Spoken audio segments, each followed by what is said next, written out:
The Secret Teachings of All Ages, an encyclopedic outline of Masonic, Hermetic, Kabbalistic, and Rosicrucian symbolical philosophy, being an interpretation of the secret teachings concealed within the rituals, allegories, and mysteries of the ages. By Manly P. Hall. Preface. Numerous volumes have been written as commentaries upon the secret systems of philosophy existing in the ancient world, but the ageless truths of life, like many of the earth's greatest thinkers, have usually been clothed in shabby garments. The present work is an attempt to supply a tome worthy of those seers and sages whose thoughts are the substance of its pages.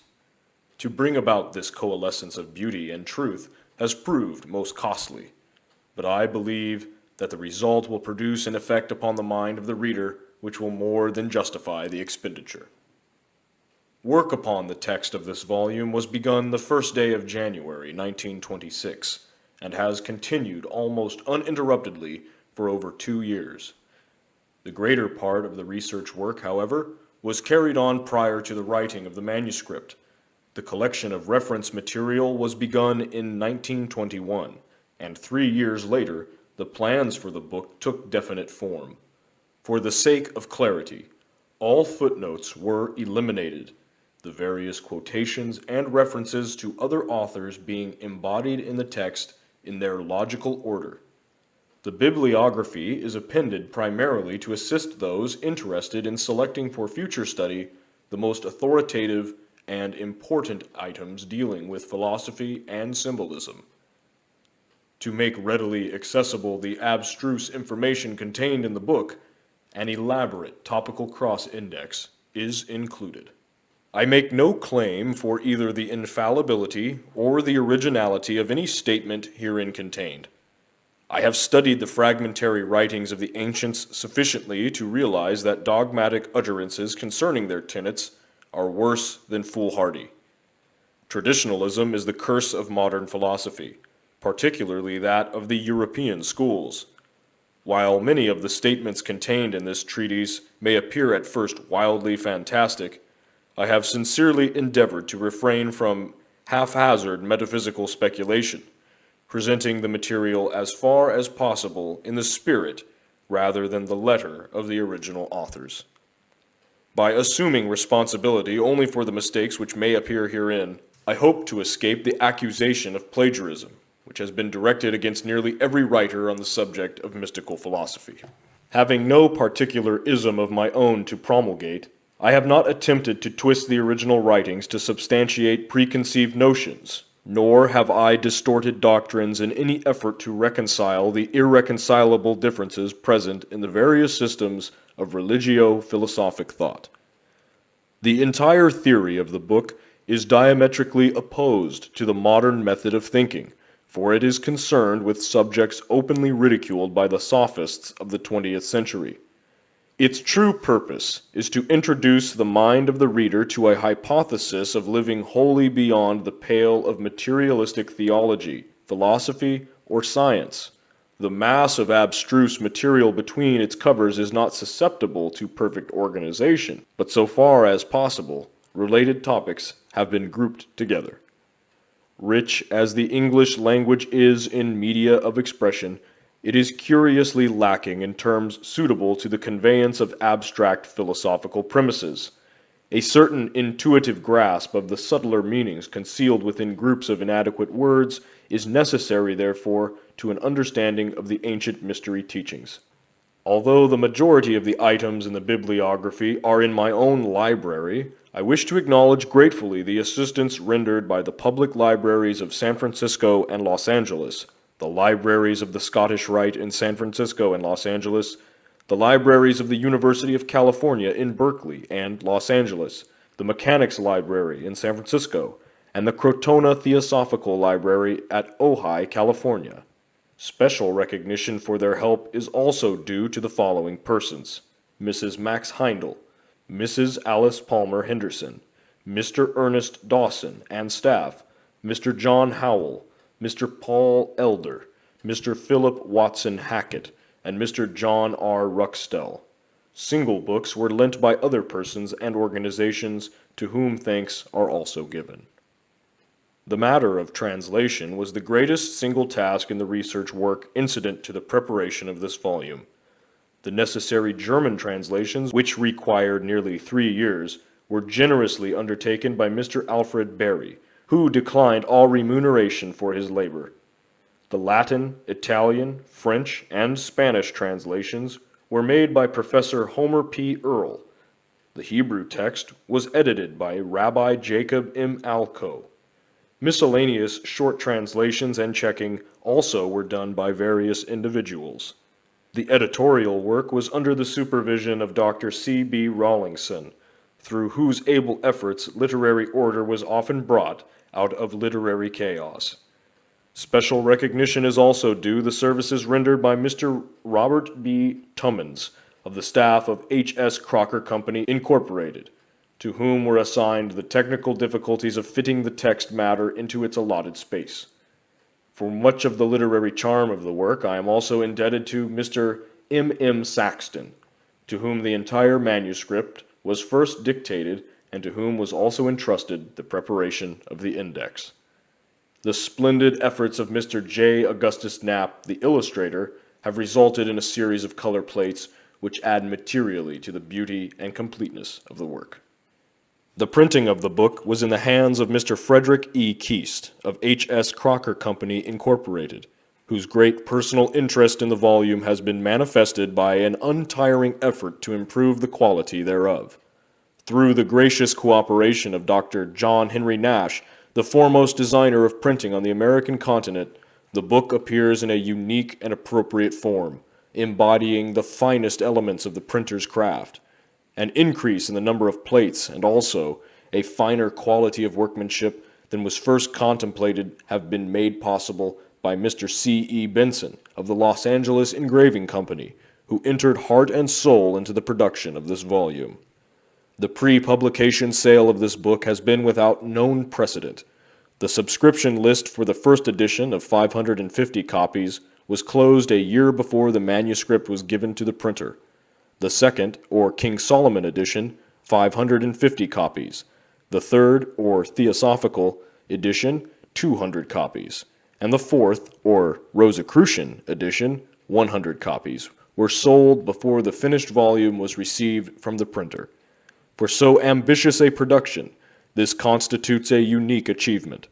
The credit for this extraordinary sales program belongs to Mrs. Maud F. Gallagher, who had as her ideal not to sell the book in the commercial sense of the word, but to place it in the hands of those particularly interested in the subject matter it contains. Valuable assistance in this respect was also rendered by numerous friends, who had attended my lectures and who, without compensation, undertook and successfully accomplished the distribution of the book. In conclusion, the author wishes to acknowledge gratefully his indebtedness to each one of the hundreds of subscribers through whose advance payments the publication of this folio was made possible. To undertake the enormous expense involved was entirely beyond his individual means, and those who invested in the volume had no assurance of its production and no security other than their faith in the integrity of the writer. I sincerely hope that each reader will profit from the perusal of this book, even as I have profited from the writing of it. The years of labor and thought expended upon it have meant much to me. The research work discovered to me many great truths. The writing of it discovered to me the laws of order and patience. The printing of it discovered to me new wonders of the arts and crafts, and the whole enterprise has discovered to me a multitude of friends whom otherwise I might never have known.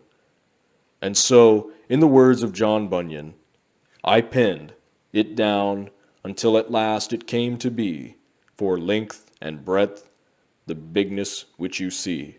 Manly P. Hall, Los Angeles, California, May 28, 1928. Introduction. Philosophy is the science of estimating values. The superiority of any state or substance over another is determined by philosophy. By assigning a position of primary importance to what remains when all that is secondary has been removed, philosophy thus becomes the true index of priority or emphasis in the realm of speculative thought. The mission of philosophy, a priori, is to establish the relation of manifested things to their invisible ultimate cause or nature. Philosophy, writes William Hamilton, quote, has been defined as the science of things divine and human and of the causes in which they are contained, Cicero, the science of effects by their causes, Hobbes, the science of sufficient reasons, Leibniz, the science of things possible inasmuch as they are possible, Wolff, the science of things evidently deduced from first principle, Descartes, the science of truths, sensible and abstract, de Condillac, the application of reason to its legitimate objects, Tinnemann, the science of the relations of all knowledge to the necessary ends of human reason, Kant, the science of the original form of the ego or mental self, Krug, the science of sciences, Fichte, the science of the absolute, von Schelling, the science of the absolute indifference of the ideal and real, von Schelling, or the identity of identity and non-identity, Hegel. End quote. See lectures on metaphysics and logic. The 6 headings under which the disciplines of philosophy are commonly classified are metaphysics, which deals with such abstract subjects as cosmology, theology, and the nature of being; logic, which deals with the laws governing rational thinking, or as it has been called, quote, the doctrine of fallacies, end quote. Ethics, which is the science of morality, individual responsibility, and character, concerned chiefly with an effort to determine the nature of good. Psychology, which is devoted to investigation and classification of those forms of phenomena referable to a mental origin. Epistemology, which is the science concerned primarily with the nature of knowledge itself, and the question of whether it may exist in an absolute form. And aesthetics, which is the science of the nature of and the reactions awakened by the beautiful, the harmonious, the elegant, and the noble. Plato regarded philosophy as the greatest good ever imparted by divinity to man. In the 20th century, however, it has become a ponderous and complicated structure of arbitrary and irreconcilable notions, yet each substantiated by almost incontestable logic. The lofty theorems of the old academy, which Iamblichus likened to the nectar and ambrosia of the gods, have been so adulterated by opinion, which Heraclitus declared to be a falling sickness of the mind, that the heavenly mead would now be quite unrecognizable to this great Neoplatonist. Convincing evidence of the increasing superficiality of modern scientific and philosophic thought is its persistent drift towards materialism. When the great astronomer Laplace was asked by Napoleon why he had not mentioned God in his Traité de la mécanique céleste, the mathematician naively replied, quote, "Sire, I had no need for that hypothesis." End quote. In his treatise on atheism, Sir Francis Bacon tersely summarizes the situation thus, quote, "A little philosophy inclineth man's mind to atheism, but depth in philosophy bringeth men's minds about to religion." End quote. The Metaphysics of Aristotle opens with these words, quote, "All men naturally desire to know." End quote. To satisfy this common urge, the unfolding human intellect has explored the extremities of imaginable space without, and the extremities of imaginable self within, seeking to estimate the relationship between the one and the all, the effect and the cause, nature and the groundwork of nature, the mind and the source of the mind, the spirit and the substance of the spirit, the illusion and the reality. An ancient philosopher once said, quote, "He who has not even a knowledge of common things is a brute among men. He who has an accurate knowledge of human concerns alone is a man among brutes. But he who knows all that can be known by intellectual energy is a god among men." End quote. Man's status in the natural world is determined, therefore, by the quality of his thinking. He whose mind is enslaved to his bestial instincts is philosophically not superior to the brute. He whose rational faculties ponder human affairs is a man, and he whose intellect is elevated to the consideration of divine realities is already a demigod, for his being partakes of the luminosity with which his reason has brought him into proximity. In his encomium of the science of sciences, Cicero is led to exclaim, quote, "O philosophy, life's guide, O searcher out of virtue and expeller of vices, what could we and every age of men have been without thee? Thou hast produced cities, thou hast called men scattered about into the social enjoyment of life." End quote. In this age, the word philosophy has little meaning unless accompanied by some other qualifying term. The body of philosophy has been broken up into numerous isms more or less antagonistic, which have become so concerned with the effort to disprove each other's fallacies that the sublimer issues of divine order and human destiny have suffered deplorable neglect. The ideal function of philosophy is to serve as the stabilizing influence in human thought. By virtue of its intrinsic nature, it should prevent man from ever establishing unreasonable codes of life. Philosophers themselves, however, have frustrated the ends of philosophy by exceeding in their wool-gathering those untrained minds whom they are supposed to lead in the straight and narrow path of rational thinking. To list and classify any but the more important of the now recognized schools of the philosophy is beyond the space limitations of this volume. The vast area of speculation covered by philosophy will be appreciated best after a brief consideration of a few of the outstanding systems of philosophic discipline which have swayed the world of thought during the last 26 centuries. The Greek school of philosophy had its inception with the 7 immortalized thinkers, upon whom was first conferred the appellation of Sophos, the wise.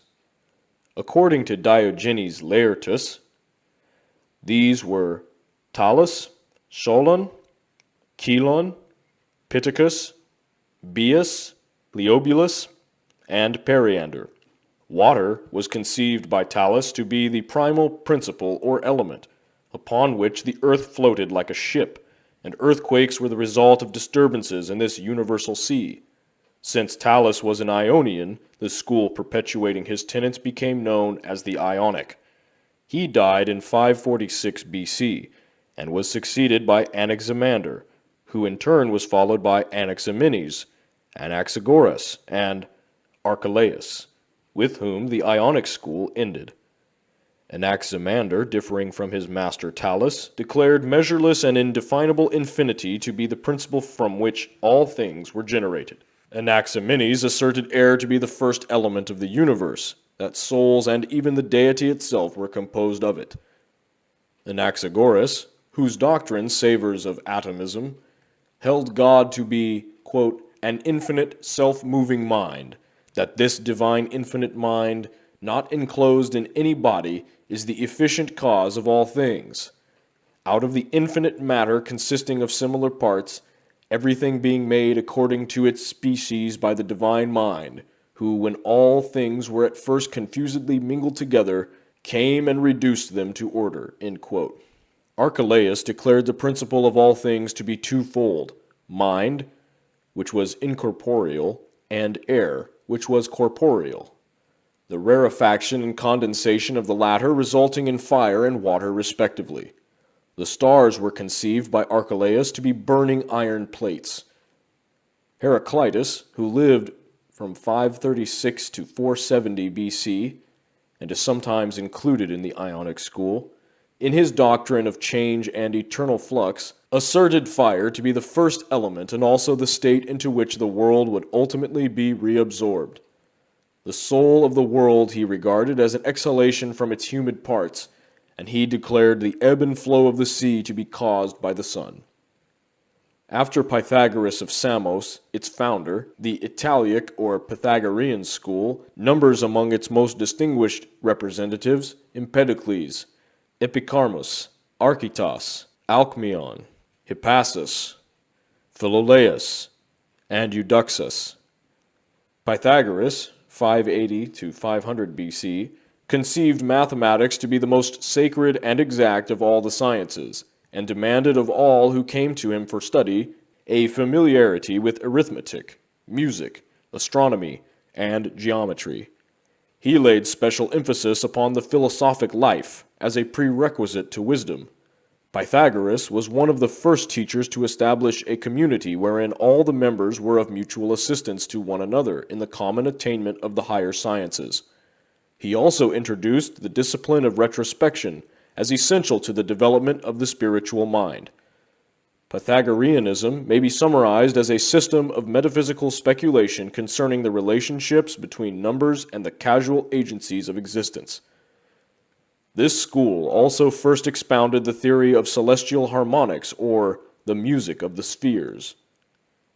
John Reuchlin said of Pythagoras that he taught nothing to his disciples before the discipline of silence, silence being the first rudiment of contemplation. In his Sophist, Aristotle credits Empedocles with the discovery of rhetoric. Both Pythagoras and Empedocles accepted the theory of transmigration, the latter saying, quote, "A boy I was, then did a maid become, a plant, bird, fish, and in the vast sea swum." End quote. Archytas is credited with invention of the screw and the crane. Pleasure he declared to be a pestilence because it was opposed to the temperance of the mind. He considered a man without deceit to be as rare as a fish without bones. The Eleatic sect was founded by Xenophanes, 570 to 480 BC, who was conspicuous for his attacks upon the cosmologic and theogonic fables of Homer and Hesiod.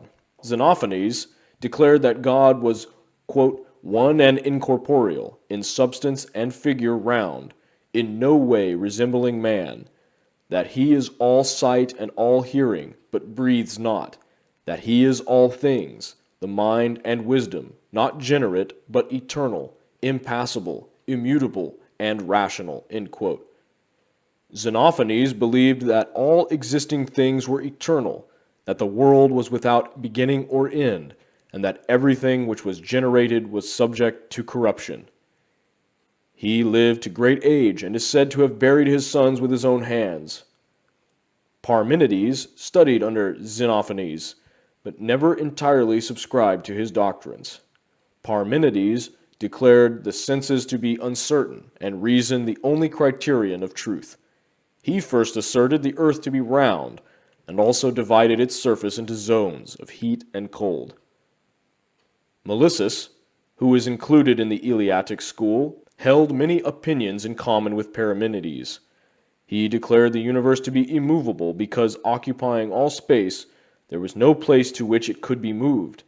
He further rejected the theory of a vacuum in space. Zeno of Elea also maintained that a vacuum could not exist. Rejecting the theory of motion, he asserted that there was but one God who was an eternal, ungenerated being. Like Xenophanes, he conceived deity to be spherical in shape. Leucippus held the universe to consist of two parts, one full and the other a vacuum. From the infinite, a host of minute fragmentary bodies descended into the vacuum, where, through continual agitation, they organized themselves into spheres of substance.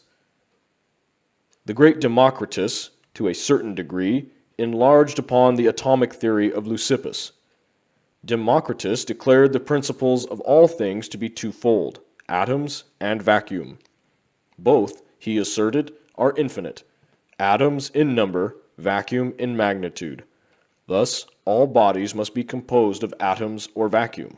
Atoms possessed two properties, form and size, both characterized by infinite variety.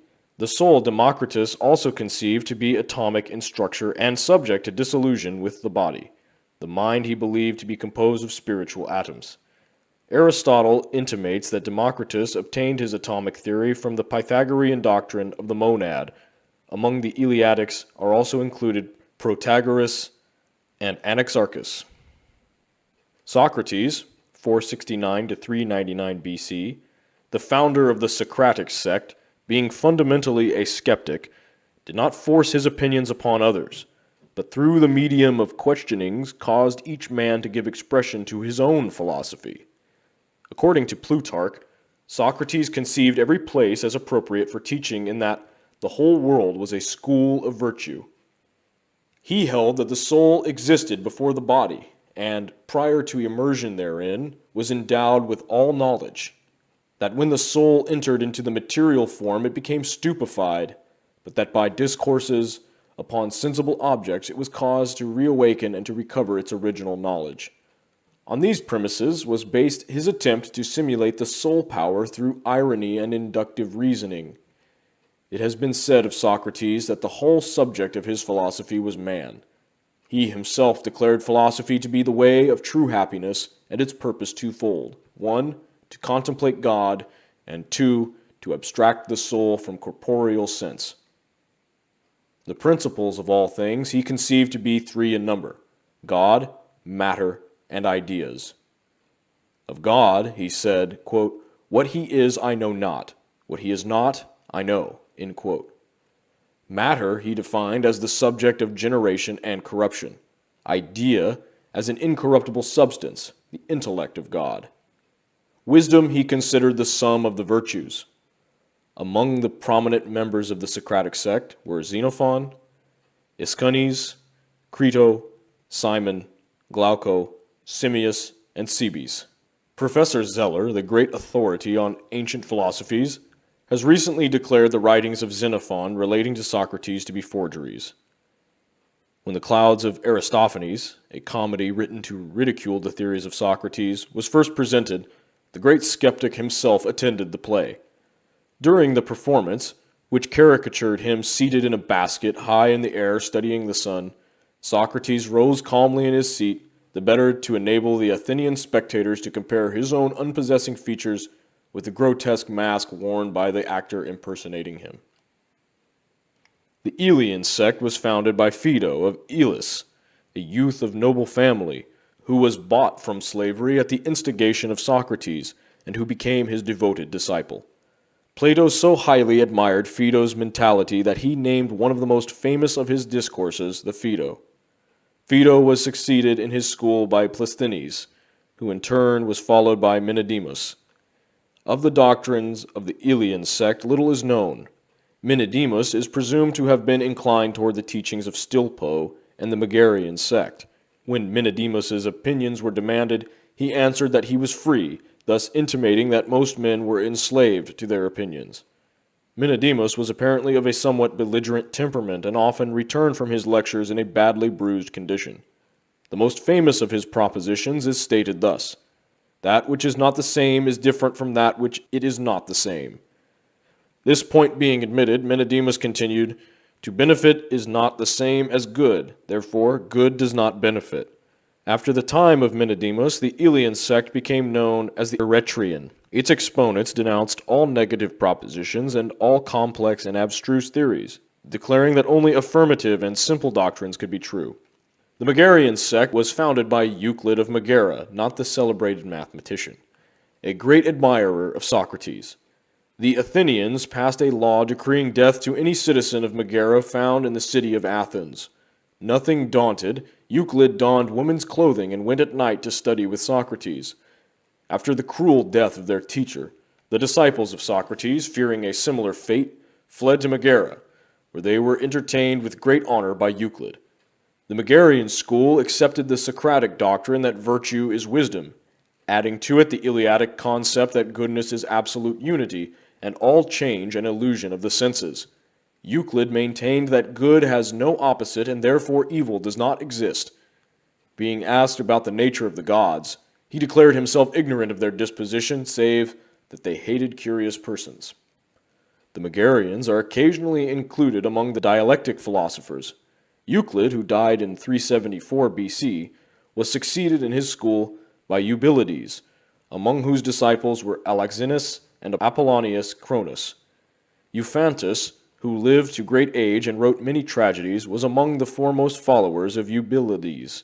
Diodorus is usually included in the Megarian school, having heard Eubylides lecture. According to legend, Diodorus died of grief because he could not answer instantly certain questions asked him by Stilpo, at one time master of the Megarian school. Diodorus held that nothing can be moved, since to be moved it must be taken out of the place in which it is, and put into the place where it is not, which is impossible, because all things must always be in the places where they are.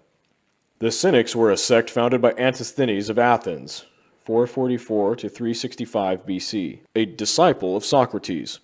Their doctrine may be described as an extreme individualism which considers man as existing for himself alone and advocates surrounding him by inharmony, suffering, and duress, need that he may thereby be driven to retire more completely into his own nature. The Cynics renounced all worldly possessions, living in the rudest shelters and subsisting upon the coarsest and simplest food. On the assumption that the gods wanted nothing, the Cynics affirmed that those whose needs were fewest consequently approached closest to the divinities. Being asked what he gained by a life of philosophy, Antisthenes replied that he had learned how to converse with himself. Diogenes of Sinopus is remembered chiefly for the tub at the Metrome, which for many years served him as a home. The people of Athens loved the beggar philosopher, and when a youth in jest bored holes in the tub, the city presented Diogenes with a new one and punished the youth. Diogenes believed that nothing in life can be rightly accomplished without exercitation. He maintained that everything in the world belongs to the wise, a declaration which he proved by the following logic. Quote, "All things belong to the gods. The gods are friends to wise persons. All things are common amongst friends. Therefore, all things belong to the wise." End quote. Among the Cynics are Monimus, Onesicritus, Crates, Metrocles, Hipparchia, who married Crates, Menippus, and Menedemus. The Cyrenaic sect, founded by Aristippus of Cyrene, 435-356 BC, promulgated the doctrine of hedonism. Learning of the fame of Socrates, Aristippus journeyed to Athens and applied himself to the teachings of the great skeptic. Socrates, pained by the voluptuous and mercenary tendencies of Aristippus, vainly labored to reform the young man. Aristippus has the distinction of being consistent in principle and practice, for he lived in perfect harmony with his philosophy, that the quest of pleasure was the chief purpose of life.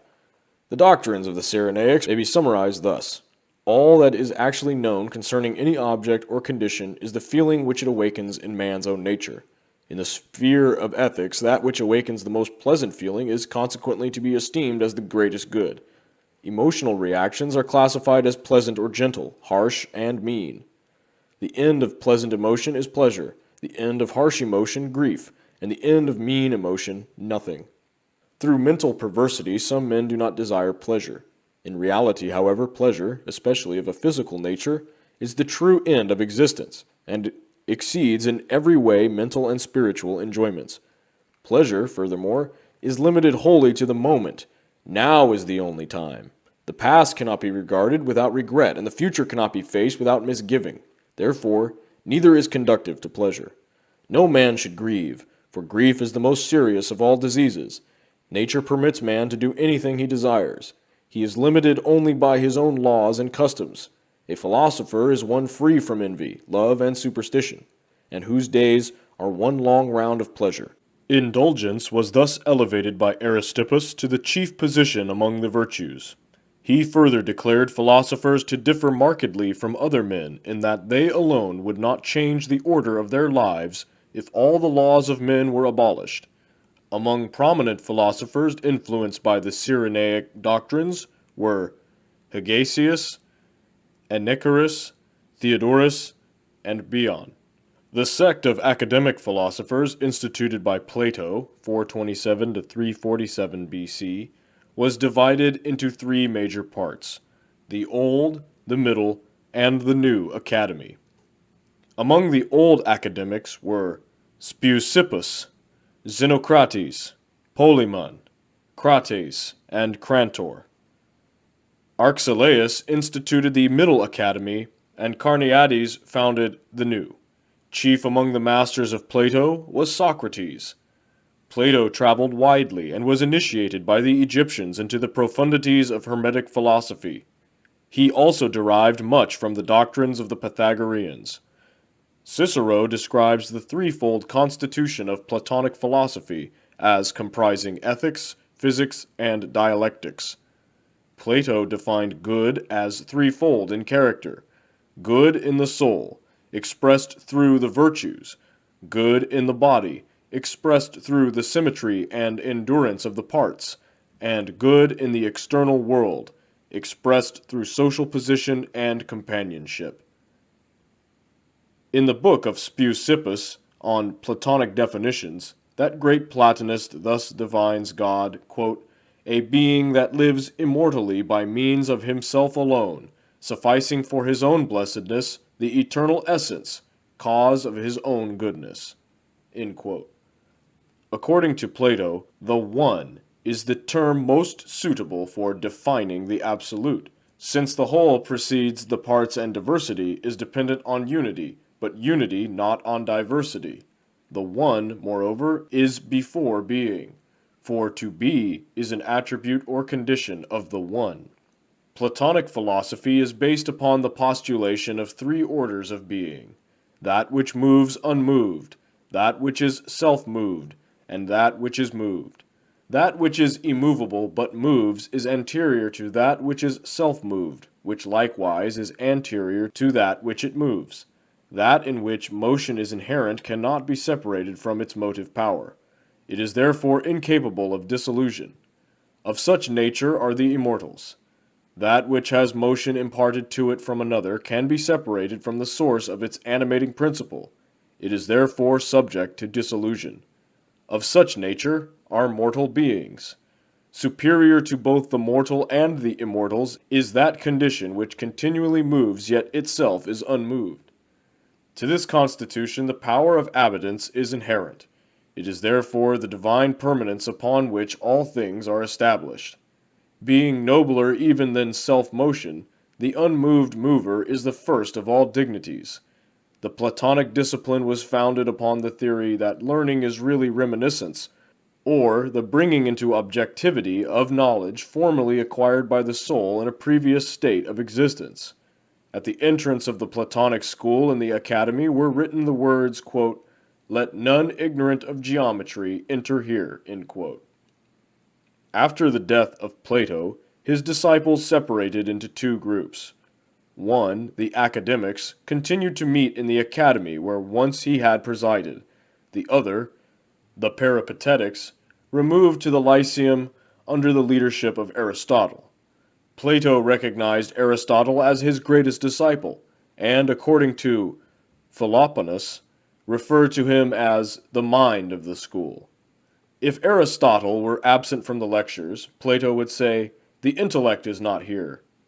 Of the prodigious genius of Aristotle, Thomas Taylor writes in his introduction to the Metaphysics, quote, "When we consider that he was not only well acquainted with every science, as his works abundantly evince, but that he wrote on almost every subject which is comprehended in the circle of human knowledge, and this with matchless accuracy and skill, we know not which to admire most, the penetration or extent of his mind." End quote.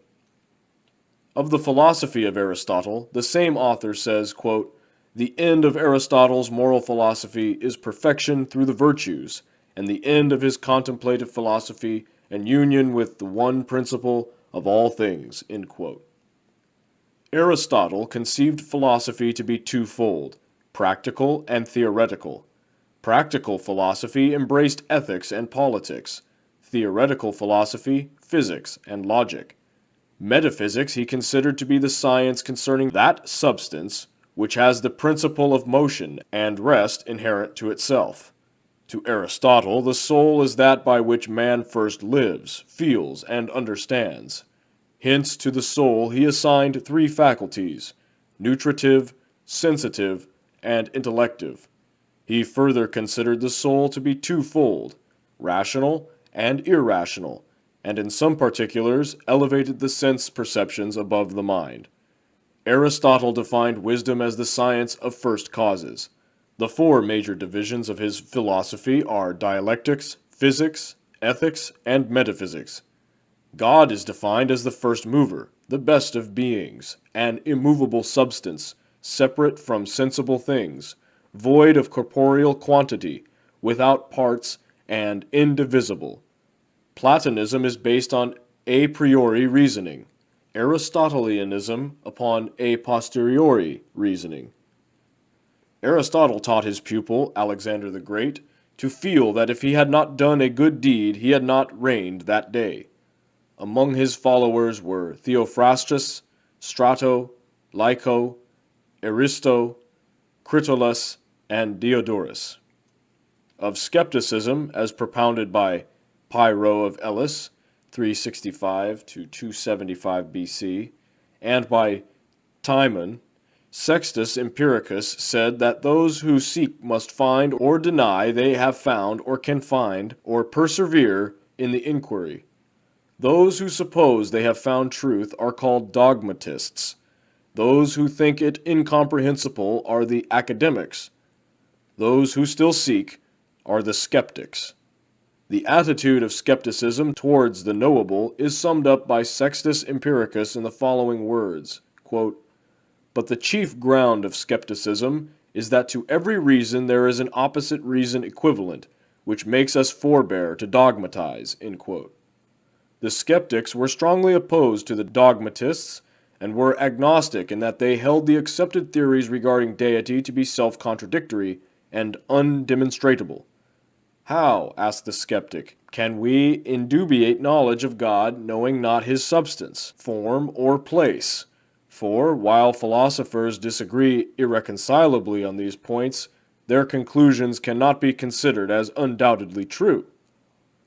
Since absolute knowledge was considered unattainable, the skeptics declared the end of their discipline to be in opinatives, in disturbance, in impulsives, moderation, and in disquietives, suspension. The sect of the Stoics was founded by Zeno, 340 to 265 BC, the Citian, who studied under Crates the Cynic, from which sect the Stoics had their origin. Zeno was succeeded by Cleanthes, Chrysippus, Zeno of Tanis, Diogenes, Antipater, Panaetius, and Posidonius. Most famous of the Roman Stoics are Epictetus and Marcus Aurelius. The Stoics were essentially pantheists, since they maintained that as there is nothing better than the world is God. Zeno declared that the reason of the world is diffused throughout it as seed. Stoicism is a materialistic philosophy, enjoining voluntary resignation to natural law. Chrysippus maintained that good and evil being contrary, both are necessary since each sustains the other. The soul was regarded as a body distributed throughout the physical form and subject to dissolution with it. Though some of the Stoics held that wisdom prolonged the existence of the soul, actual immortality is not included in their tenets. The soul was said to be composed of 8 parts, the 5 senses, the generative power, the vocal power, and an 8th, or hegemonic part. Nature was defined as God mixed throughout the substance of the world. All things were looked upon as bodies either corporeal or incorporeal. Meekness marked the attitude of the Stoic philosopher. While Diogenes was delivering a discourse against anger, one of his listeners spat contemptuously in his face. Receiving the insult with humility, the great Stoic was moved to retort, quote, "I am not angry, but am in doubt whether I ought to be so or not." End quote. Epicurus of Samos, 340 to 270 BC, was the founder of the Epicurean sect, which in many respects resembles the Cyrenaic sect, but is higher in ethical standards. The Epicureans also posited pleasure as the most desirable state, but conceived it to be a grave and dignified state achieved through renunciation of those mental and emotional inconstancies which are productive of pain and sorrow. Epicurus held that as the pains of the mind and soul are more grievous than those of the body, so the joys of the mind and soul exceed those of the body. The Cyrenaics asserted pleasure to be dependent upon action or motion. The Epicureans claimed rest or lack of action to be equally productive of pleasure. Epicurus accepted the philosophy of Democritus concerning the nature of atoms and based his physics upon this theory. The Epicurean philosophy may be summed up in 4 canons. Quote, 1. Sense is never deceived, and therefore every sensation and every perception of an appearance is true. 2. Opinion follows upon sense and is superadded to sensation, and capable of truth or falsehood. 3. All opinion arrested, or not contradicted by the evidence of sense, is true. 4. An opinion contradicted or not arrested by the evidence of sense is false." End quote.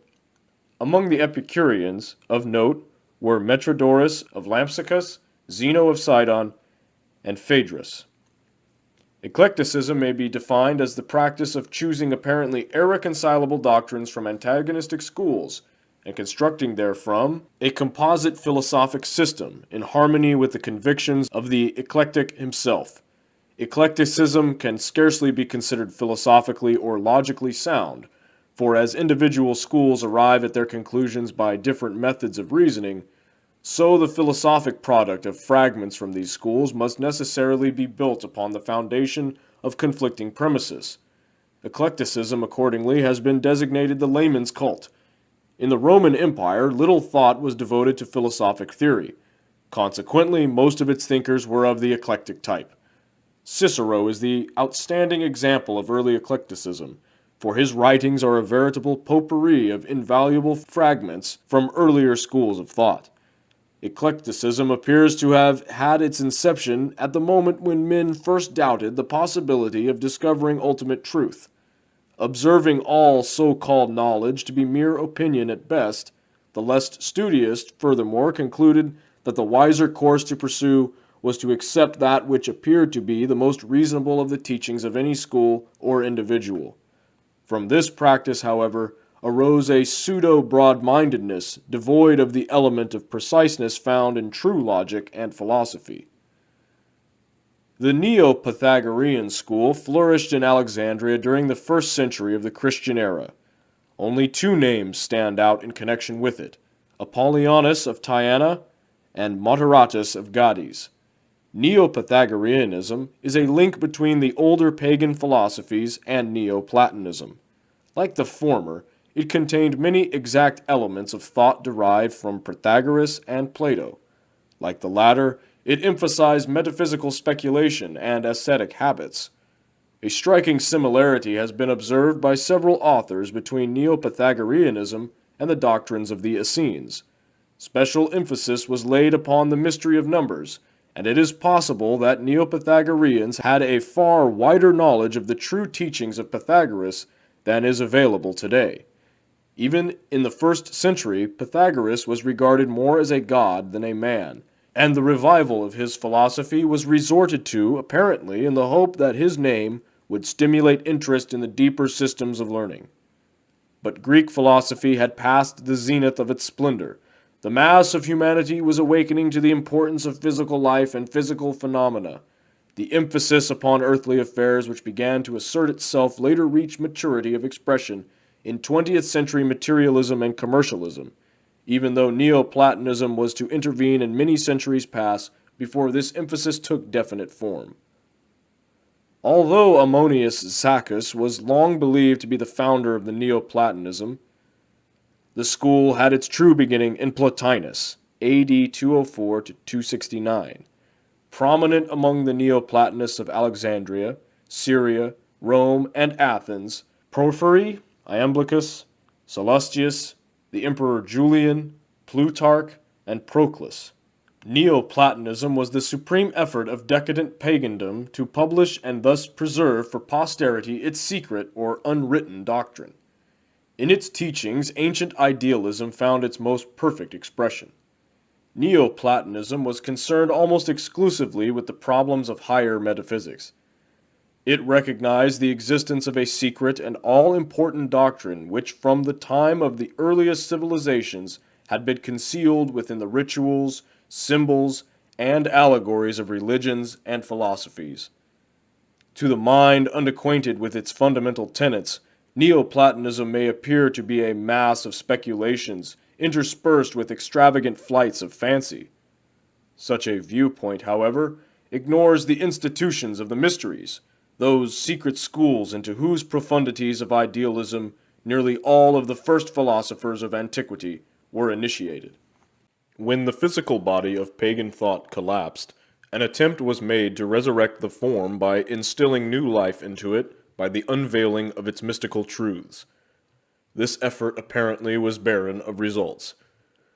Despite the antagonism, however, between pristine Christianity and Neoplatonism, many basic tenets of the latter were accepted by the former and woven into the fabric of patristic philosophy.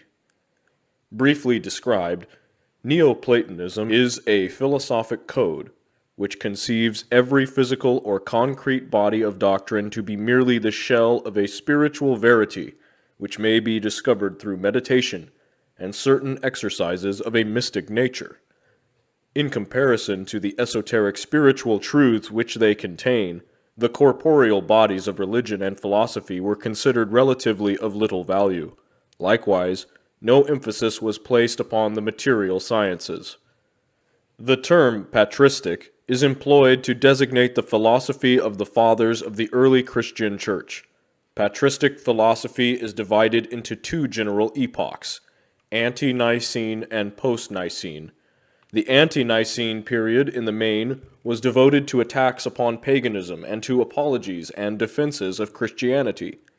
The entire structure of pagan philosophy was assailed and the dictates of faith elevated above those of reason. In some instances, efforts were made to reconcile the evident truths of paganism with Christian revelation. Eminent among the ante-Nicene fathers were Saint Irenaeus, Clement of Alexandria, and Justin Martyr. In the post-Nicene period, more emphasis was placed upon the unfoldment of Christian philosophy along Platonic and Neoplatonic lines, resulting in the appearance of many strange documents of a lengthy, rambling, and ambiguous nature, nearly all of which were philosophically unsound. The post-Nicene philosophers included Athanasius, Gregory of Nyssa, and Cyril of Alexandria. The patristic school is notable for its emphasis upon the supremacy of man throughout the universe.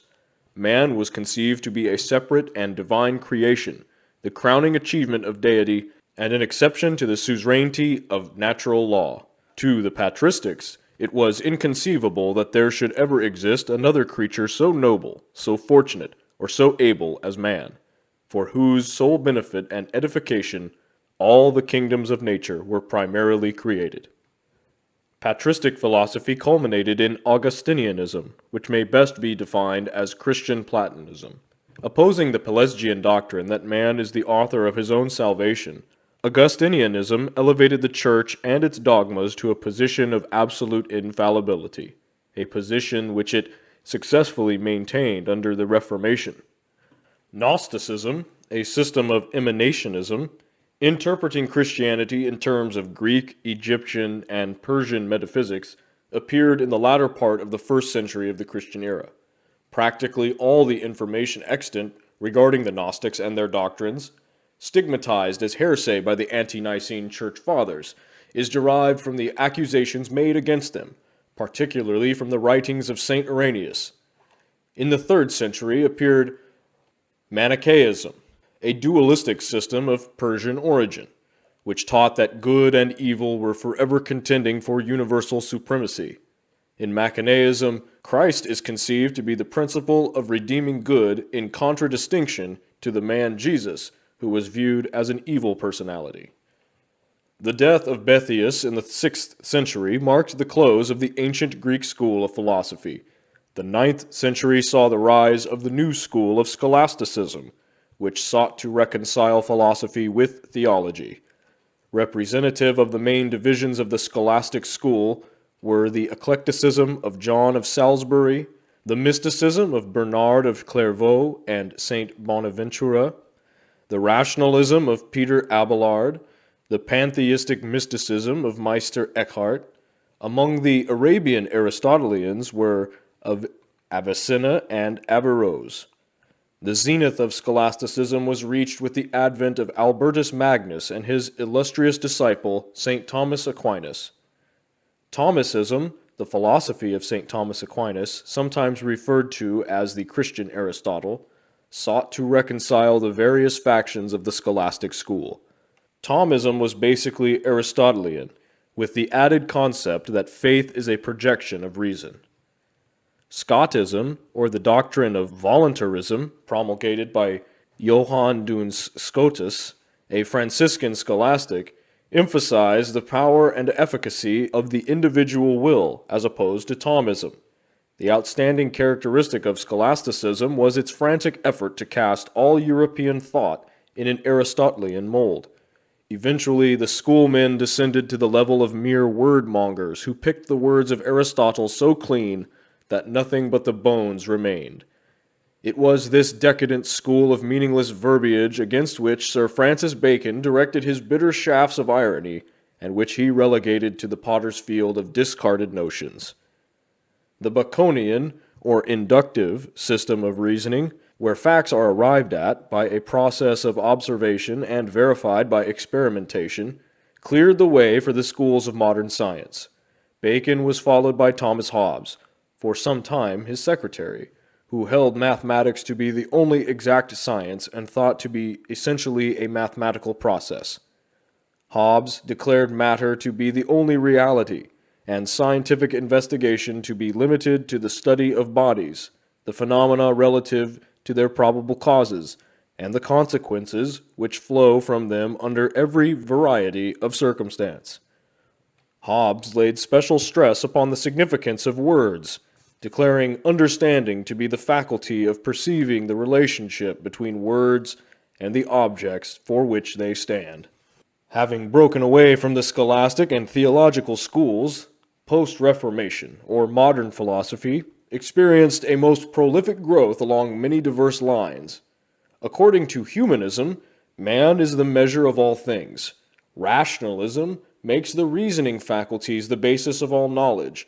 Political philosophy holds that man must comprehend his natural, social, and national privileges. Empiricism declares that alone to be true which is demonstrable by experiment or experience. Moralism emphasizes the necessity of right conduct as a fundamental philosophic tenet. Idealism asserts the realities of the universe to be superphysical, either mental or psychical. Realism, the reverse. And phenomenalism restricts knowledge to facts or events which can be scientifically described or explained.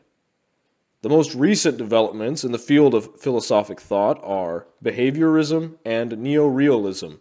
The former estimates the intrinsic characteristics through an analysis of behavior. The latter may be summed up as the total extinction of idealism.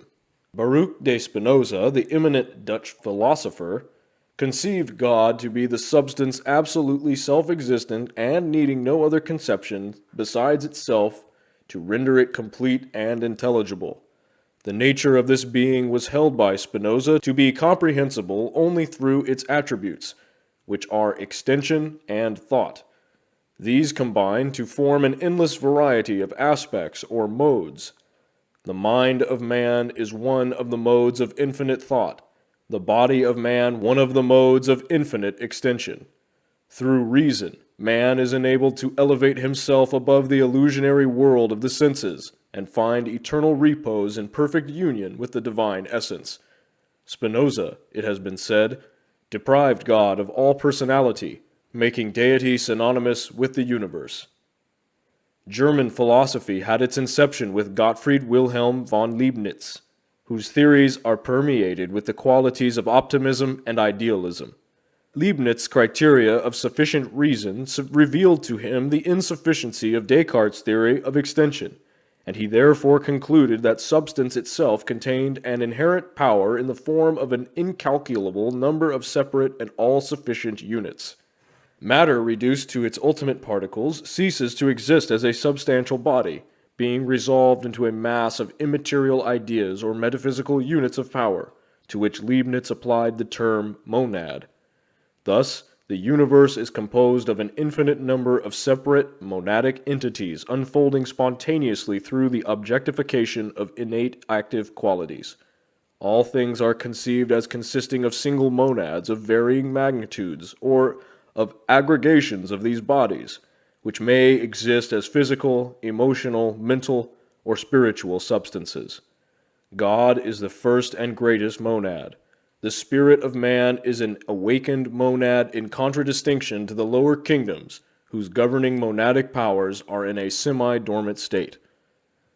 Though a product of the Leibnizian Wolffian school, Immanuel Kant, like Locke, dedicated himself to investigation of the powers and limits of human understanding. The result was his critical philosophy, embracing the critique of pure reason, the critique of practical reason, and the critique of judgment.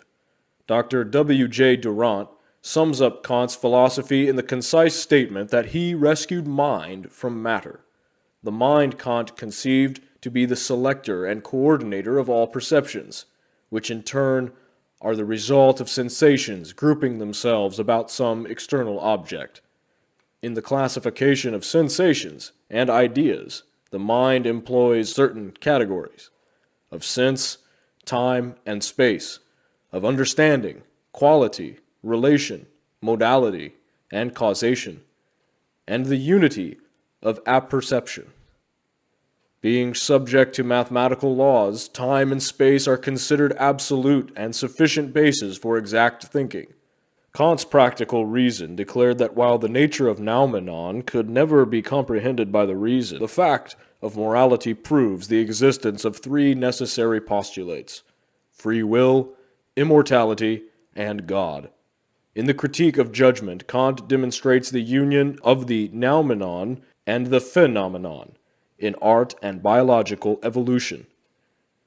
German super-intellectualism is the outgrowth of an overemphasis of Kant's theory of the autocratic supremacy of the mind over sensation and thought.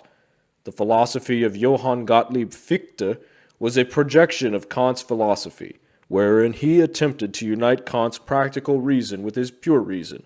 Fichte held that the known is merely the contents of the consciousness of the knower, and that nothing can exist to the knower until it becomes part of those contents.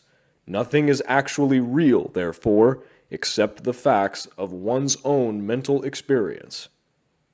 Recognizing the necessity of certain objective realities, Friedrich Wilhelm Joseph von Schelling, who succeeded Fichte in the chair of philosophy at Jena, first employed the doctrine of identity as the groundwork for a complete system of philosophy. Whereas Fichte regarded self as the absolute, von Schelling conceived infinite and eternal mind to be the all-pervading cause.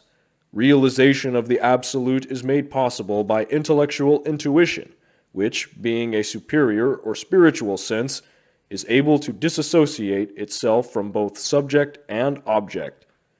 Kant's categories of space and time von Schelling conceived to be positive and negative respectively, and material existence the result of the reciprocal action of these two expressions. Von Schelling also held that the absolute, in its process of self-development, proceeds according to a law or rhythm consisting of three movements. The first, a reflective movement, is the attempt of the infinite to embody itself in the finite. The second, that of subsumption, is the attempt of the absolute to return to the infinite after involvement in the finite. The third, that of reason, is the neutral point wherein the two former movements are blended. Georg Wilhelm Friedrich Hegel considered the intellectual intuition of von Schelling to be philosophically unsound, and hence turned his attention to the establishment of a system of philosophy based upon pure logic. Of Hegel it has been said that he began with nothing, and showed with logical precision how everything had proceeded from it in logical order. Hegel elevated logic to a position of supreme importance, in fact, as a quality of the absolute itself. God he conceived to be a process of unfolding, which never attains to the condition of unfoldment. In like manner, thought is without either beginning or end. Hegel further believed that all things owe their existence to their opposites, and that all opposites are actually identical. Thus, the only existence is the relationship of opposites to each other, through whose combinations new elements are produced. As the divine mind is an eternal process of thought never accomplished, Hegel assails the very foundation of theism, and his philosophy limits immortality to the ever-flowing deity alone. Evolution is consequently the never-ending flow of divine consciousness out of itself. All creation, though continually moving, never arrives at any state other than that of ceaseless flow. Johann Friedrich Hebart's philosophy was a realistic reaction from the idealism of Fichte and von Schelling. To Herbart, the true basis of philosophy was the great mass of phenomena continually moving through the human mind. Examination of phenomena, however, demonstrates that a great part of it is unreal, at least incapable of supplying the mind with actual truth. To correct the false impressions caused by phenomena and discover reality, Herbart believed it necessary to resolve phenomena into separate elements, for reality exists in the elements and not in the whole. He stated that objects can be classified by three general terms: thing, matter, and mind. The first, a unit of several properties; the second, an existing object; the third, a self-conscious being. All three notions give rise, however, to certain contradictions, with whose solution Herbart is primarily concerned. For example, consider matter. Though capable of filling space, if reduced to its ultimate state, it consists of incomprehensibly minute units of divine energy occupying no physical space whatsoever. The true subject of Arthur Schopenhauer's philosophy is the will. The object of his philosophy is the elevation of the mind to the point where it is capable of controlling the will.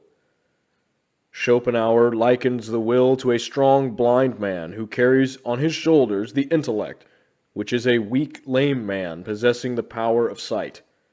The will is the tireless cause of manifestation, and every part of nature the product of will. The brain is the product of the will to know, the hand the product of the will to grasp. The entire intellectual and emotional constitutions of man are subservient to the will and are largely concerned with the effort to justify the dictates of the will. Thus, the mind creates elaborate systems of thought simply to prove the necessity of the thing willed. Genius, however, represents the state wherein the intellect has gained supremacy over the will, and the life is ruled by reason and not by impulse. The strength of Christianity, said Schopenhauer, lay in its pessimism and conquest of individual will. His own religious viewpoints resembled closely the Buddhistic. To him, nirvana represented the subjugation of will, life the manifestation of the blind will to live. He viewed as a misfortune, claiming that the true philosopher was one who, recognizing the wisdom of death, resisted the inherent urge to reproduce his kind. Of Friedrich Wilhelm Nietzsche, it has been said that his peculiar contribution to the cause of human hope was the glad tidings that God had died of pity. The outstanding features of Nietzsche's philosophy are his doctrine of eternal recurrence and the extreme emphasis placed by him upon the will to power, a projection of Schopenhauer's will to live. Nietzsche believed the purpose of existence to be the production of a type of all-powerful individual, designated by him the Superman. This Superman was the product of careful culturing, for if not separated forcibly from the mass and consecrated to the production of power, the individual would sink back to the level of the deadly mediocre. Love, Nietzsche said, should be sacrificed to the production of the Superman, and those only should marry who are best fitted to produce this outstanding type. Nietzsche also believed in the rule of the aristocracy, both blood and breeding being essential to the establishment of this superior type. Nietzsche's doctrine did not liberate the masses. It rather placed over them supermen for whom their inferior brothers and sisters should be perfectly reconciled to die. Ethically and politically, the Superman was a law unto himself. To those who understand the true meaning of power to be virtue, self-control, and truth, the ideality behind Nietzsche's theory is apparent. To the superficial, however, it is a philosophy heartless and calculating, concerned solely with the survival of the fittest. Of the other German schools of philosophic thought, limitations of space preclude detailed mention. The more recent developments of the German school are Freudianism and relativism, often called the Einstein theory. The former is a system of psychoanalysis through psychopathic and neurological phenomena. The latter attacks the accuracy of mechanical principles dependent upon the present theory of velocity. René Descartes stands at the head of the French school of philosophy and shares with Sir Francis Bacon the honor of founding the systems of modern science and philosophy. As Bacon based his conclusions upon observation of external things, so Descartes founded his metaphysical philosophy upon observation of internal things. Cartesianism, the philosophy of Descartes, first eliminates all things and then replaces as fundamental those premises without which existence is impossible. Descartes defined an idea as that which fills the mind when we conceive a thing. The truth of an idea must be determined by the criteria of clarity and distinctness. Hence, Descartes held that a clear and distinct idea must be true. Descartes has the distinction also of evolving his own philosophy without recourse to authority. Consequently, his conclusions are built up from the simplest of premises and grow in complexity as the structure of his philosophy takes form. The positive philosophy of Auguste Comte is based upon the theory that the human intellect develops through three stages of thought. The first and lowest stage is theological, the second metaphysical, and the third and highest positive. Thus, theology and metaphysics are the feeble intellectual efforts of humanity's child mind, and positivism is the mental expression of the adult intellect. In his Cours de philosophie positive, Comte writes, quote, "In the final, the positive state, the mind has given over the vain search after absolute notions, the origin and destination of the universe, and the causes of phenomena, and applies itself to the study of their laws, that is, their invariable relations of succession and resemblance. Reasoning and observation, duly combined, are the means of this knowledge." End quote. Comte's theory is described as an enormous system of materialism. According to Comte, it was formerly said that the heavens declare the glory of God, but now they only recount the glory of Newton and Laplace. Among the French schools of philosophy are traditionalism, often applied to Christianity, which esteems tradition as the proper foundation for philosophy; the sociological school, which regards humanity as one vast social organism; the encyclopedists, whose efforts to classify knowledge according to the Baconian system revolutionized European thought; Voltaireism, which assailed the divine origin of the Christian faith and adopted an attitude of extreme skepticism toward all matters pertaining to theology; and neo-criticism, a French revision of the doctrines of Immanuel Kant. Henri Bergson, the intuitionalist, undoubtedly the greatest living French philosopher, presents a theory of mystic anti-intellectualism founded upon the premise of creative evolution. His rapid rise to popularity is due to his appeal to the finer sentiments in human nature, which rebel against the hopelessness and helplessness of materialistic science and realistic philosophy. Bergson sees God as life continually struggling against the limitations of matter. He even conceives the possible victory of life over matter, and in time, the annihilation of death. Applying the Baconian method to the mind, John Locke, the great English philosopher, declared that everything which passes through the mind is a legitimate object of mental philosophy, and that these mental phenomena are as real and valid as the objects of any other science. In his investigations of the origin of phenomena, Locke departed from the Baconian requirement that it was first necessary to make a natural history of facts.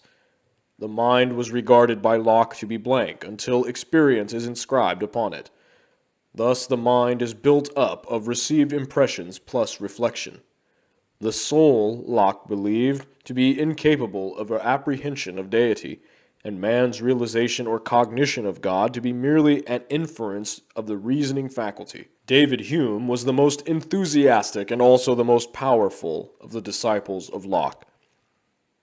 Attacking Locke's sensationalism, Bishop George Berkeley substituted for it a philosophy founded on Locke's fundamental premises, but which he developed as a system of idealism. Berkeley held that ideas are the real objects of knowledge. He declared it impossible to adduce proof that sensations are occasioned by material objects. He also attempted to prove that matter has no existence. Berkeleyanism holds that the universe is permeated and governed by mind. Thus, the belief in the existence of material objects is merely a mental condition, and the objects themselves may well be fabrications of the mind. At the same time, Berkeley considered it worse than insanity to question the accuracy of the perceptions. For if the power of the perceptive faculties be questioned, man is reduced to a creature incapable of knowing, estimating, or realizing anything whatsoever. In the associationalism of Hartley and Hume was advanced the theory that the association of ideas is the fundamental principle of psychology and the explanation for all mental phenomena. Hartley held that if a sensation be repeated several times, there is a tendency towards its spontaneous repetition, which may be awakened by association with some other idea, even though the object causing the original reaction be absent.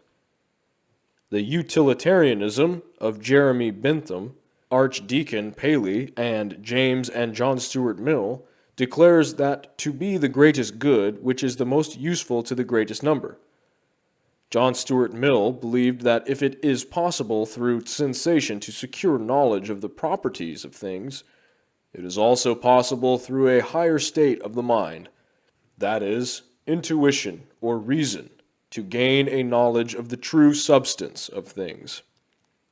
Darwinism is the doctrine of natural selection and physical evolution. It has been said of Charles Robert Darwin that he determined to banish spirit altogether from the universe and make the infinite and omnipresent mind itself synonymous with the all-pervading powers of an impersonal nature. Agnosticism and Neo-Hegelianism are also noteworthy products of this period of philosophic thought. The former is the belief that the nature of ultimates is unknowable, the latter an English and American revival of Hegel's idealism. Dr. W. J. Durant declares that Herbert Spencer's great work, First Principles, made him almost at once the most famous philosopher of his time.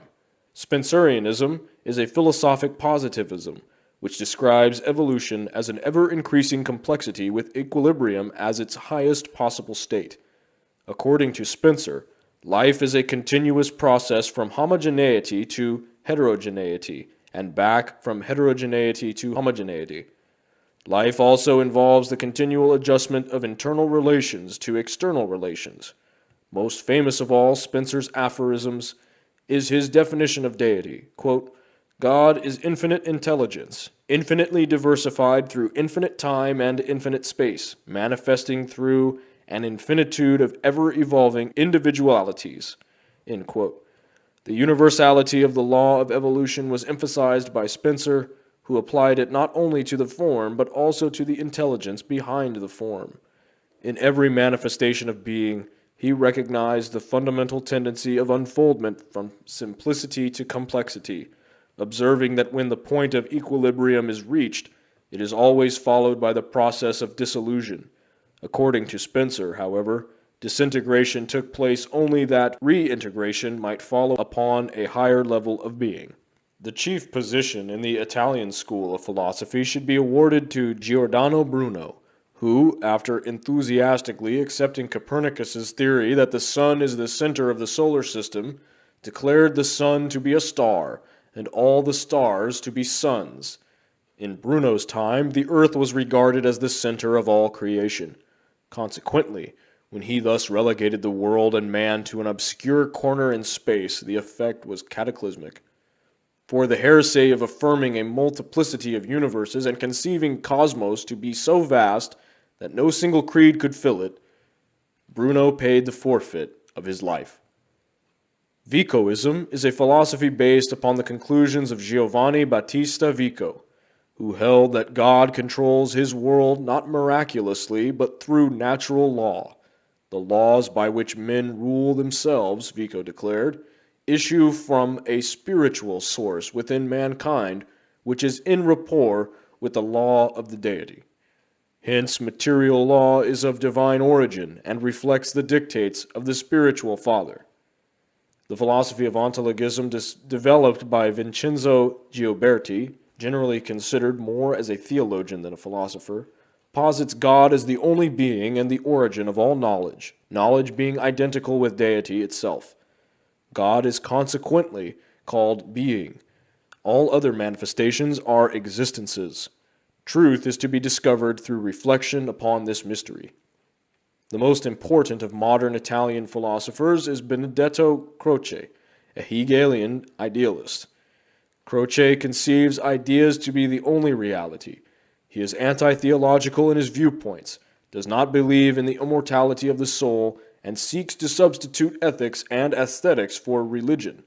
Among other branches of Italian philosophy should be mentioned sensism, sensationalism, which posits the sense perceptions as the sole channels for the reception of knowledge, criticism, or the philosophy of accurate judgment, and neo-scholasticism, which is a revival of Thomism encouraged by the Roman Catholic Church.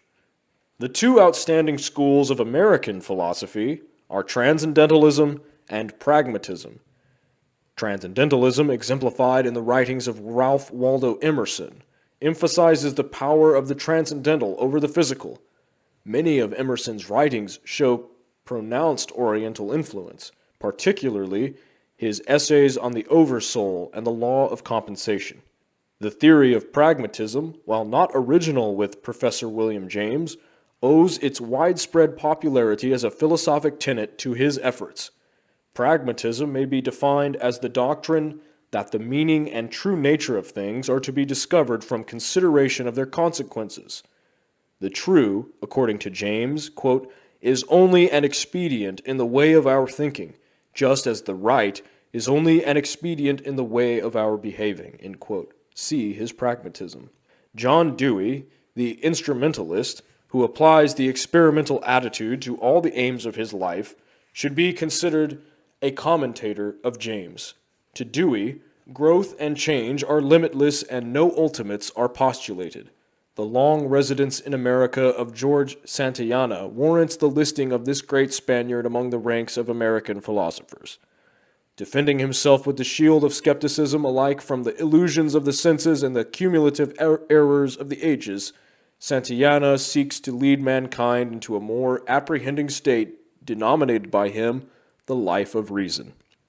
In addition to the authorities already quoted, in the preparation of the foregoing abstract of the main branches of philosophic thought, the present writer has had recourse to Stanley's History of Philosophy, Morel's An Historical and Critical Value of the Speculative Philosophy of Europe in the 19th Century, Singer's Modern Thinkers and Present Problems, Rand's Modern Classical Philosophers, Wendelman's History of Philosophy, Perry's Present Philosophical Tendencies, Hamilton's Lectures on Metaphysics and Logic, and Durant's The Story of Philosophy.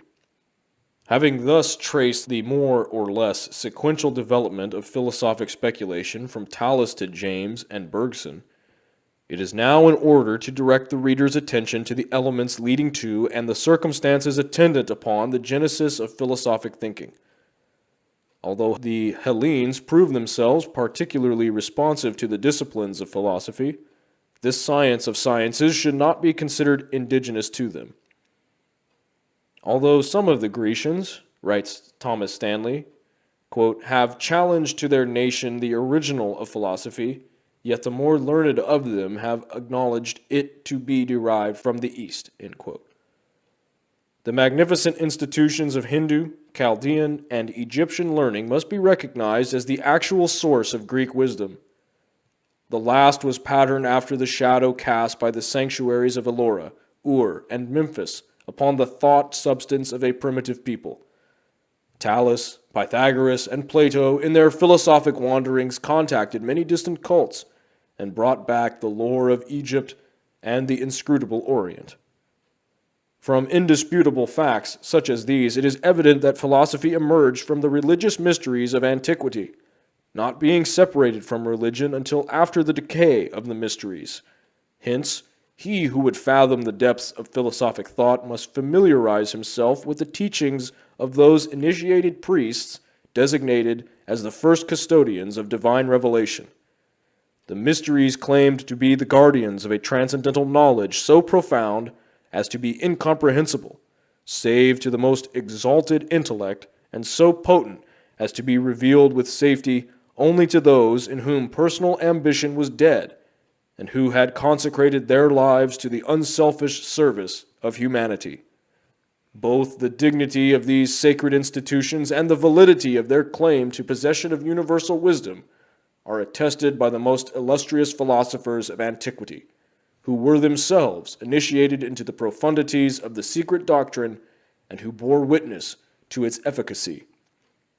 The question may legitimately be propounded: if these ancient mystical institutions were of such great pith and moment, why is so little information now available concerning them and the arcana they claim to possess?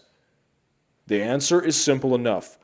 The mysteries were secret societies, binding their initiates to inviolable secrecy and avenging with death the betrayal of their sacred trusts.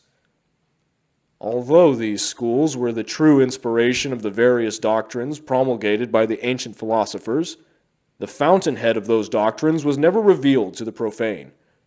Furthermore, in the lapse of time, the teachings became so inextricably linked with the names of their disseminators that the actual but recondite source, the mysteries, came to be wholly ignored.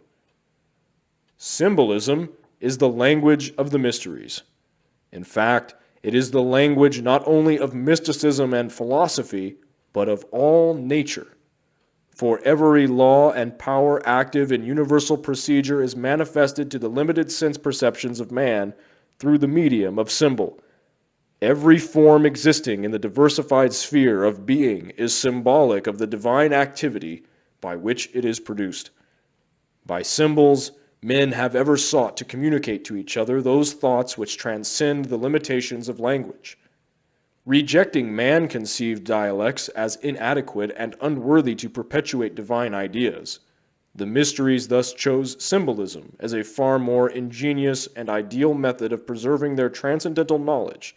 In a single figure, a symbol may both reveal and conceal, for to the wise the subject of the symbol is obvious, while to the ignorant the figure remains inscrutable.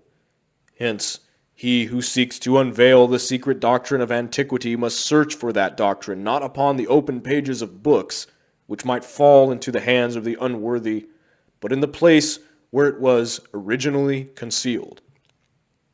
Far-sighted were the initiates of antiquity. They realized that nations come and go, that empires rise and fall, and that the golden ages of art, science, and idealism are succeeded by the dark ages of superstition. With the needs of posterity foremost in mind, the sages of old went to inconceivable extremes to make certain that their knowledge should be preserved.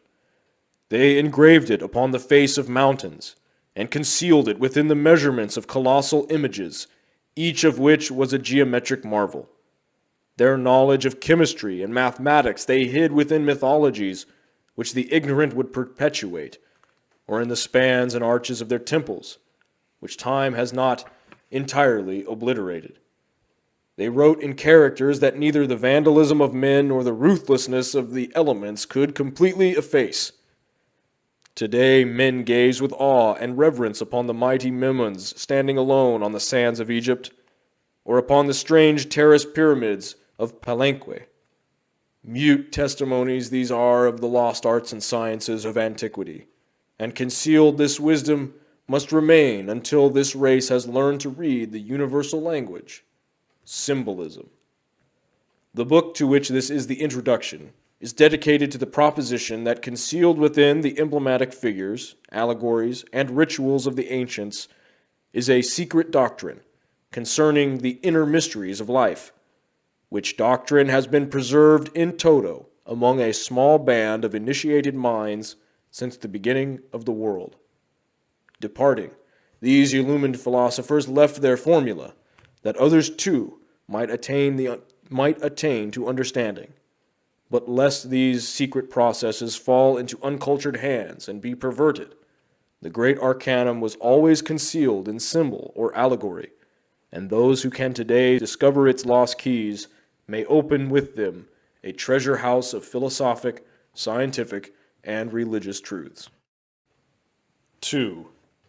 The ancient mysteries and secret societies which have influenced modern Masonic symbolism. Part 1. When confronted with a problem involving the use of the reasoning faculties, individuals of strong intellect keep their poise and seek to reach a solution by obtaining facts bearing upon the question. Those of immature mentality, on the other hand, when similarly confronted, are overwhelmed. While the former may be qualified to solve the riddle of their own destiny, the latter must be led like a flock of sheep and taught in simple language. They depend almost entirely upon the ministrations of the shepherd. The Apostle Paul said that these little ones must be fed with milk, but that meat is the food of strong men. Thoughtlessness is almost synonymous with childishness, while thoughtfulness is symbolic of maturity. There are, however, but few mature minds in the world, and thus it was that the philosophic religious doctrines of the pagans were divided to meet the needs of these two fundamental groups of human intellect, one philosophic, the other incapable of appreciating the deeper mysteries of life. To the discerning few were revealed the esoteric or spiritual teachings, while the unqualified many received only the literal or exoteric interpretations. In order to make simple the great truths of nature and the abstract principles of natural law, the vital forces of the universe were personified, becoming the gods and goddesses of the ancient mythologies. While the ignorant multitudes brought their offerings to the altars of Priapus and Pan, deities representing the procreative energies, the wise recognized in these marble statues only symbolic concretions of great abstract truths. In all cities of the ancient world were temples for public worship and offering. In every community also were philosophers and mystics, deeply versed in nature's lore. These individuals were usually banded together, forming seclusive philosophic and religious schools. The more important of these groups were known as the mysteries. Many of the great minds of antiquity were initiated into these secret fraternities by strange and mysterious rites, some of which were extremely cruel. Alexander Wilder defines the mysteries as, quote, sacred dramas performed at stated periods. The most celebrated were those of Isis, Sabazius, Sibyl, and Eleusis, end quote. After being admitted, the initiates were instructed in the secret wisdom which had been preserved for ages. Plato, an initiate of one of these sacred orders, was severely criticized because in his writings he revealed to the public many of the secret philosophic principles of the mysteries. Every pagan nation had, and has, not only its state religion, but another into which the philosophic elect alone have gained entrance. Many of these ancient cults vanished from the earth without revealing their secrets, but a few have survived the test of ages, and their mysterious symbols are still preserved. Much of the ritualism of Freemasonry is based on the trials to which candidates were subjected by the ancient hierophants before the keys of wisdom were entrusted to them.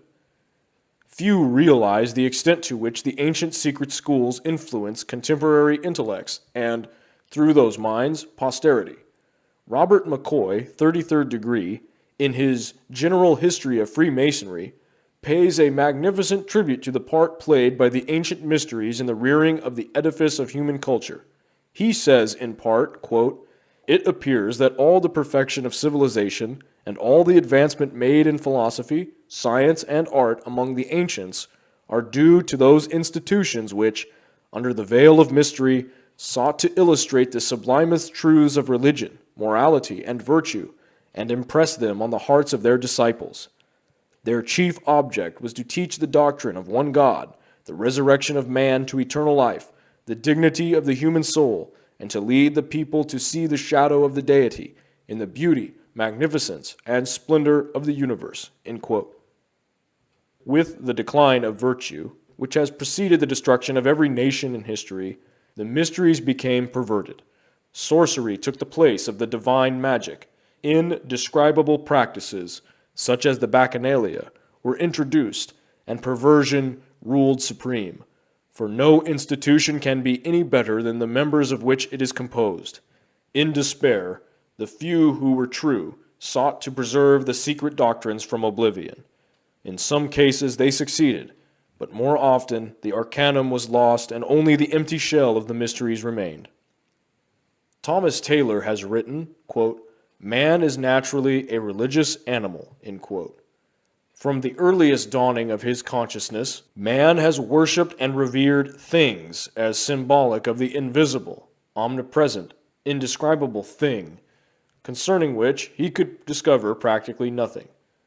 The pagan mysteries opposed the Christians during the early centuries of their church, declaring that the new faith, Christianity, did not demand virtue and integrity as requisites for salvation. Celsus expressed himself on the subject in the following caustic terms, quote, "That I do not, however, accuse the Christians more bitterly than truth compels, may be conjectured from hence, that the criers who call men to other mysteries proclaim as follows: Let him approach whose hands are pure, and whose words are wise. And again others proclaim, Let him approach who is pure from all wickedness, whose soul is not conscious of any evil, and who leads a just and upright life. And these things are proclaimed by those who promise a purification from error. Let us now hear who those are that are called to the Christian mysteries. Whoever is a sinner, whoever is unwise, whoever is a fool, and whoever, in short, is miserable, him the kingdom of God will receive. Do you not, therefore, call a sinner, an unjust man, a thief, a housebreaker, a wizard, one who is sacrilegious, and a robber of sepulchres? What other persons would the crier nominate who should call robbers together?" End quote. It was not the true faith of the early Christian mystics that Celsus attacked, but the false forms that were creeping in even during his day. The ideals of early Christianity were based upon the high moral standards of the pagan mysteries, and the first Christians who met under the city of Rome used as their places of worship the subterranean temples of Mithras, from whose cult has been borrowed much of the sacerdotalism of the modern church. The ancient philosophers believed that no man could live intelligently who did not have a fundamental knowledge of nature and her laws. Before man can obey, he must understand, and the mysteries were devoted to instructing man concerning the operation of divine law in the terrestrial sphere. Few of the early cults actually worshipped anthropomorphic deities, although their symbolism might lead one to believe they did. They were moralistic rather than religionistic, philosophic rather than theologic. They taught man to use his faculties more intelligently, to be patient in the face of adversity, to be courageous when confronted by danger, to be true in the midst of temptation, and most of all, to view a worthy life as the most acceptable sacrifice to God, and his body as an altar sacred to the deity. Sun worship played an important part in nearly all the early pagan mysteries. This indicates the probability of their Atlantean origin, for the people of Atlantis were sun worshippers. The solar deity was usually personified as a beautiful youth with long golden hair to symbolize the rays of the sun. This golden sun god was slain by wicked ruffians who personified the evil principle of the universe.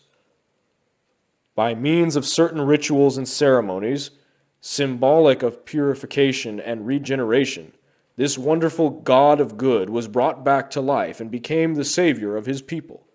The secret processes whereby he was resurrected symbolize those cultures by means of which man is able to overcome his lower nature, master his appetites, and give expression to the higher side of himself. The mysteries were organized for the purpose of assisting the struggling human creature to reawaken the spiritual powers which, surrounded by the flaming ring of lust and degeneracy, lay asleep within his soul. In other words, man was offered a way by which he could regain his lost estate. See Wagner's Siegfried. In the ancient world, nearly all the secret societies were philosophic and religious. During the medieval centuries, they were chiefly religious and political, although a few philosophic schools remained. In modern times, secret societies, in the Occidental countries, are largely political or fraternal, although in a few of them, as in Masonry, the ancient religious and philosophic principles still survive. Space prohibits a detailed discussion of these secret schools. There were literally scores of these ancient cults, with branches in all parts of the Eastern and Western worlds. Some, such as those of Pythagoras and the Hermetists, show a decided Oriental influence, while the Rosicrucians, according to their own proclamations, gained much of their wisdom from Arabian mystics. Although the mystery schools are usually associated with civilization, there is evidence that the most uncivilized peoples of prehistoric times had a knowledge of them. Natives of distant islands, many in the lowest forms of savagery, have mystic rituals and secret practices which, although primitive, are of a decided Masonic tinge. The Druidic Mysteries of Britain and Gaul. Quote, "The original and primitive inhabitants of Britain, at some remote period, revived and reformed their national institutes. Their priest, or instructor, had hitherto been simply named Gwyd, but it was considered to have become necessary to divide this office between the national, or superior, priest, and another whose influence would be more limited. From henceforth, the former became Derwid, Druid, or superior instructor, and the latter Gowid, or Ovid, Ovate, subordinate instructor, and both went by the general name of Bairds, or bards, or teachers of wisdom. As the system matured and augmented, the bardic order consisted of three classes: the Druids, Baird Braint, or privileged bards, and Ovates." See Samuel Merrick and Charles Smith, The Costume of the Original Inhabitants of the British Islands. The origin of the word Druid is under dispute. Max Mueller believes that, like the Irish word Druy, it means the men of the oak trees. He further draws attention to the fact that the forest gods and tree deities of the Greeks were called Dryads. Some believe the word to be of Teutonic origin, others ascribe it to the Welsh. A few trace it to the Gaelic Druid, which means a wise man or a sorcerer. In Sanskrit, the word Dru means timber. At the time of the Roman conquest, the Druids were thoroughly ensconced in Britain and Gaul. Their power over the people was unquestioned, and there were instances in which armies, about to attack each other, sheathed their swords when ordered to do so by the white-robed Druids. No undertaking of great importance was started without the assistance of these patriarchs, who stood as mediators between the gods and men. The Druidic order is deservedly credited with having had a deep understanding of nature and her laws. The Encyclopedia Britannica states that geography, physical science, natural theology, and astrology were their favorite studies. The Druids had a fundamental knowledge of medicine, especially the use of herbs and simples. Crude surgical instruments also have been found in England and Ireland. An odd treatise on early British medicine states that every practitioner was expected to have a garden or backyard for the growing of certain herbs necessary to his profession. Eliphas Levi, the celebrated transcendentalist, makes the following significant statement, quote, "The Druids were priests and physicians, curing by magnetism and charging amulets with their fluidic influence. Their universal remedies were mistletoe and serpent's eggs, because these substances attract the astral light in a special manner. The solemnity with which mistletoe was cut down drew upon this plant the popular confidence and rendered it powerfully magnetic. The progress of magnetism will someday reveal to us the absorbing properties of mistletoe. We shall then understand the secret of those spongy growths which drew the unused virtues of plants and became surcharged with tinctures and savors. Mushrooms, truffles, gall on trees, and the different kinds of mistletoe will be employed with understanding by a medical science, which will be new because it is old. But one must not move quicker than science. which recedes that it may advance the further." End quote. See the history of magic. Not only was the mistletoe sacred as symbolic of the universal medicine or panacea, but also because of the fact that it grew upon the oak tree. Through the symbol of the oak, the Druids worshipped the supreme deity. Therefore, anything growing upon that tree was sacred to him. At certain seasons, according to the positions of the sun, moon, and stars, the archdruid climbed the oak tree and cut the mistletoe with a golden sickle consecrated for that service. The parasitic growth was caught in white cloths, provided for the purpose, lest it touch the earth and be polluted by terrestrial vibrations. Usually a sacrifice of a white bull was made under the tree. The Druids were initiates of a secret school that existed in their midst. This school, which closely resembled the Bacchic and Eleusinian mysteries of Greece or the Egyptian rites of Isis and Osiris, is justly designated the Druidic Mysteries. There has been much speculation concerning the secret wisdom that the Druids claimed to possess. Their secret teachings were never written, but were communicated orally to specially prepared candidates. Robert Brown, 32nd degree, is of the opinion that the British priests secured their information from Tyrian and Phoenician navigators, who, thousands of years before the Christian era, established colonies in Britain and Gaul while searching for tin. Thomas Maurice, in his Indian Antiquities, discourses at length on Phoenician, Carthaginian, and Greek expeditions to the British Isles for the purpose of procuring tin. Others are of the opinion that the mysteries as celebrated by the Druids were of Oriental origin, possibly Buddhistic. The proximity of the British Isles to the lost Atlantis may account for the sun worship which plays an important part in the rituals of Druidism. According to Artemidorus, Ceres and Persephone were worshipped on an island close to Britain, with rites and ceremonies similar to those of Samothrace. There is no doubt that the Druidic pantheon includes a large number of Greek and Roman deities. This greatly amazed Caesar during his conquest of Britain and Gaul, and caused him to affirm that these tribes adored Mercury, Apollo, Mars, and Jupiter in a manner similar to that of the Latin countries. It is almost certain that the Druidic mysteries were not indigenous to Britain or Gaul, but migrated from one of the more ancient civilizations. The school of the Druids was divided into 3 distinct parts, and the secret teachings embodied therein are practically the same as the mysteries concealed under the allegories of Blue Lodge masonry. The lowest of the 3 divisions was that of Ovate, or Ovid. This was an honorary degree, requiring no special purification or preparation.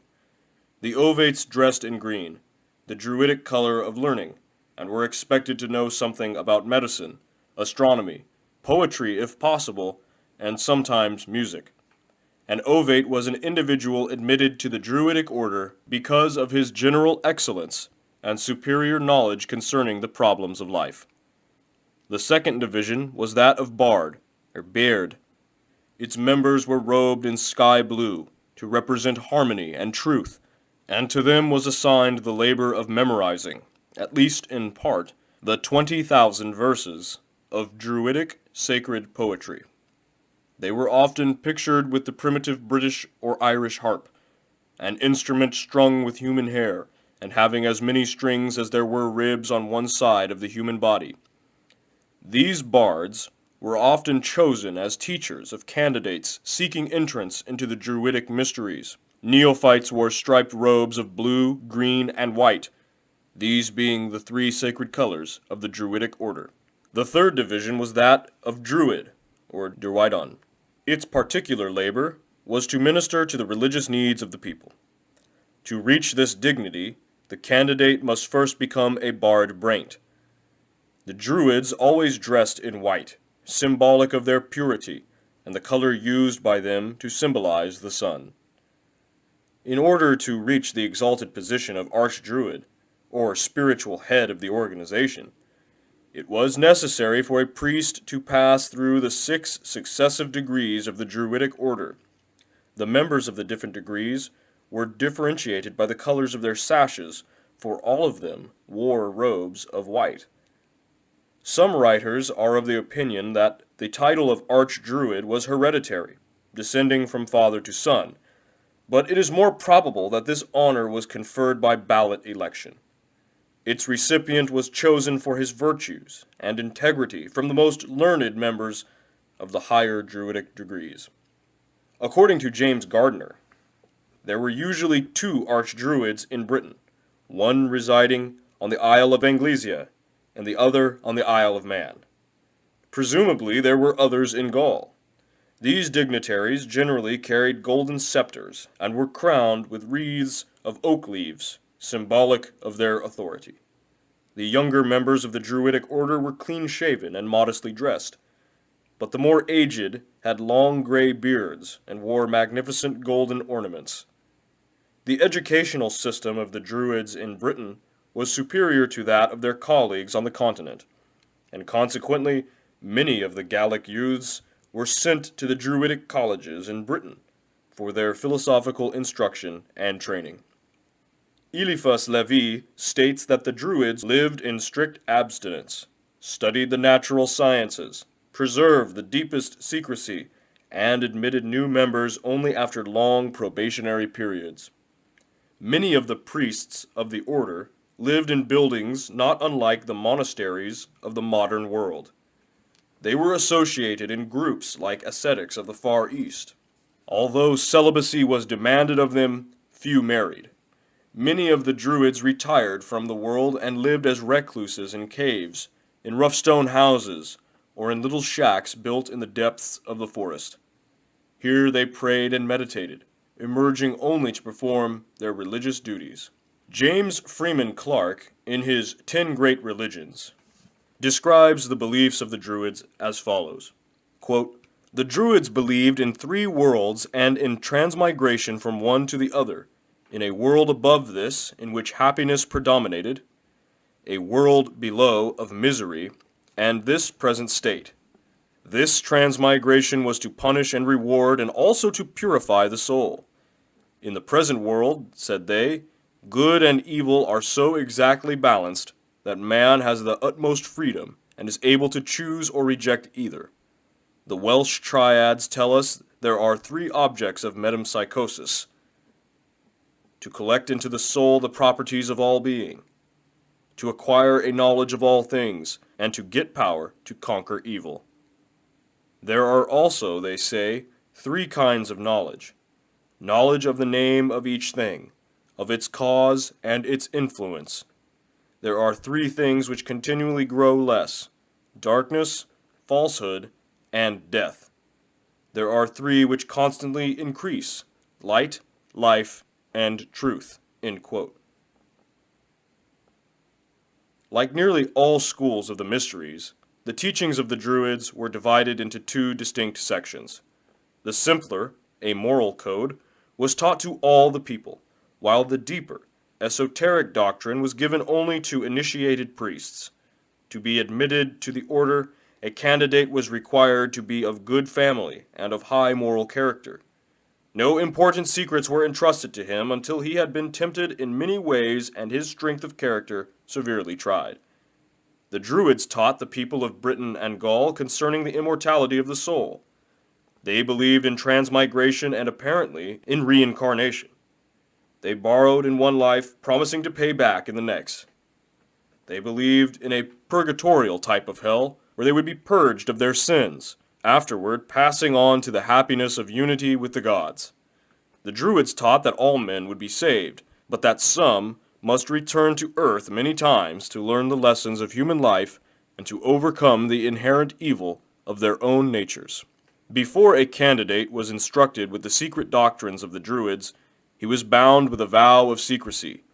These doctrines were imparted only in the depths of forests and in the darkness of caves. In these places, far from the haunts of men, the neophyte was instructed concerning the creation of the universe, the personalities of the gods, the laws of nature, the secrets of occult medicine, the mysteries of the celestial bodies, and the rudiments of magic and sorcery. The Druids had a great number of feast days. The new and full moon and the 6th day of the moon were sacred periods. It is believed that initiations took place only at the 2 solstices and the 2 equinoxes. At dawn of the 25th day of December, the birth of the sun god was celebrated. The secret teachings of the Druids are said by some to be tinctured with Pythagorean philosophy. The Druids had a Madonna, or Virgin Mother, with a child in her arms, who was sacred to their mysteries, and their sun god was resurrected at the time of the year corresponding to that at which modern Christians celebrate Easter. Both the cross and the serpent were sacred to the Druids, who made the former by cutting off all the branches of an oak tree and fastening one of them to the main trunk in the form of the letter T. This oaken cross became symbolic of their superior deity. They also worshipped the sun, moon, and stars. The moon received their special veneration. Caesar stated that Mercury was one of the chief deities of the Gauls. The Druids are believed to have worshipped Mercury under the similitude of a stone cube. They also had great veneration for the nature spirits, fairies, gnomes, and undines, little creatures of the forest, and rivers to whom many offerings were made. Describing the temples of the Druids, Charles Heckthorne, in the Secret Societies of all ages and countries, says, quote, "Their temples wherein the sacred fire was preserved were generally situated on eminences and in dense groves of oak, and assumed various forms, circular, because a circle was the emblem of the universe, oval, in allusion to the mundane egg, from which issued, according to the traditions of many nations, the universe, or, according to others, our first parents, serpentine, because a serpent was the symbol of Hu, the Druidic Osiris, cruciform, because a cross is an emblem of regeneration, or winged, to represent the motion of the divine spirit. Their chief deities were reducible to 2, a male and a female, the great father and mother, Hu and Saradwin, distinguished by the same characteristics as belong to Osiris and Isis, Bacchus and Ceres, or any other supreme god and goddess representing the 2 principles of all being." End quote. Godfrey Higgins states that Hu, the mighty, regarded as the first settler of Britain, came from a place which the Welsh triads call the Summer Country, the present site of Constantinople. Albert Pike says that the lost word of masonry is concealed in the name of the Druid god Hu. The meager information extant concerning the secret initiations of the Druids indicates a decided similarity between their mystery school and the schools of Greece and Egypt. Hu, the sun god, was murdered, and, after a number of strange ordeals and mystic rituals, was restored to life. There were 3 degrees of Druidic mysteries, but few successfully passed them all. The candidate was buried in a coffin, as symbolic of the death of the sun god. The supreme test, however, was being sent out to sea in an open boat. While undergoing this ordeal, many lost their lives. Taliesin, an ancient scholar who passed through the mysteries, describes the initiation of the open boat in Faber's Pagan Idolatry. The few who passed this 3rd degree were said to have been born again, and were instructed in the secret and hidden truths which the Druid priests had preserved from antiquity. From these initiates were chosen many of the dignitaries of the British religious and political world. For further details, see Faber's Pagan Idolatry, Albert Pike's Morals and Dogma, and Godfrey Higgins' Celtic Druids. The Rites of Mithras. When the Persian mysteries immigrated into southern Europe, they were quickly assimilated by the Latin mind. The cult grew rapidly, especially among the Roman soldiery, and during the Roman wars of conquest the teachings were carried by the legionaries to nearly all parts of Europe. So powerful did the cult of Mithras become that at least one Roman emperor was initiated into the order, which met in caverns under the city of Rome. Concerning the spread of this mystery school through different parts of Europe, C.W. King, in his Gnostics and Their Remains, says, quote, "Mithraic bas-reliefs, cut on the faces of rocks or on stone tablets, still abound in the countries formerly the western provinces of the Roman Empire. Many exist in Germany, still more in France, and in this island, Britain, they have often been discovered on the line of the Picts' wall, and the noted one at Bath." End quote. Alexander Wilder, in his Philosophy and Ethics of the Zoroasters, states that Mithras is the Zend title for the sun, and he is supposed to dwell within that shining orb. Mithras has a male and a female aspect, though not himself androgynous. As Mithras, he is the lord of the sun, powerful and radiant, and most magnificent of the Yazatas, Izads, or genii of the sun. As Mithra, this deity represents the feminine principle. The mundane universe is recognized as her symbol. She represents nature as receptive and terrestrial, and as fruitful only when bathed in the glory of the solar orb. The Mithraic cult is a simplification of the more elaborate teachings of Zarathustra, or Zoroaster, the Persian fire magician. According to the Persians, there coexisted in eternity two principles. The first of these, Ahura Mazda, or Ormuzd, was the spirit of good. From Ormuzd came forth a number of hierarchies of good and beautiful spirits, angels and archangels. The second of these eternally existing principles was called Ahriman. He was a pure and beautiful spirit, but he later rebelled against Ormuzd, being jealous of his power.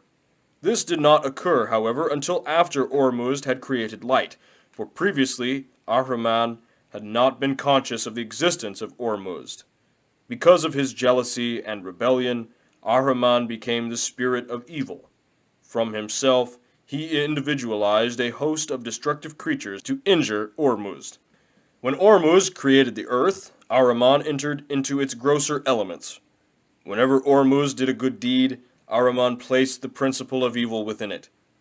At last, when Ormuzd created the human race, Ahriman became incarnate in the lower nature of man, so that in each personality the spirit of good and the spirit of evil struggle for control. For 3,000 years, Ormuzd ruled the celestial worlds with light and goodness. Then he created man. For another 3,000 years, he ruled man with wisdom and integrity. Then the power of Ahriman began, and the struggle for the soul of man continues through the next period of 3,000 years. During the fourth period of 3,000 years, the power of Ahriman will be destroyed. Good will return to the world again.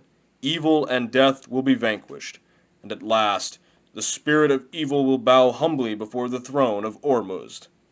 While Ormuzd and Ahriman are struggling for control of the human soul and for supremacy in nature, Mithras, god of intelligence, stands as mediator between the two.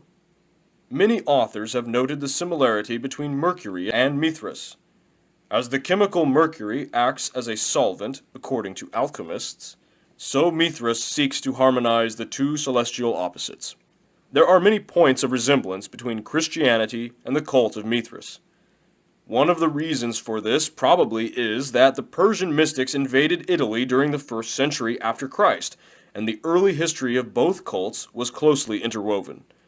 The Encyclopedia Britannica makes the following statement concerning the Mithraic and Christian mysteries. Quote, "The fraternal and democratic spirit of the first communities, and their humble origin, the identification of the object of adoration with light and the sun, the legends of the shepherds with their gifts and adoration, the flood and the ark, the representation in art of the fiery chariot, the drawing of water from the rock, the use of bell and candle, holy water and the communion, the sanctification of Sunday and of the 25th of December, the insistence on moral conduct, the emphasis placed on abstinence and self-control, the doctrine of heaven and hell, of primitive revelation, of the mediation of the Logos emanating from the divine, the atoning sacrifice, the constant warfare between good and evil, and the final triumph of the former, the immortality of the soul,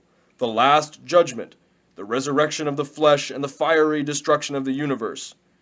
These are some of the resemblances which, whether real or only apparent, enabled Mithraism to prolong its resistance to Christianity." End quote. The rites of Mithras were performed in caves. Porphyry, in his Cave of the Nymphs, states that Zoroaster, was the first to consecrate a cave to the worship of God, because a cavern was symbolic of the earth, or the lower world of darkness. John P. Lundy, in his Monumental Christianity, describes the cave of Mithras as follows, quote, "But this cave was adorned with the signs of the zodiac, Cancer and Capricorn. The summer and winter solstices were chiefly conspicuous, as the gates of souls descending into this life or passing out of it in their ascent to the gods, Cancer being the gate of descent, and Capricorn of ascent. These are the two avenues of the immortals passing up and down from earth to heaven, and from heaven to earth." End quote. The so-called chair of St. Peter in Rome was believed to have been used in one of the pagan mysteries, possibly that of Mithras, in whose subterranean grottos the votaries of the Christian mysteries met in the early days of their faith. In Anacalypsis, Godfrey Higgins writes that in 1662, while cleaning this sacred chair of Bar Jonas, the 12 labors of Hercules were discovered upon it, and that later the French discovered upon the same chair the Mohammedan Confession of Faith, written in Arabic. Initiation into the rites of Mithras, like initiation into many other ancient schools of philosophy, apparently consisted of 3 important degrees. Preparation for these degrees consisted of self-purification, the building up of the intellectual powers, and the control of the animal nature. In the first degree, the candidate was given a crown upon the point of a sword and was instructed in the mysteries of Mithras' hidden power. Probably, he was taught that the golden crown represented his own spiritual nature, which must be objectified and unfolded before he could truly glorify Mithras. For Mithras was his own soul, standing as mediator between Ormuzd, his spirit, and Ahriman, his animal nature. In the second degree, he was given the armor of intelligence and purity, and sent into the darkness of subterranean pits to fight the beasts of lust, passion, and degeneracy. In the third degree, he was given a cape, upon which were drawn or woven the signs of the zodiac and other astronomical symbols. After his initiations were over, he was hailed as one who had risen from the dead, was instructed in the secret teachings of the Persian mystics, and became a full-fledged member of the order. Candidates who successfully passed the Mithraic initiations were called lions, and were marked upon their foreheads with the Egyptian cross. Mithras himself is often pictured with the head of a lion and 2 pairs of wings. Throughout the entire ritual were repeated references to the birth of Mithras as the sun god, his sacrifice for man, his death that men might have eternal life, and lastly, his resurrection and the saving of all humanity by his intercession before the throne of Ormuzd. See Hecthorn. While the cult of Mithras did not reach the philosophic heights attained by Zarathustra, its effect upon the civilization of the Western world was far-reaching, for at one time nearly all Europe was converted to its doctrines. Rome, in her intercourse with other nations, inoculated them with her religious principles, and many later institutions have exhibited Mithraic culture. The reference to the lion, and the grip of the lion's paw in the Master Mason's degree have a strong Mithraic tinge, and may easily have originated from this cult.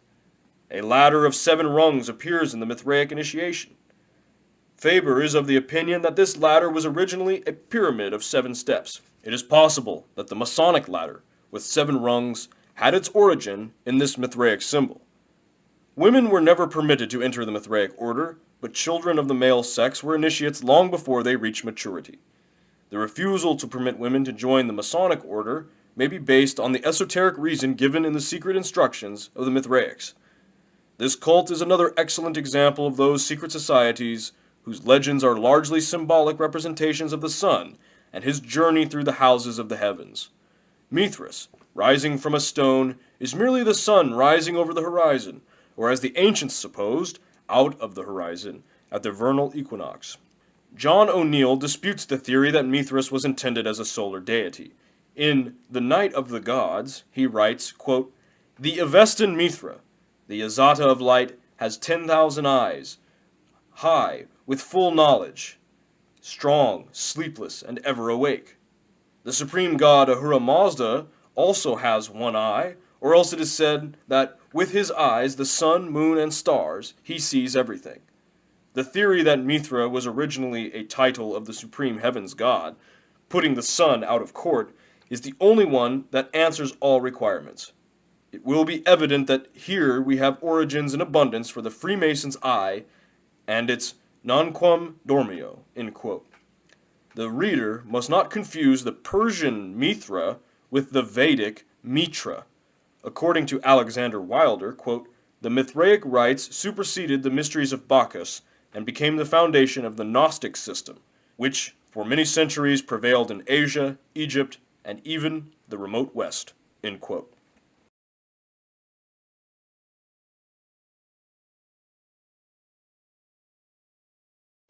The Ancient Mysteries and Secret Societies, Part 2. The entire history of Christian and pagan Gnosticism is shrouded in the deepest mystery and obscurity. For, while the Gnostics were undoubtedly prolific writers, little of their literature has survived. They brought down upon themselves the animosity of the early Christian Church, and when this institution reached its position of world power, it destroyed all available records of the Gnostic cultus. The name Gnostic means wisdom or knowledge and is derived from the Greek gnosis. The members of the order claimed to be familiar with the secret doctrines of early Christianity. They interpreted the Christian mysteries according to pagan symbolism. Their secret information and philosophic tenets they concealed from the profane and taught to a small group only of especially initiated persons. Simon Magus, the magician of New Testament fame, is often supposed to have been the founder of Gnosticism. If this be true, the sect was formed during the century after Christ, and is probably the first of the many branches which have sprung from the main trunk of Christianity. Everything with which the enthusiasts of the early Christian church might not agree, they declared to be inspired by the devil. That Simon Magus had mysterious and supernatural powers is concealed even by his enemies, but they maintained that these powers were lent to him by the infernal spirits and furies which they asserted were his ever-present companions. Undoubtedly, the most interesting legend concerning Simon is that which tells of his theosophic contests with the Apostle Peter, while the two were promulgating their differing doctrines in Rome. According to the story that the Church Fathers have preserved, Simon was to prove his spiritual superiority by ascending to heaven in a chariot of fire. He was actually picked up and carried many feet into the air by invisible powers. When St. Peter saw this, he cried out in a loud voice, ordering the demons, spirits of the air, to release their hold upon the magician. The evil spirits, when so ordered by the great saint, were forced to obey. Simon fell a great distance and was killed, which decisively proved the superiority of the Christian powers. This story is undoubtedly manufactured out of whole cloth, as it is only one out of many accounts concerning his death, few of which agree. As more and more evidence is being amassed to the effect that St. Peter was never in Rome, its last possible vestige of authenticity is rapidly being dissipated. That Simon was a philosopher there is no doubt, for wherever his exact words are preserved, his synthetic and transcending thoughts are beautifully expressed. The principles of Gnosticism are well described in the following verbatim statement by him, supposed to have been preserved by Hippolytus. Quote, "To you, therefore, I say what I say, and I write what I write. And the writing is this: of the universal aeons, periods, planes, or cycles of creative and created life in substance and space, celestial creatures, there are two shoots, without beginning or end, springing from one root, which is the power invisible, inapprehensible silence, bythos. Of these shoots, one is manifested from above, which is the great power, the universal mind, ordering all things, male, and the other is manifested from below, the great thought, female, producing all things. Hence, pairing with each other, they unite and manifest in the middle distance, incomprehensible air, without beginning or end. In this is the Father who sustains all things and nourishes those things which have a beginning and end. End quote. See Simon Magus by G.R.S. Mead. By this, we are to understand that manifestation is the result of a positive and a negative principle, one acting upon the other, and it takes place in the middle plane, or point of equilibrium, called the pleroma. This pleroma is a peculiar substance produced out of the blending of the spiritual and material aeons. Out of the pleroma was individualized the demiurgus, the immortal mortal, to whom we are responsible for our physical existence and the suffering we must go through in connection with it. In the Gnostic system, 3 pairs of opposites, called syzygies, emanated from the Eternal One. These, with himself, make the total of 7. The 6, 3 pairs, aeons, living divine principles, were described by Simon in the Philosophumena in the following manner. The first 2 were mind, or nous, and thought, eponeia. Then came voice, phone, and its opposite, name, onoma, and lastly, reason, logismos, and reflection, enthumesis. From these primordial 6, united with the eternal flame, came forth the aeons, angels, who formed the lower worlds through the direction of the demiurgus. See the works of H.P. Blavatsky. How this first Gnosticism of Simon Magus and Menander, his disciple, was amplified and frequently distorted by later adherents to the cult must now be considered. The school of Gnosticism was divided into 2 major parts, commonly called the Syrian cult and the Alexandrian cult. These schools agreed in essentials, but the latter division was more inclined to be pantheistic, while the former was dualistic.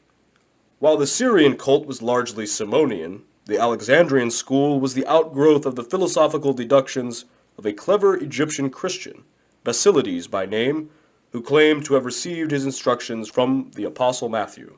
Like Simon Magus, he was an emanationist, with Neoplatonic inclinations. In fact, the entire Gnostic mystery is based upon the hypothesis of emanations as being the logical connection between the irreconcilable opposites absolute spirit and absolute substance, which the Gnostics believed to have been coexistent in eternity. Some assert that Basilides was the true founder of Gnosticism, but there is much evidence to the effect that Simon Magus laid down its fundamental principles in the preceding century. The Alexandrian Basilides inculcated Egyptian Hermeticism, Oriental occultism, Chaldean astrology, and Persian philosophy in his followers, and in his doctrines sought to unite the schools of early Christianity with the ancient pagan mysteries. To him is attributed the formulation of that peculiar concept of the deity, which carries the name of Abraxas. In discussing the original meaning of this word, Godfrey Higgins, in his Celtic Druids, has demonstrated that the numerological powers of the letters forming the word Abraxas, when added together, result in the sum of 365. The same author also notes that the name Mithras, when treated in a similar manner, has the same numerical value. Basilides taught that the powers of the universe were divided into 365 aeons, or spiritual cycles, and that the sum of all these together was the Supreme Father. And to him he gave the Kabbalistical appellation Abraxas, as being symbolical, numerologically, of his divine powers, attributes, and emanations. Abraxas is usually symbolized as a composite creature, with the body of a human being, and the head of a rooster, and with each of his legs ending in a serpent. C.W. King, in his Gnostics and Their Remains, gives the following concise description of the Gnostic philosophy of Basilides, quoting from the writings of the early Christian bishop and martyr St. Irenaeus. Quote, He asserted that God, the uncreated eternal Father, had first brought forth nous, or mind, this the logos, word, this again phronesis, intelligence, and from phronesis sprung Sophia, wisdom, and dynamis, strength. End quote. In describing Abraxas, C.W. King says, quote, Bellarmine considers the composite image inscribed with the actual name Abraxas to be a Gnostic pantheos, representing the Supreme Being with the 5 emanations marked out by appropriate symbols. From the human body, the usual form assigned to the deity, spring the 2 supporters, nous and logos, expressed in the serpents, symbols of the inner senses, and the quickening understanding, on which account the Greeks had made the serpent the attribute of Pallas. His head, that of a cock, represents phronesis, that bird being the emblem of foresight and of vigilance. His 2 arms hold the symbols of Sophia and Dynamis, the shield of wisdom and the whip of power. End quote. The Gnostics were divided in their opinions concerning the Demiurgus, or creator of the lower worlds. He established the terrestrial universe with the aid of 6 suns, or emanations, possibly the planetary angels, which he formed out of, and yet within, himself. As stated before, the Demiurgos was individualized as the lowest creation out of the substance called pleroma. One group of the Gnostics was of the opinion that the Demiurgos was the cause of all misery and was an evil creature who, by building this lower world, had separated the souls of men from truth by encasing them in mortal vehicles. The other sect viewed the Demiurgos as being divinely inspired and merely fulfilling the dictates of the invisible Lord. Some Gnostics were of the opinion that the Jewish god, Jehovah, was the Demiurgus. This concept, under a slightly different name, apparently influenced medieval Rosicrucianism, which viewed Jehovah as the Lord of the material universe rather than as the supreme deity. Mythology abounds with the stories of gods who partook of both celestial and terrestrial natures. Odin of Scandinavia is a good example of a deity subject to mortality, bowing before the laws of nature, and yet being, in certain senses at least, a supreme deity. The Gnostic viewpoint concerning the Christ is well worthy of consideration. This order claimed to be the only sect to have actual pictures of the divine Syrian, while these were, in all probability, idealistic conceptions of the Savior based upon existing sculpturings and paintings of the pagan sun gods. They were all Christianity had. To the Gnostics, the Christ was the personification of nous, the divine mind, and emanated from the higher spiritual aeons. He descended into the body of Jesus at the baptism, and left it again before the crucifixion. The Gnostics declared that the Christ was not crucified, as this divine nous could not suffer death, but that Simon, the Cyrenian, offered his life instead, and that the nous, by means of its power, caused Simon to resemble Jesus. Irenaeus makes the following statement concerning the cosmic sacrifice of the Christ. Quote, When the uncreated, unnamed Father saw the corruption of mankind, he sent his firstborn, nous, into the world, in the form of Christ, for the redemption of all who believe in him, out of the power of those that have fabricated the world, the Demiurgus, and his 6 sons, the planetary genii.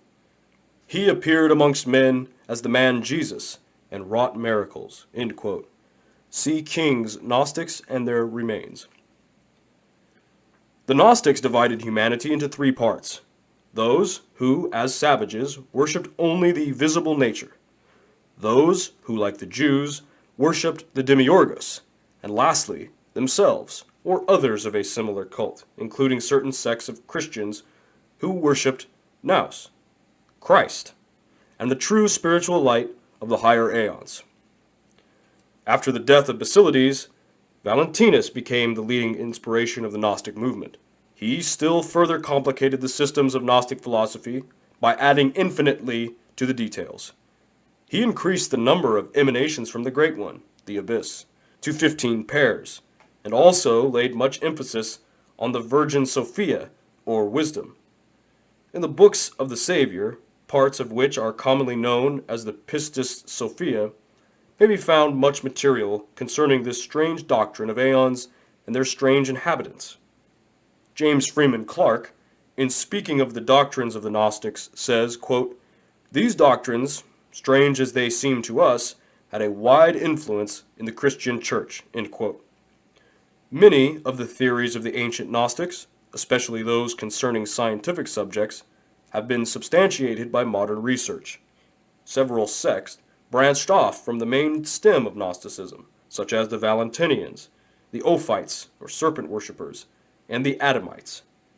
After the 3rd century, their power waned, and the Gnostics practically vanished from the philosophic world. An effort was made during the Middle Ages to resurrect the principles of Gnosticism, but owing to the destruction of their records, the material necessary was not available. Even today, there are evidences of Gnostic philosophy in the modern world, but they bear other names, and their true origin is not suspected.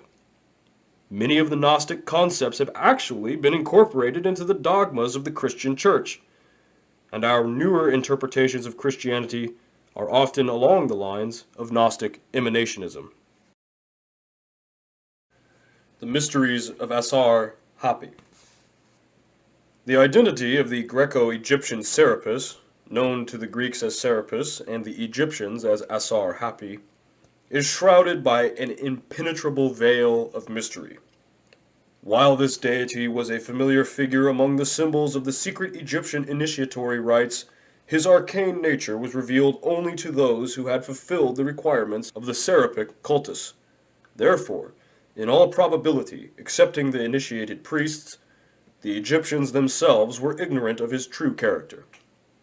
So far as known, there exists no authentic account of the rites of Serapis, but an analysis of the deity and his accompanying symbols reveals their salient points. In an oracle delivered to the king of Cyprus, Serapis described himself thus, quote, "A god I am, such as I show to thee. The starry heavens are my head, my trunk the sea. Earth forms my feet, mine ears the air supplies. The sun's far-darting brilliant rays, mine eyes." End quote. Several unsatisfactory attempts have been made to etymologize the word Serapis. Godfrey Higgins notes that Soros was the name given by the Egyptians to a stone coffin, and Apis was Osiris incarnate in the sacred bull. These two words combined result in Soros Apis, or Sorapis, quote, "the tomb of the bull," unquote. But it is improbable that the Egyptians would worship a coffin in the form of a man. Several ancient authors, including Macrobius, have affirmed that Serapis was a name for the sun, because his image so often had a halo of light about its head. In his Oration upon the Sovereign Sun, Julian speaks of the deity in these words, quote, "One Jove, one Pluto, one sun is Serapis," end quote. In Hebrew, Serapis is seraph, meaning to blaze out or to blaze up. For this reason, the Jews designated one of their hierarchies of spiritual beings seraphim. The most common theory, however, regarding the origin of the name Serapis is that which traces its derivation from the compound Osiris Apis. At one time, the Egyptians believed that the dead were absorbed into the nature of Osiris, the god of the dead. While marked similarity exists between Osiris Apis and Serapis, the theory advanced by Egyptologists that Serapis is merely a name given to the dead Apis or sacred bull of Egypt is untenable in view of the transcendent wisdom possessed by the Egyptian priestcraft, who, in all probability, used the god to symbolize the soul of the world, anima mundi. The material body of nature was called Apis. The soul which escaped from the body at death but was enmeshed with the form during physical life was designated Serapis. C.W. King believes Serapis to be a deity of Brahmanic extraction, his name being the Grecianized form of Sarada or Shripa, two titles ascribed to Yama, the Hindu god of death. This appears reasonable, especially since there is a legend to the effect that Serapis, in the form of a bull, was driven by Bacchus from India to Egypt. The priority of the Hindu mysteries would further substantiate such a theory. Among other meanings suggested for the word Serapis are the sacred bull, the sun in Taurus, the soul of Osiris, the sacred serpent, and the retiring of the bull. The last appellation has reference to the ceremony of drowning the sacred Apis in the waters of the Nile every 25 years.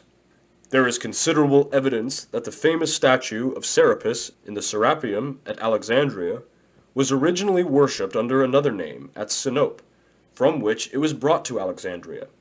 There is also a legend which tells that Serapis was a very early king of the Egyptians, to whom they owed the foundation of their philosophical and scientific power. After his death, this king was elevated to the estate of a god. Philolarchus declares that the word Serapis means the power that disposed the universe into its present beautiful order. End quote. In his Isis and Osiris, Plutarch gives the following account of the origin of the magnificent statue of Serapis, which stood in the Serapeum at Alexandria. While he was pharaoh of Egypt, Ptolemy Soter had a strange dream in which he beheld a tremendous statue, which came to life and ordered the pharaoh to bring it to Alexandria with all possible speed. Ptolemy Soter, not knowing the whereabouts of the statue, was sorely perplexed as to how he would discover it. While the pharaoh was relating his dream, a great traveler by the name of Sosibius, coming forward, declared that he had seen such an image at Sinope. The pharaoh immediately dispatched Sotiles and Dionysius to negotiate for the removal of the figure to Alexandria. 3 years elapsed before the image was finally obtained, the representatives of the pharaoh finally stealing it and concealing the theft by spreading a story that the statue had come to life and, walking down the street leading from its temple, had boarded the ship prepared for its transportation to Alexandria. Upon its arrival in Egypt, the figure was brought into the presence of 2 Egyptian initiates, the Eumolpid Timotheus and Manetho, the Sebonite, who immediately pronounced it to be Serapis. The priest then declared that it was equivalent to Pluto. This was a masterly stroke, for in Serapis the Greeks and Egyptians found a deity in common, and thus religious unity was consummated between the 2 nations. Several figures of Serapis that stood in his various temples in Egypt and Rome have been described by early authors. Nearly all of these showed Grecian rather than Egyptian influence. In some, the body of the god was encircled by the coils of a great serpent. Others showed him as a composite of Osiris and Apis. A description of the god that in all probability is reasonably accurate is that which represents him as a tall, powerful figure conveying the twofold impression of manly strength and womanly grace. His face portrayed a deeply pensive mood, the expression inclining towards sadness. His hair was long and arranged in a somewhat feminine manner, resting in curls upon his breast and shoulders. The face, save for its heavy beard, was also decidedly feminine. The figure of Serapis was usually robed from head to foot in heavy draperies, believed by initiates to conceal the fact that his body was androgynous. Various substances were used in making the statues of Serapis. Some undoubtedly were carved from stone or marble by skilled craftsmen. Others may have been cast from base or precious metals. One colossus of Serapis was composed of plates of various metals fitted together. In a labyrinth sacred to Serapis stood a 13-foot statue of him, reputed to have been made from a single emerald. Modern writers discussing this image state that it was made of green glass poured into a mold. According to the Egyptians, however, it withstood all the tests of an actual emerald. Clement of Alexandria describes a figure of Serapis compounded from the following elements. First, filings of gold, silver, lead, and tin. Second, all manner of Egyptian stones, including sapphires, hematites, emeralds, and topazes. All these being ground down and mixed together with the coloring matter left over from the funeral of Osiris and Apis. The result was a rare and curious figure, indigo in color. Some of the statues of Serapis must have been formed of extremely hard substances, for when a Christian soldier carrying out the edict of Theodosius struck the Alexandrian Serapis with his axe. That instrument was shattered into fragments, and sparks flew from it.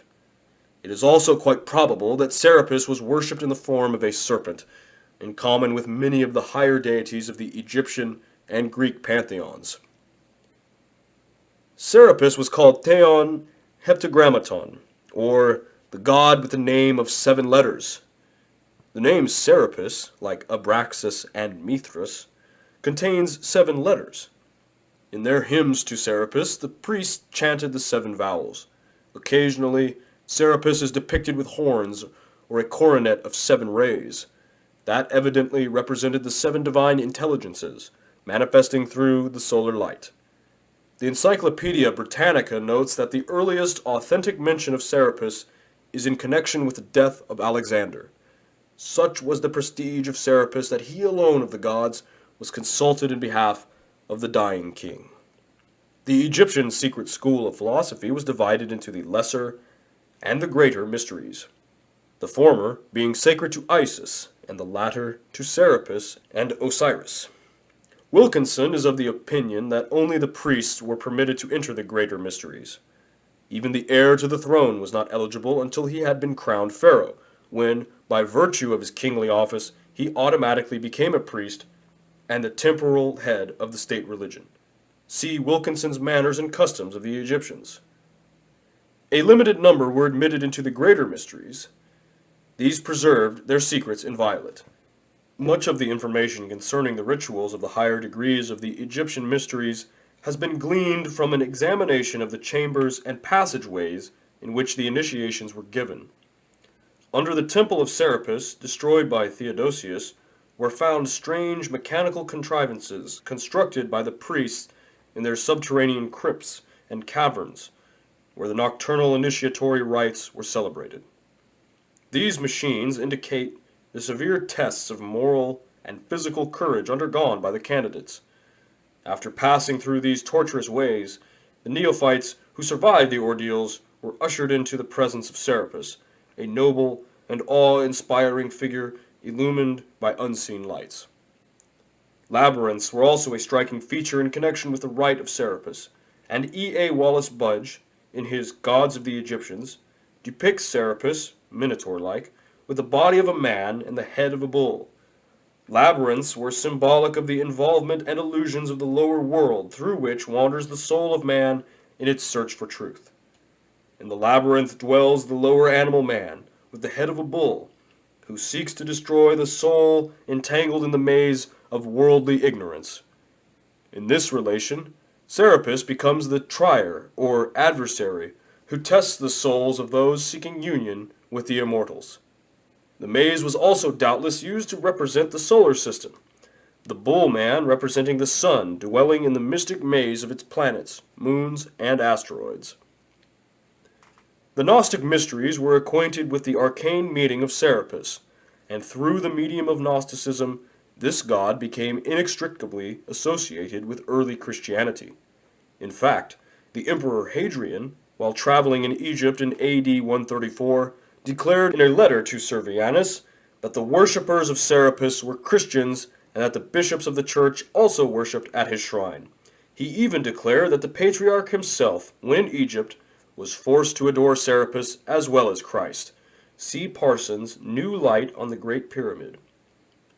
The little suspected importance of Serapis as a prototype of Christ can be best appreciated after a consideration of the following extract from C.W. King's Gnostics and Their Remains.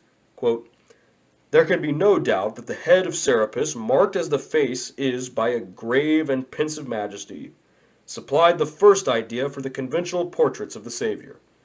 The Jewish prejudices of the first converts were so powerful that we may be sure no attempt was made to depict his countenance until some generations after all that had beheld it on earth had passed away." End quote. Serapis gradually usurped the positions previously occupied by the other Egyptian and Greek gods, and became the supreme deity of both religions. His power continued until the 4th century of the Christian era. In AD 385, Theodosius, that would-be exterminator of pagan philosophy, issued his memorable edict, the idolo Serapidis Duriendo. When the Christian soldiers, in obedience to this order, entered the Serapeum at Alexandria to destroy the image of Serapis which had stood there for centuries, so great was their veneration for the god that they dared not touch the image lest the ground should open at their feet and engulf them. At length, overcoming their fear, they demolished the statue, sacked the building, and finally, as a fitting climax to their offense, burned the magnificent library which was housed within the lofty apartments of the Serapeum. Several writers have recorded the remarkable fact that Christian symbols were found in the ruined foundations of this pagan temple. Socrates, a church historian of the 5th century, declared that after the pious Christians had razed the Serapeum at Alexandria and scattered the demons who dwelt there under the guise of gods, beneath the foundations was found the monogram of Christ. Two quotations will further establish the relationship existing between the mysteries of Serapis and those of other ancient peoples. The first is from Richard Payne Knight's Symbolical Language of Ancient Art and Mythology. Quote, Hincevaro, in De Lingua Latina, says that colum and terra, that is, universal mind and productive body, were the great gods of the Samothracian mysteries, and the same as the Serapis and Isis of the later Egyptians, the Tatos and Astarte of the Phoenicians, and the Saturn and Ops of the Latins. End quote. The second quotation is from Albert Pike's Morals and Dogma. Quote, Thee, says Martianus Capella in his Hymn to the Sun, dwellers on the Nile adore as Serapis, and Memphis worships as Osiris. In the sacred rites of Persia thou art Mithras. In Phrygia, Attis. In Libya bows down to thee as Ammon. And Phoenicia, Byblos, as Adonis. Thus the whole world adores thee under different names. End quote. The Odinic Mysteries. The date of the founding of the Odinic Mysteries is uncertain. Some writers declaring that they were established in the 1st century before Christ, others the 1st century after Christ. Robert McCoy, 33rd degree, gives the following description of their origin. Quote, It appears from the Northern Chronicles that in the 1st century of the Christian era, Sig, the chief of Azar, an Asiatic tribe, immigrated from the Caspian Sea and the Caucasus into northern Europe. He directed his course northwesterly from the Black Sea to Russia, over which, according to traditions, he placed one of his sons as a ruler, and as he is said to have done over the Saxons and the Franks. He then advanced through Cimbria to Denmark, which acknowledged his 5th son Skjold as its sovereign, and passed over to Sweden, where Gylf, who did homage to the wonderful stranger, was initiated into his mysteries, then ruled. He soon made himself master here, built Sigtuna as the capital of his empire, and promulgated a new code of laws, and established the sacred mysteries. He himself assumed the name of Odin, founded the priesthood of the 12 Drottars, or Druids, who conducted the secret worship and the administration of justice, and, as prophets, revealed the future. The secret rites of these mysteries celebrated the death of Balder, the beautiful and lovely, and represented the grief of gods and men at his death and his restoration to life. End quote. General History of Freemasonry. After his death, the historical Odin was apotheosized, his identity being merged into that of the mythological Odin, god of wisdom, whose cult he had promulgated. Odinism, then, supplanted the worship of Thor, the Thunderer, the supreme deity of the ancient Scandinavian pantheon. The mound where, according to legend, King Odin was buried is still to be seen near the site of his great temple at Uppsala. The 12 Drottars, who presided over the Odinic mysteries, evidently personified the 12 holy and ineffable names of Odin.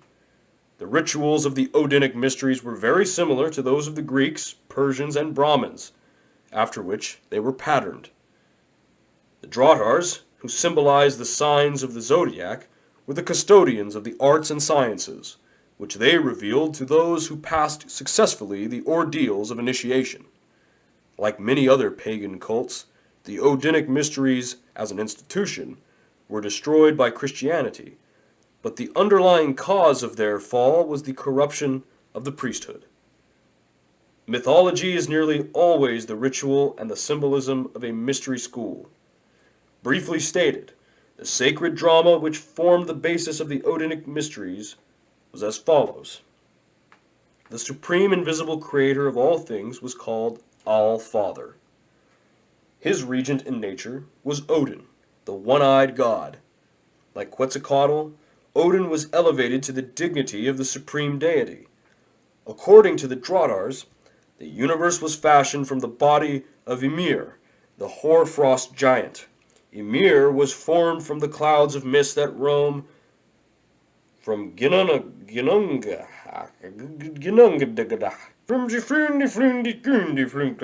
great cleft in chaos, into which the primordial frost giants and flame giants had hurled snow and fire. The three gods, Odin, Vili, and Ve, slew Ymir, and from him formed the world. From Ymir's various members, the different parts of nature were fashioned. After Odin had established order, he caused a wonderful palace, called Asgard, to be built on the top of a mountain, and here the 12 Aesir, gods, dwelt together far above the limitations of mortal men. On this mountain also was Valhalla, the palace of the slain, where those who had heroically died fought and feasted day after day.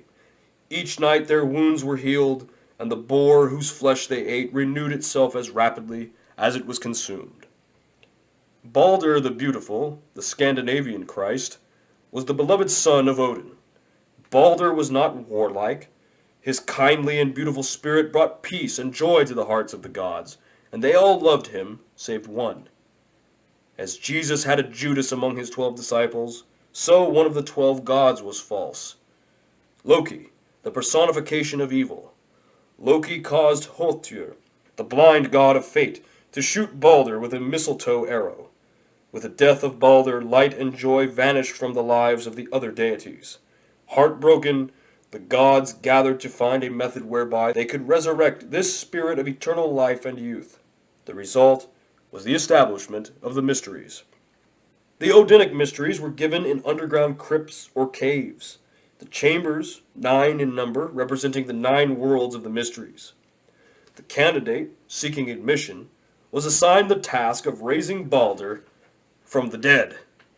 Although he did not realize it, he himself played the part of Balder. He called himself a wanderer. The caverns through which he passed were symbolic of the worlds and spheres of nature. The priests who initiated him were emblematic of the sun, the moon, and the stars. The 3 supreme initiators, the sublime, the equal to the sublime, and the highest, were analogous to the worshipful master and the junior and senior wardens of a Masonic lodge. After wandering for hours through the intricate passageways, the candidate was ushered into the presence of a statue of Balder the Beautiful, the prototype of all initiates into the mysteries. This figure stood in the center of a great apartment roofed with shields. In the midst of this chamber stood a plant with 7 blossoms, emblematic of the planets. In this room, which symbolized the home of the Aesir, or wisdom, the neophyte took his oath of secrecy and piety upon the naked blade of a sword.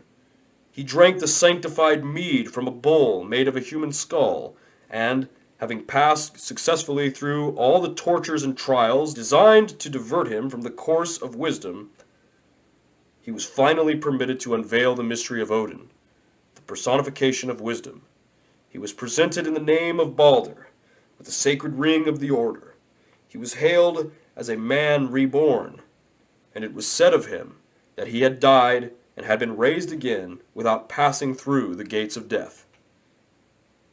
Richard Wagner's immortal composition, The Ring des Nibelungen, is based upon the mystery rituals of the Odinic cult. While the great composer took many liberties with the original story, the Ring operas, declared to be the grandest tetralogy of music dramas the world possesses, have caught and preserved in a remarkable manner the majesty and power of the original sagas. Beginning with Das Rheingold, the action proceeds through the Valkyrie and Siegfried to an awe-inspiring climax in Götterdämmerung, the Twilight of the Gods. The Ancient Mysteries and Secret Societies, Part 3. The most famous of the ancient religious mysteries were the Eleusinian, whose rites were celebrated every 5 years in the city of Eleusis in honor of Ceres, Demeter, Rhea, or Isis, and her daughter Persephone. The initiates of the Eleusinian school were famous throughout Greece for the beauty of their philosophic concepts and the high standards of morality which they demonstrated in their daily lives. Because of their excellence, these mysteries spread to Rome and Britain, and later the initiations were given in both these countries. The Eleusinian mysteries, named for the community in Attica where the sacred dramas were first presented, are generally believed to have been founded by Eumolpos about 1400 years before the birth of Christ, and through the Platonic system of philosophy, their principles have been preserved to modern times. The rites of Eleusis, with their mystic interpretations of nature's most precious secrets, overshadowed the civilizations of their time and gradually absorbed many smaller schools, incorporating into their own system whatever valuable information these lesser institutions possessed. Hecthorne sees in the mysteries of Ceres and Bacchus a metamorphosis of the rites of Isis and Osiris, and there is every reason to believe that all so-called secret schools of the ancient world were branches from one philosophic tree, which, its root in heaven and its branches on the earth, is, like the spirit of man, an invisible but ever-present cause of the objectified vehicles that give it expression. The mysteries were the channels through which this one philosophic light was disseminated, and their initiates, resplendent with intellectual and spiritual understanding, were the perfect fruitage of the divine tree, bearing witness before the material world of the recondite source of all light and truth. The rites of Eleusis were divided into what were called the lesser and the greater mysteries. According to James Gardner, the lesser mysteries were celebrated in the spring, probably at the time of the vernal equinox, in the town of Agre, and the greater in the fall, the time of the autumnal equinox, at Eleusis or Athens. It is supposed that the former were given annually and the latter every 5 years. The rituals of the Eleusinians were highly involved, and to understand them required a deep study of Greek mythology, which they interpreted in its esoteric light with the aid of their secret keys. The lesser mysteries were dedicated to Persephone. In his Eleusinian and Bacchic mysteries, Thomas Taylor sums up their purpose as follows, quote, "The lesser mysteries were designed by the ancient theologists, their founders, to signify occultly the condition of the unpurified soul invested with an earthy body and enveloped in a material and physical nature." End quote. The legend used in the lesser rites is that of the abduction of the goddess Persephone, the daughter of Ceres, by Pluto, the lord of the underworld, or Hades. While Persephone is picking flowers in a beautiful meadow, the earth suddenly opens and the gloomy lord of death, riding in a magnificent chariot, emerges from its somber depths and, grasping her in his arms, carries the screaming and struggling goddess to his subterranean palace, where he forces her to become his queen. It is doubtful whether many of the initiates themselves understood the mystic meaning of this allegory, for most of them apparently believed that it referred solely to the succession of the seasons. It is difficult to obtain satisfactory information concerning the mysteries, for the candidates were bound by inviolable oaths never to reveal their inner secrets to the profane. At the beginning of the ceremony of initiation, the candidate stood upon the skins of animals sacrificed for the purpose, and vowed that death should seal his lips before he would divulge the sacred truths which were about to be communicated to him. Through indirect channels, however, some of their secrets have been preserved. The teachings given to the neophytes were substantially as follows. The soul of man, often called psyche, and in the Eleusinian mysteries symbolized by Persephone, is essentially a spiritual thing. Its true home is in the higher worlds where, free from the bondage of material form and material concepts, it is said to be truly alive and self-expressive. The human, or physical nature of man, according to this doctrine, is a tomb, a quagmire, a false and impermanent thing, the source of all sorrow and suffering. Plato describes the body as the sepulchre of the soul, and by this he means not only the human form, but also the human nature. The gloom and depression of the lesser mysteries represented the agony of the spiritual soul, unable to express itself because it has accepted the limitations and illusions of the human environment. The crux of the Eleusinian argument was that man is neither better nor wiser after death than during life.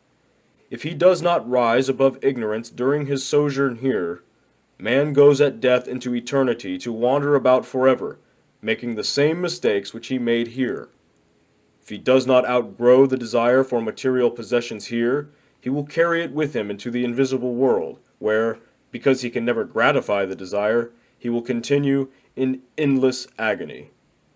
Dante's Inferno is symbolically descriptive of the sufferings of those who never freed their spiritual natures from the cravings, habits, viewpoints, and limitations of their plutonic personalities. Those who made no endeavor to improve themselves, whose souls have slept during their physical lives, passed at death into Hades, where, lying in rows, they slept through all eternity as they had slept through life. To the Eleusinian philosophers, birth into the physical world was death in the fullest sense of the word, and the only true birth was that of the spiritual soul of man rising out of the womb of his own fleshly nature. The soul is dead that slumbers, says Longfellow, and in this he strikes the keynote of the Eleusinian mysteries. Just as Narcissus gazing at himself in the water, the ancients used this mobile element to symbolize the transitory, illusionary, material universe, lost his life trying to embrace a reflection. So man, gazing into the mirror of nature and accepting as his real self the senseless clay that he sees reflected, loses the opportunity afforded by physical life to unfold his immortal, invisible self. An ancient initiate once said that the living are ruled by the dead. Only those conversant with the Eleusinian concept of life could understand that statement. It means that the majority of people are not ruled by their living spirits, but by their senseless, hence dead, animal personalities. Transmigration and reincarnation were taught in these mysteries, but in a somewhat unusual manner. It was believed that at midnight the invisible worlds were closest to the terrestrial sphere, and that souls coming into material existence slipped in during the midnight hour. For this reason, many of the Eleusinian ceremonies were performed at midnight. Some of those sleeping spirits who had failed to awaken their higher natures during the earth life, and who now floated around in the invisible worlds, surrounded by a darkness of their own making, occasionally slipped through at this hour and assumed the forms of various creatures. The mystics of Eleusis also laid stress upon the evil of suicide, explaining that there was a profound mystery concerning this crime, of which they could not speak, but warning their disciples that a great sorrow comes to all who take their own lives. This, in substance, constitutes the esoteric doctrine given to the initiates of the lesser mysteries. As the degree dealt largely with the miseries of those who failed to make the best use of their philosophic opportunities, the chambers of initiation were subterranean, and the horrors of Hades were vividly depicted in a complicated, ritualistic drama. After passing successfully through the tortuous passageways, with their trials and dangers, the candidate received the honorary title of Mystes. This meant one who saw through a veil, or had a clouded vision. It also signified that the candidate had been brought up to the veil, which would be torn away in the higher degree. The modern word, mystic, as referring to a seeker after truth according to the dictates of the heart along the path of faith, is probably derived from this ancient word, for faith is belief in the reality of things unseen or veiled. The greater mysteries, into which the candidate was admitted only after he had successfully passed through the ordeals of the lesser, and not always then, were sacred to Ceres, the mother of Persephone, and represent her as wandering through the world in quest of her abducted daughter. Ceres carried two torches, intuition and reason, to aid her in the search for her lost child, the soul. At last she found Persephone not far from Eleusis, and out of gratitude taught the people there to cultivate corn, which is sacred to her. She also founded the mysteries. Ceres appeared before Pluto, god of the souls of the dead, and pleaded with him to allow Persephone to return to her home. This the god at first refused to do because Persephone had eaten of the pomegranate, the fruit of mortality. At last, however, he compromised and agreed to permit Persephone to live in the upper world half of the year if she would stay with him in the darkness of Hades for the remaining half. The Greeks believed that Persephone was a manifestation of the solar energy, which in the winter months lived under the earth with Pluto, but in the summer returned again with the goodness of productiveness. There is a legend that the flowers loved Persephone, and that every year when she left for the dark realms of Pluto, the plants and shrubs would die of grief. While the profane and uninitiated had their own opinions on these subjects, the truths of the Greek allegories remained safely concealed by the priests, who alone recognized the sublimity of these great philosophic and religious parables. Thomas Taylor epitomizes the doctrines of the greater mysteries in the following statement, quote, "The greater mysteries, obscurely intimated by mystic and splendid visions, the felicity of the soul both here and hereafter, when purified from the defilement of a material nature, and constantly elevated to the realities of intellectual or spiritual vision." End quote. Just as the lesser mysteries discuss the prenatal epoch of man when the consciousness in its 9 days, embryologically months, was descending into the realm of illusion and assuming the veil of unreality, so the greater mysteries discussed the principles of spiritual regeneration and revealed to initiates not only the simplest, but also the most direct and complete method of liberating their higher natures from the bondage of material ignorance. Like Prometheus chained to the top of Mount Caucasus, man's higher nature is chained to his inadequate personality. The 9 days of initiation were also symbolic of the 9 spheres through which the human soul descends during the process of assuming a terrestrial form. The secret exercises for spiritual unfoldment given to disciples of the higher degrees are unknown, but there is every reason to believe that they were similar to the Brahmanic mysteries, since it is known that the Eleusinian ceremonies were closed with the Sanskrit words Konks Om Pax.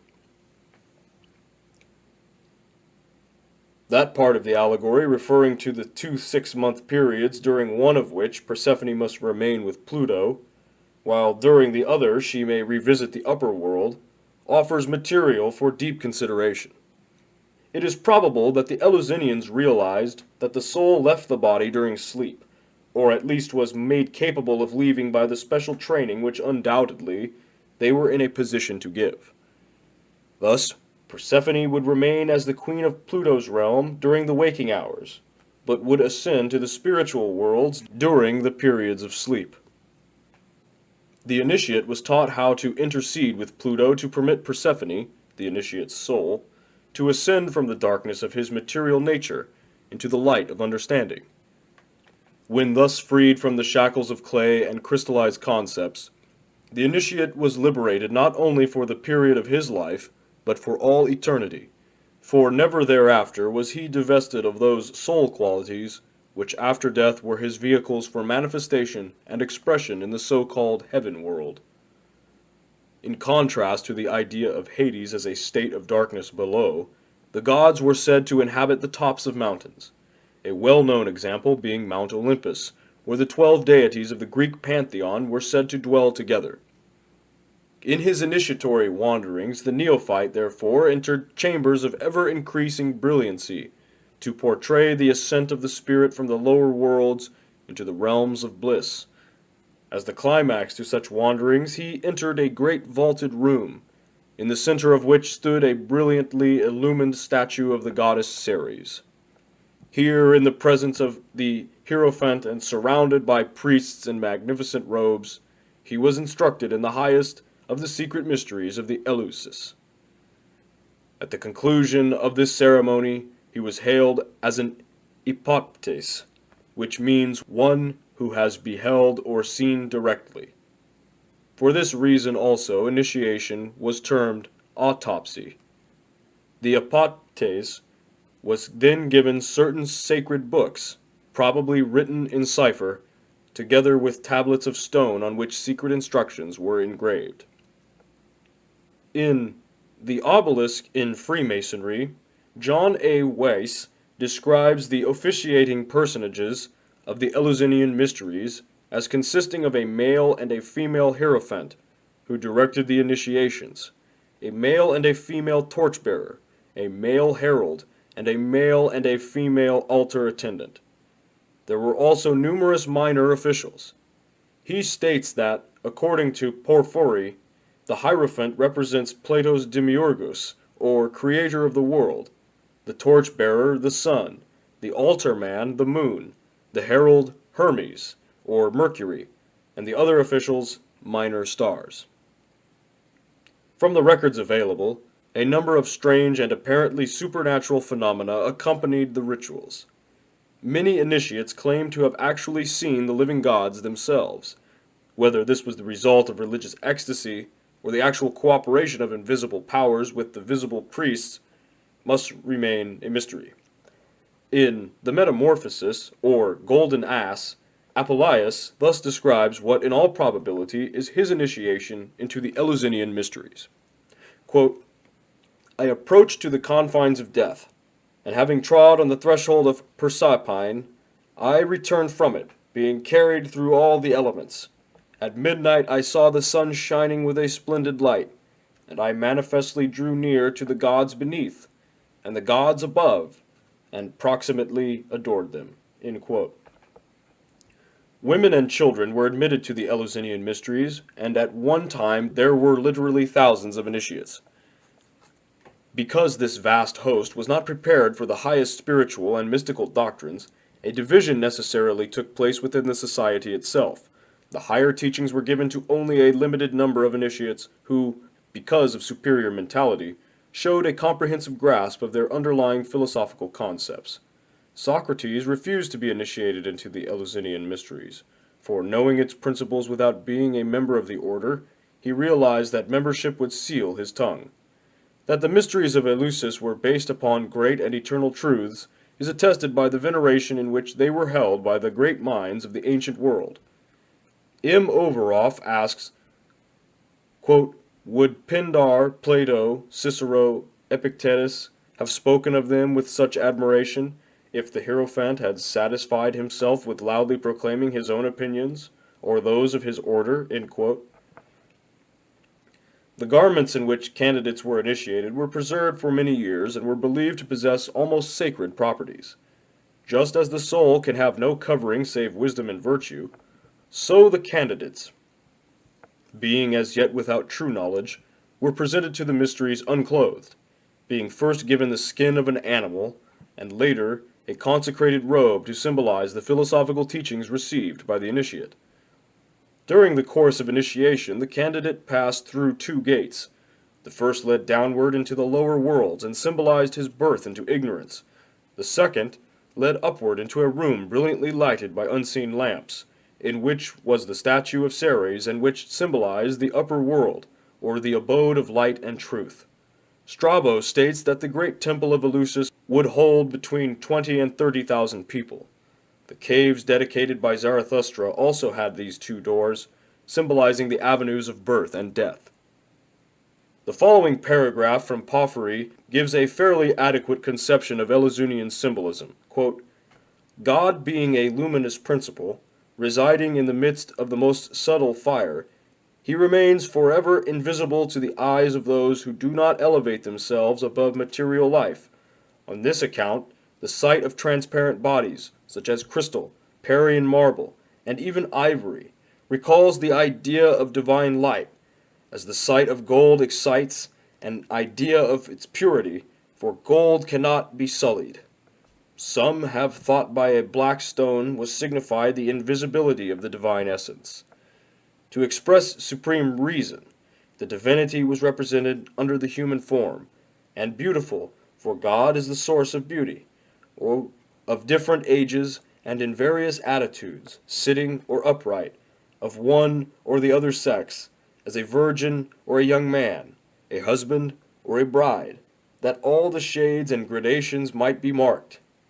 Everything luminous was subsequently attributed to the gods, the sphere, and all that is spherical, to the universe, to the sun and the moon, sometimes to fortune and to hope, the circle and all circular figures, to eternity, to the celestial movements, to the circles and zones of the heavens, the section of circles, to the phases of the moon, and pyramids and obelisks, to the igneous principle, and through that to the gods of heaven.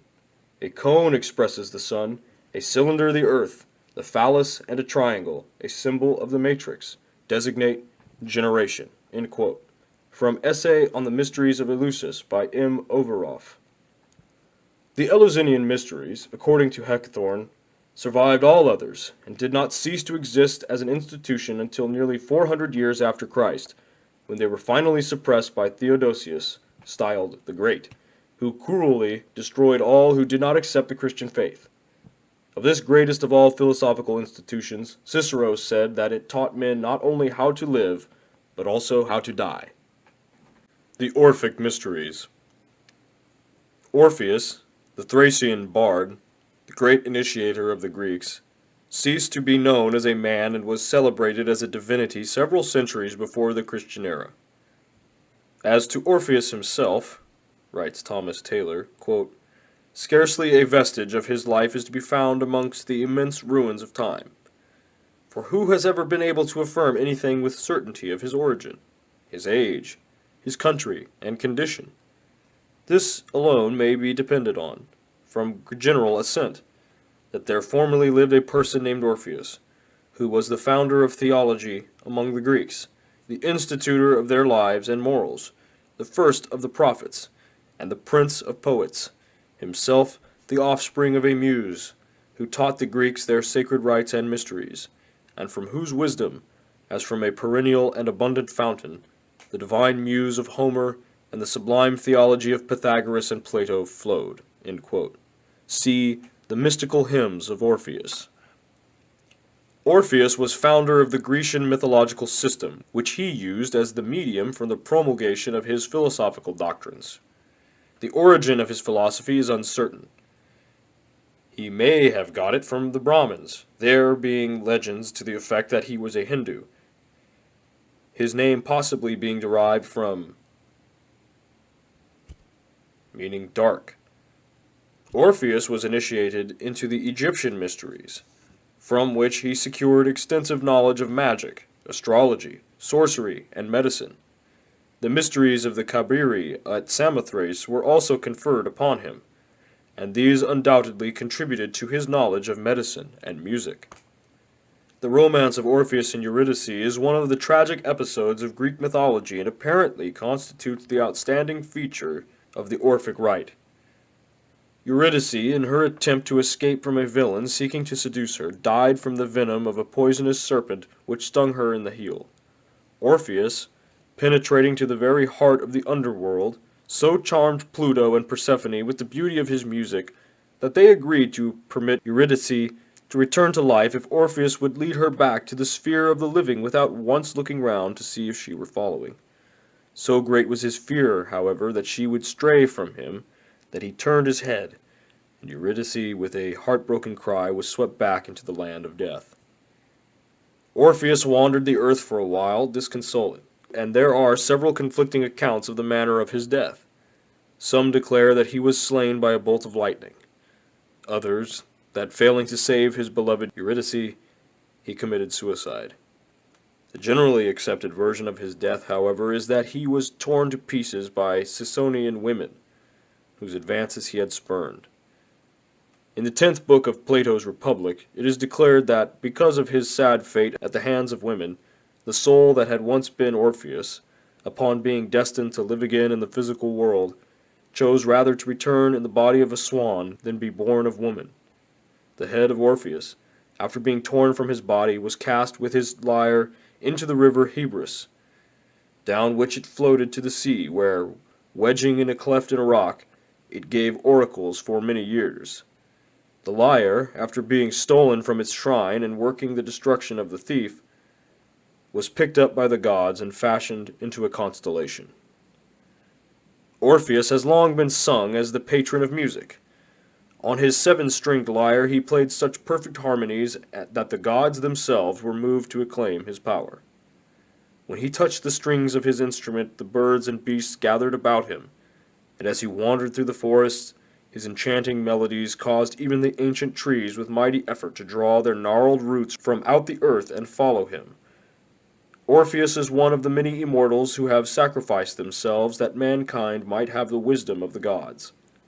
By the symbolism of his music, he communicated the divine secrets to humanity, and several authors have declared that the gods, though loving him, feared that he would overthrow their kingdom, and therefore reluctantly encompassed his destruction. As time passed on, the historical Orpheus became hopelessly confounded with the doctrine he represented, and eventually became the symbol of the Greek school of the ancient wisdom. Thus, Orpheus was declared to be the son of Apollo, the divine and perfect truth, and Calliope, the muse of harmony and rhythm. In other words, Orpheus is the secret doctrine, Apollo, revealed through music, Calliope. Eurydice is humanity dead from the sting of the serpent of false knowledge, and imprisoned in the underworld of ignorance. In this allegory, Orpheus signifies theology, which wins her from the king of the dead, but fails to accomplish her resurrection because it falsely estimates and mistrusts the innate understanding within the human soul. The Sicyonian women who tore Orpheus limb from limb symbolize the various contending theological factions which destroy the body of truth. They cannot accomplish this, however, until their discordant cries drown out the harmony drawn by Orpheus from his magic lyre. The head of Orpheus signifies the esoteric doctrines of his cult. These doctrines continue to live and speak, even after his body, the cult, has been destroyed. The lyre is the secret teaching of Orpheus. The 7 strings are the 7 divine truths which are the keys to universal knowledge. The differing accounts of his death represent the various means used to destroy the secret teachings. Wisdom can die in many ways at the same time. The allegory of Orpheus incarnating in the white swan merely signifies that the spiritual truths he promulgated will continue and will be taught by the illumined initiates of all future ages. The swan is the symbol of the initiates of the mysteries. It is a symbol also of the divine power, which is the progenitor of the world. The Bacchic and Dionysiac rites. The Bacchic rite centers around the allegory of the youthful Bacchus, Dionysus or Zagreus, being torn to pieces by the Titans. These giants accomplished the destruction of Bacchus by causing him to become fascinated by his own image in a mirror. After dismembering him, the Titans first boiled the pieces in water, and afterwards roasted them. Pallas rescued the heart of the murdered god, and by this precaution, Bacchus, Dionysus, was enabled to spring forth again in all his former glory. Jupiter, the Demiurgus, beholding the crime of the Titans, hurled his thunderbolts and slew them, burning their bodies to ashes with heavenly fire. Out of the ashes the Titans, which also contained a portion of the flesh of Bacchus, whose body they had partly devoured, the human race was created. Thus the mundane life of every man was said to contain a portion of the Bacchic life. For this reason, the Greek mysteries warned against suicide. He who attempts to destroy himself raises his hand against the nature of Bacchus within him, since man's body is indirectly the tomb of this god, and consequently must be preserved with the greatest care. Bacchus, or Dionysus, represents the rational soul of the inferior world. He is the chief of the Titans, the artificers of the mundane spheres, the Pythagoreans called him the Titanic monad. Thus, Bacchus is the all-inclusive idea of the Titanic sphere and the Titans, or gods of the fragments, the active agencies by means of which universal substance is fashioned into the pattern of this idea. The Bacchic state signifies the unity of the rational soul in a state of self-knowledge, and the Titanic state the diversity of the rational soul which, being scattered throughout creation, loses the consciousness of its own essential oneness. The mirror into which Bacchus gazes and which is the cause of his fall is the great sea of illusion, the lower world fashioned by the Titans. Bacchus, the mundane rational soul, seeing his image before him, accepts the image as a likeness of himself and ensouls the likeness, that is, the rational idea ensouls its reflection, the irrational universe. By ensouling the irrational image, it implants in it the urge to become like its source, the rational image. Therefore, the ancients said that man does not know the gods by logic or by reason, but rather by realizing the presence of the gods within himself. After Bacchus gazed into the mirror and followed his own reflection into matter, the rational soul of the world was broken up and distributed by the Titans, throughout the mundane sphere of which it is the essential nature, but the heart, or source of it, they could not scatter. The Titans took the dismembered body of Bacchus and boiled it in water, symbol of immersion in the material universe, which represents the incorporation of the Bacchic principle in form. Pieces were afterward roasted to signify the subsequent ascension of the spiritual nature out of form.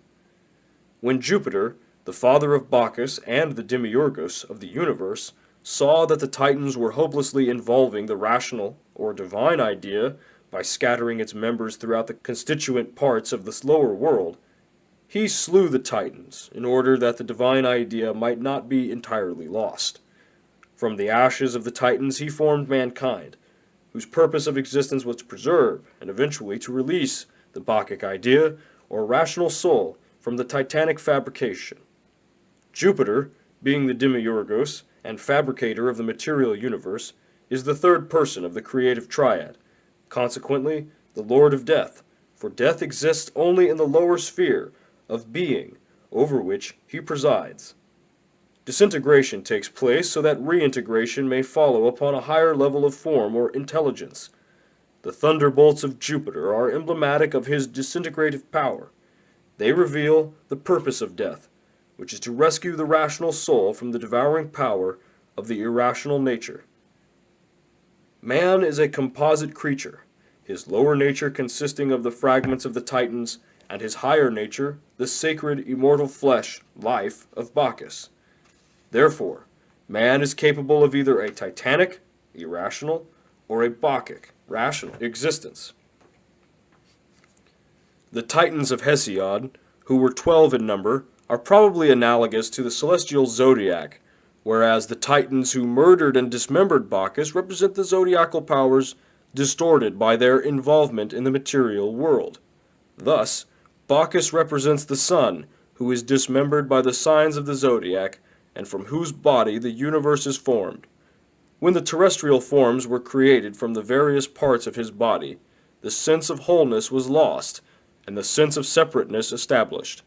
The heart of Bacchus, which was saved by Pallas, or Minerva, was lifted out of the four elements symbolized by his dismembered body and placed in the ether. The heart of Bacchus is the immortal center of the rational soul. After the rational soul had been distributed throughout creation and the nature of man, the Bacchic mysteries were instituted for the purpose of disentangling it from the irrational Titanic nature. This disentanglement was the process of lifting the soul out of the state of separateness into that of unity. The various parts and members of Bacchus were collected from the different corners of the earth. When all the rational parts are gathered, Bacchus is resurrected. The rites of Dionysus were very similar to those of Bacchus, and by many these two gods are considered as one. Statues of Dionysus were carried in the Eleusinian mysteries, especially the lesser degrees. Bacchus, representing the soul of the mundane sphere, was capable of an infinite multiplicity of form and designations. Dionysus apparently was his solar aspect. The Dionysian architects constituted an ancient secret society in principles and doctrines, much like the modern Freemasonic order. They were an organization of builders bound together by their secret knowledge of the relationship between the earthly and the divine sciences of architectonics. They were supposedly employed by King Solomon in the building of his temple, although they were not Jews, nor did they worship the god of the Jews, being followers of Bacchus and Dionysus. The Dionysiac architects erected many of the great monuments of antiquity. They possessed a secret language and a system of marking their stones. They had annual convocations and sacred feasts. The exact nature of their doctrines is unknown. It is believed that Hiram Abiff was an initiate of this society. Atlantis and the Gods of Antiquity. Atlantis is the subject of a short but important article appearing in the annual report of the Board of Regents of the Smithsonian Institution for the year ending June 30th, 1915. The author, M. Pierre Termier, a member of the Academy of Sciences and director of Service of the Geologic Chart of France, in 1912 delivered a lecture on the Atlantean hypothesis before the Institut Oceanographique. It is the translated notes of this remarkable lecture that are published in the Smithsonian Report. After a long period of disdainful indifference, writes M. Termier, quote, observe how in the last few years science is returning to the study of Atlantis. How many naturalists, geologists, zoologists, or botanists are asking one another today whether Plato has not transmitted to us, with slight amplification, a page from the actual history of mankind. No affirmation is yet permissible, but it seems more and more evident that a vast region, continental or made up of great islands, has collapsed west of the Pillars of Hercules, otherwise called the Strait of Gibraltar, and that its collapse occurred in the not far distant past.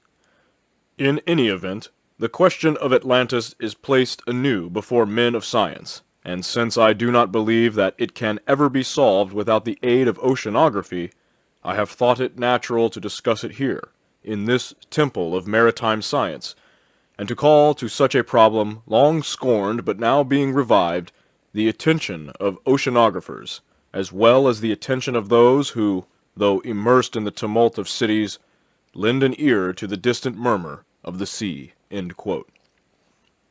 In his lecture, M. Termier presents geologic, geographic, and zoologic data in substantiation of the Atlantis theory. Figuratively draining the entire bed of the Atlantic Ocean, he considers the inequalities of its basin and cites locations on a line from the Azores to Iceland where dredging has brought lava to the surface from a depth of 3,000 meters. The volcanic nature of the islands now existing in the Atlantic Ocean corroborates Plato's statement that the Atlantean continent was destroyed by volcanic cataclysms. M. Termier also advocates the conclusions of a young French zoologist, M. Louis Germain, who admitted the existence of an Atlantic continent connected with the Iberian Peninsula and with Mauritania, and prolonged toward the south so as to include some regions of desert climate. M. Termier concludes his lecture with a graphic picture of the engulfment of that continent. The description of the Atlantean civilization given by Plato in the Critias may be summarized as follows. In the first ages, the gods divided the earth among themselves, proportioning it according to their respective dignities. Each became the peculiar deity of his own allotment, and established therein temples to himself, ordained a priestcraft, and instituted a system of sacrifice. To Poseidon was given the sea and the island continent of Atlantis. In the midst of the island was a mountain, which was the dwelling place of 3 earth-born primitive human beings, Evenor, his wife Leucippe, and their only daughter, Cleito. The maiden was very beautiful, and after the sudden death of her parents, she was wooed by Poseidon, who begat by her 5 pairs of male children. Poseidon apportioned his continent among these 10, and Atlas, the eldest, he made overlord of the other 9. Poseidon further called the country Atlantis, and the surrounding sea the Atlantic, in honor of Atlas. Before the birth of his 10 sons, Poseidon divided the continent and the coastwise sea into concentric zones of land and water, which were as perfect as though turned upon a lathe. 2 zones of land and 3 of water surrounded the central island, which Poseidon caused to be irrigated with 2 springs of water, one warm and the other cold. The descendants of Atlas continued as rulers of Atlantis, and with wise government and industry elevated the country to a position of surpassing dignity. The natural resources of Atlantis were apparently limitless. Precious metals were mined, wild animals domesticated, and perfumes distilled from its fragrant flowers. While enjoying the abundance natural to their semi-tropic location, the Atlanteans employed themselves also in the erection of palaces, temples, and docks. They bridged the zones of sea and later dug a deep canal to connect the outer ocean with the central island, where stood the palaces and temple of Poseidon, which excelled all other structures in magnificence. A network of bridges and canals was created by the Atlanteans to unite the various parts of their kingdom. Plato then describes the white, black, and red stones which they quarried from beneath their continent and used in the construction of public buildings and docks. They circumscribed each of the land zones with a wall, the outer wall being covered with brass, the middle with tin, and the inner, which encompassed the citadel, with orichalc. The citadel, on the central island, contained the palaces, temples, and other public buildings. In its center, surrounded by a wall of gold, was a sanctuary dedicated to Clito and Poseidon. Here the first 10 princes of the island were born, and here, each year, their descendants brought offerings. Poseidon's own temple, its exterior entirely covered with silver and its pinnacles with gold, also stood within the citadel. The interior of the temple was of ivory, gold, silver, and orichalc, even to the pillars and floor. The temple contained a colossal statue of Poseidon standing in a chariot drawn by 6 winged horses, about him 100 Nereids riding on dolphins. Arranged outside the building were golden statues of the first 10 kings and their wives. In the groves and gardens were hot and cold springs. There were numerous temples to various deities, places of exercise for men and for beasts, public baths, and a great race course for horses. At various vantage points on the zones were fortifications, and to the great harbor came vessels from every maritime nation. The zones were so thickly populated that the sound of human voices was ever in the air. That part of Atlantis facing the sea was described as lofty and precipitous, but about the central city was a plain sheltered by mountains renowned for their size, number, and beauty. The plain yielded 2 crops each year, in the winter being watered by rains, and in the summer by immense irrigation canals, which were also used for transportation. The plain was divided into sections, and in time of war each section supplied its quota of fighting men and chariots.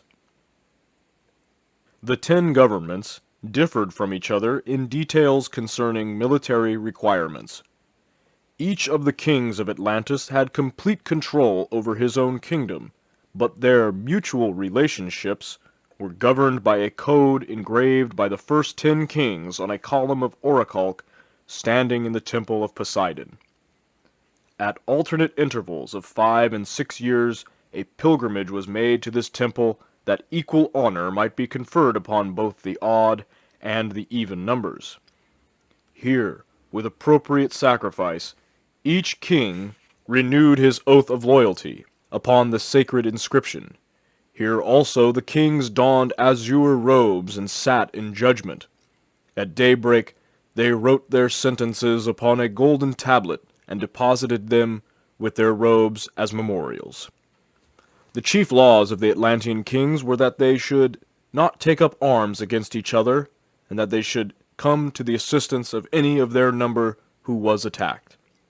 In matters of war and great moment, the final decision was in the hands of the direct descendants of the family of Atlas. No king had the power of life and death over his kinsmen without the assent of a majority of the 10. Plato concludes his description by declaring that it was this great empire which attacked the Hellenic states. This did not occur, however, until their power and glory had lured the Atlantean kings from the pathway of wisdom and virtue. Filled with false ambition, the rulers of Atlantis determined to conquer the entire world. Zeus, perceiving the wickedness of the Atlanteans, gathered the gods into his holy habitation and addressed them. Here Plato's narrative comes to an abrupt end, for the Critias was never finished.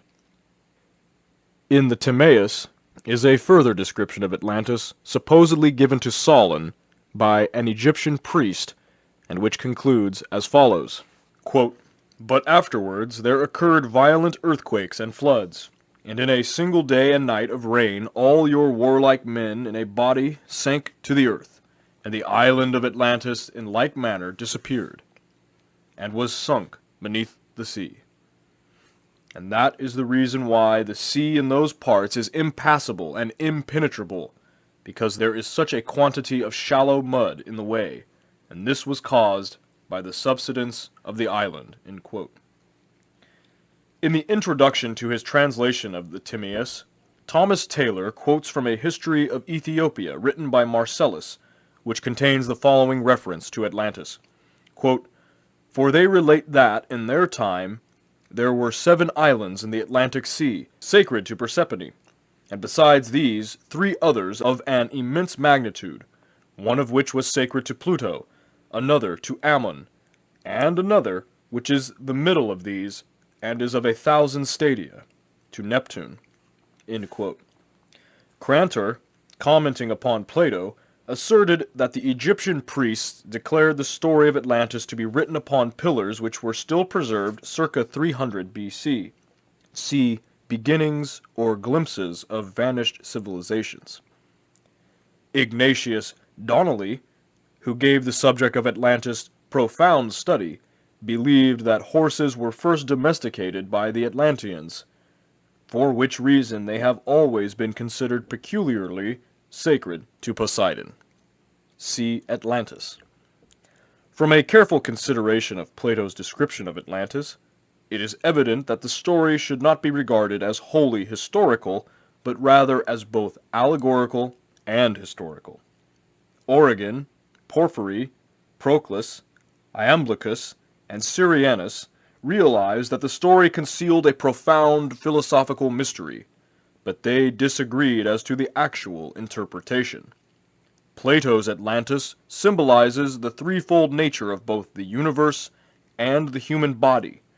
The 10 kings of Atlantis are the tetractys, or numbers, which are born as 5 pairs of opposites. Consult Theon of Smyrna for the Pythagorean doctrine of opposites. The numbers 1 to 10 rule every creature, and the numbers in turn are under the control of the monad, or one, the eldest among them. With the trident scepter of Poseidon, these kings held sway over the inhabitants of the 7 small and 3 great islands comprising Atlantis. Philosophically, the 10 islands symbolize the triune powers of the superior deity and the 7 regents who bow before his eternal throne. If Atlantis be considered as the archetypal sphere, then its immersion signifies the descent of rational, organized consciousness into the illusionary, impermanent realm of irrational mortal ignorance. Both the sinking of Atlantis and the biblical story of the fall of man signify spiritual involution, a prerequisite to conscious evolution. Either the initiated Plato used the Atlantis allegory to achieve 2 widely different ends, or else the accounts preserved by the Egyptian priests were tampered with to perpetuate the secret doctrine. This does not mean to imply that Atlantis is purely mythological, but it overcomes the most serious obstacle to acceptance of the Atlantis theory, namely, the fantastic accounts of its origin, size, appearance, and date of destruction, 9600 BC. In the midst of the central island of Atlantis was a lofty mountain which cast a shadow 5,000 stadia in extent, and whose summit touched the sphere of ether. This is the axle mountain of the world, sacred among many races, and symbolic of the human head, which rises out of the four elements of the body. This sacred mountain, upon whose summit stood the temple of the gods, gave rise to the stories of Olympus, Meru, and Asgard. The city of the Golden Gates, the capital of Atlantis, is the one now preserved among numerous religions as the city of the gods, or the holy city. Here is the archetype of the New Jerusalem, with its streets paved with gold and its 12 gates shining with precious stones. The history of Atlantis, writes Ignatius Donnelly, quote, is the key of the Greek mythology. There can be no question that these gods of Greece were human beings. The tendency to attach divine attributes to great earthly rulers is one deeply implanted in human nature. End quote. See Atlantis. The same author sustains his views by noting that the deities of the Greek pantheon were not looked upon as creators of the universe, but rather as regents, set over it by its more ancient original fabricators. The Garden of Eden, from which humanity was driven by a flaming sword, is perhaps an allusion to the earthly paradise supposedly located west of the Pillars of Hercules, and destroyed by volcanic cataclysms. The deluge legend may be traced also to the Atlantean inundation, during which a world was destroyed by water. Was the religious, philosophic, and scientific knowledge possessed by the priestcrafts of antiquity secured from Atlantis, whose submergence obliterated every vestige of its part in the drama of world progress? Atlantean sun worship has been perpetuated in the ritualism and ceremonialism of both Christianity and pagandom. Both the cross and the serpent were Atlantean emblems of divine wisdom. The divine Atlantean progenitors of the Mayas and Quiches of Central America coexisted with the green and azure radiance of Gucumatz, the plumed serpent. The 6 sky-born sages came into manifestation as centers of light bound together or synthesized by the 7th, and chief of their order, the feathered snake. See the Popol Vuh. The title of winged, or plumed, snake was applied to Quetzalcoatl, or Kukulkan, the Central American initiate. The center of the Atlantean wisdom religion was presumably a great pyramidical temple, standing on the brow of a plateau rising in the midst of the city of the Golden Gates. From here the initiate priests of the sacred feather went forth, carrying the keys of the universal wisdom to the uttermost parts of the earth. The mythologies of many nations contain accounts of gods who came out of the sea. Certain shamans among the American Indians tell of holy men dressed in birds' feathers and wampum who rose out of the blue waters and instructed them in the arts and crafts. Among the legends of the Chaldeans is that of Owens, a partly amphibious creature who came out of the sea and taught the savage peoples along the shore to read and write, till the soil, cultivate herbs for healing, study the stars, establish rational forms of government, and become conversant with the sacred mysteries. Among the Mayas, Quetzalcoatl, the savior god, whom some Christian scholars believe to have been St. Thomas, issued from the waters, after instructing the people in the essentials of civilization, rode out to sea on a magic raft of serpents to escape the wrath of the fierce god of the fiery mirror, Tezcatlipoca. May it not have been that these demigods of a fabulous age, who, Esdras-like, came out of the sea, were Atlantean priests? All that primitive man remembered of the Atlanteans was the glory of their golden ornaments, the transcendency of their wisdom, and the sanctity of their symbols, the cross and the serpent. That they came in ships was soon forgotten, for untutored minds considered even boats as supernatural. Wherever the Atlanteans proselytized, they erected pyramids and temples patterned after the great sanctuary in the city of the Golden Gates. Such is the origin of the pyramids of Egypt, Mexico, and Central America. The mounds in Normandy and Britain, as well as those of the American Indians, are remnants of a similar culture. In the midst of the Atlantean program of world colonization and conversion, the cataclysms which sank Atlantis began.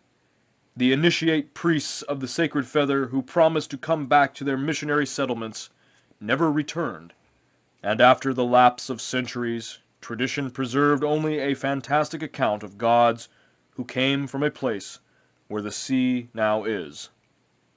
H.P. Blavatsky thus sums up the causes which precipitated the Atlantean disaster. Quote, "Under the evil insinuations of their demon Tevatat, the Atlantis race became a nation of wicked magicians.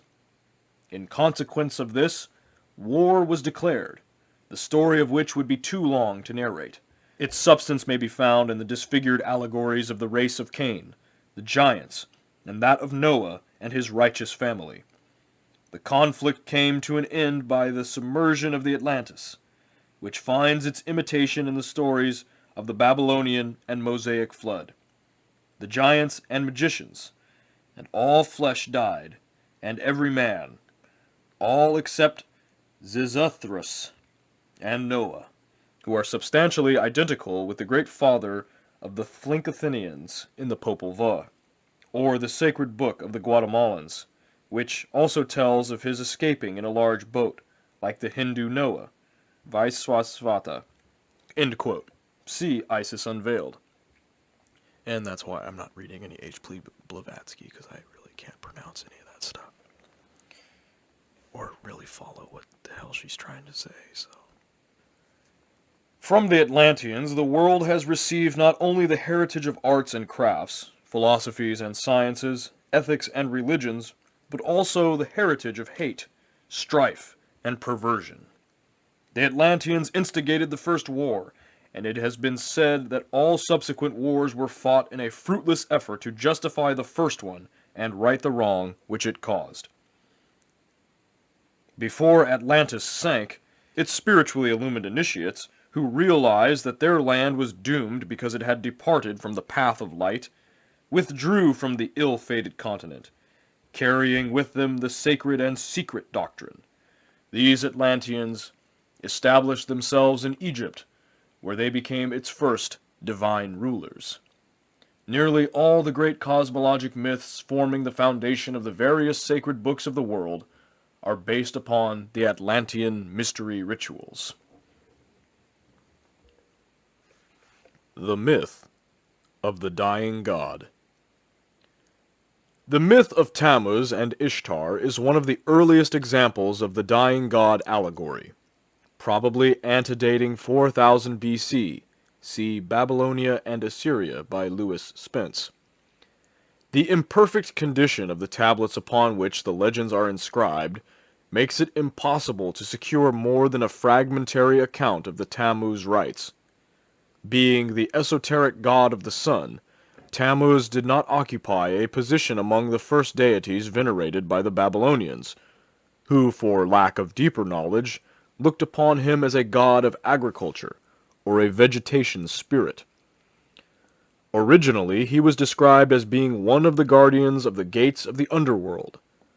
Like many other savior gods, he is referred to as a shepherd, or the lord of the shepherd's seat. Tammuz occupies the remarkable position of son and husband of Ishtar, the Babylonian and Assyrian mother goddess. Ishtar, to whom the planet Venus was sacred, was the most widely venerated deity of the Babylonian and Assyrian pantheon. She was probably identical with Ashtaroth, Astarte, and Aphrodite. The story of her descent into the underworld, in search presumably for the sacred elixir which alone could restore Tammuz to life, is the key to the ritual of her mysteries. Tammuz, whose annual festival took place just before the summer solstice, died in midsummer, in the ancient month which bore his name, and was mourned with elaborate ceremonies. The manner of his death is unknown, but some of the accusations made against Ishtar by Izdubar, Nimrod, would indicate that she, indirectly at least, had contributed to his demise. The resurrection of Tammuz was the occasion of great rejoicing, at which time he was hailed as a redeemer of his people. With outspread wings, Ishtar, the daughter of Sin, the moon, sweeps downward to the gates of death. The house of darkness, the dwelling of the god Urkala, is described as the place of no return.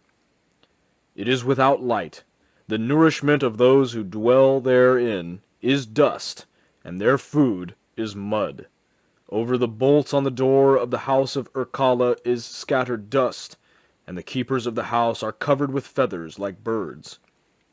Ishtar demands that the keepers open the gates, declaring that if they do not, she will shatter the doorposts, and strike the hinges, and raise up dead devourers of the living. The guardians of the gates beg her to be patient while they go to the Queen of Hades, from whom they secure permission to admit Ishtar, but only in the same manner as all others came to this dreary house. Ishtar thereupon descends through the 7 gates, which lead downward into the depths of the underworld. At the first gate the great crown is removed from her head, at the second gate the earrings from her ears, at the third gate the necklace from her neck, at the fourth gate the ornaments from her breast, and the fifth gate the girdle from her waist. At the sixth gate the bracelets from her hands and feet, and at the seventh gate the covering cloak of her body. Ishtar remonstrates as each successive article of apparel is taken from her, but the guardian tells her that this is the experience of all who enter the somber domain of death. Enraged upon beholding Ishtar, the mistress of Hades inflicts upon her all manner of disease and imprisons her in the underworld. As Ishtar represents the spirit of fertility, her loss prevents the ripening of the crops and the maturing of all life upon the earth. In this respect, the story parallels the legend of Persephone. The gods, realizing that the loss of Ishtar is disorganizing all nature, send a messenger to the underworld and demand her release. The mistress of Hades is forced to comply, and the water of life is poured over Ishtar. Thus cured the infirmities inflicted on her, she retraces her way upward through the 7 gates, at each of which she is reinvested with the article of apparel which the guardians had removed. See the Chaldean account of Genesis. No record exists that Ishtar secured the water of life which would have wrought the resurrection of Tammuz. The myth of Ishtar symbolizes the descent of the human spirit through the 7 worlds, or spheres of the sacred planets, until finally, deprived of its spiritual adornments, it incarnates in the physical body, Hades, where the mistress of that body heaps every form of sorrow and misery upon the imprisoned consciousness.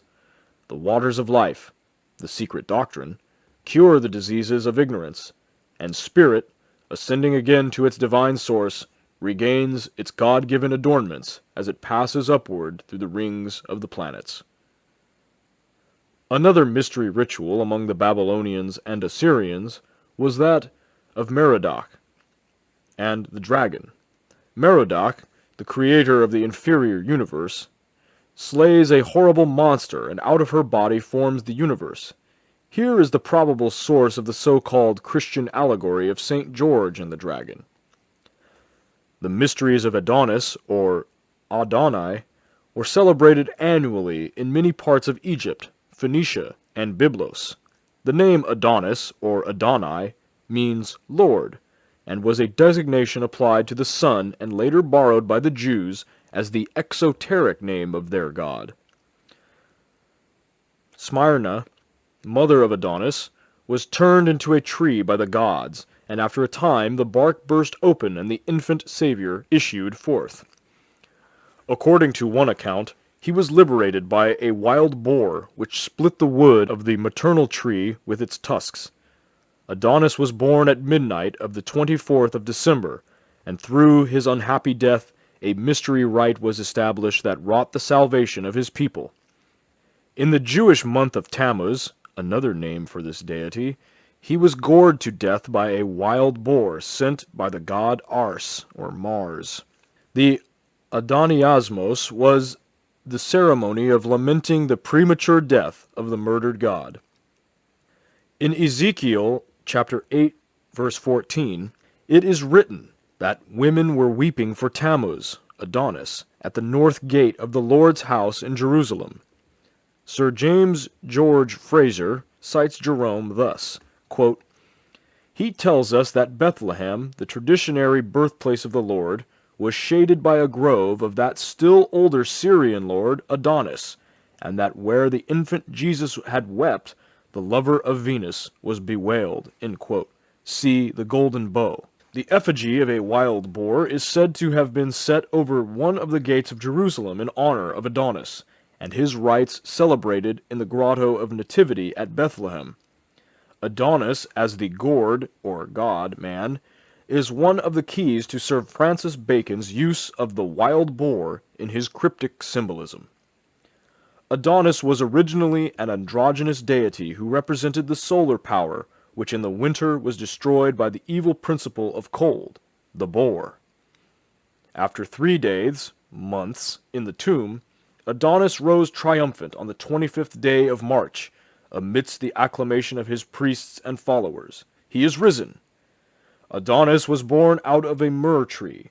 Myrrh, the symbol of death because of its connection with the process of embalming, was one of the gifts brought by the 3 magi to the manger of Jesus.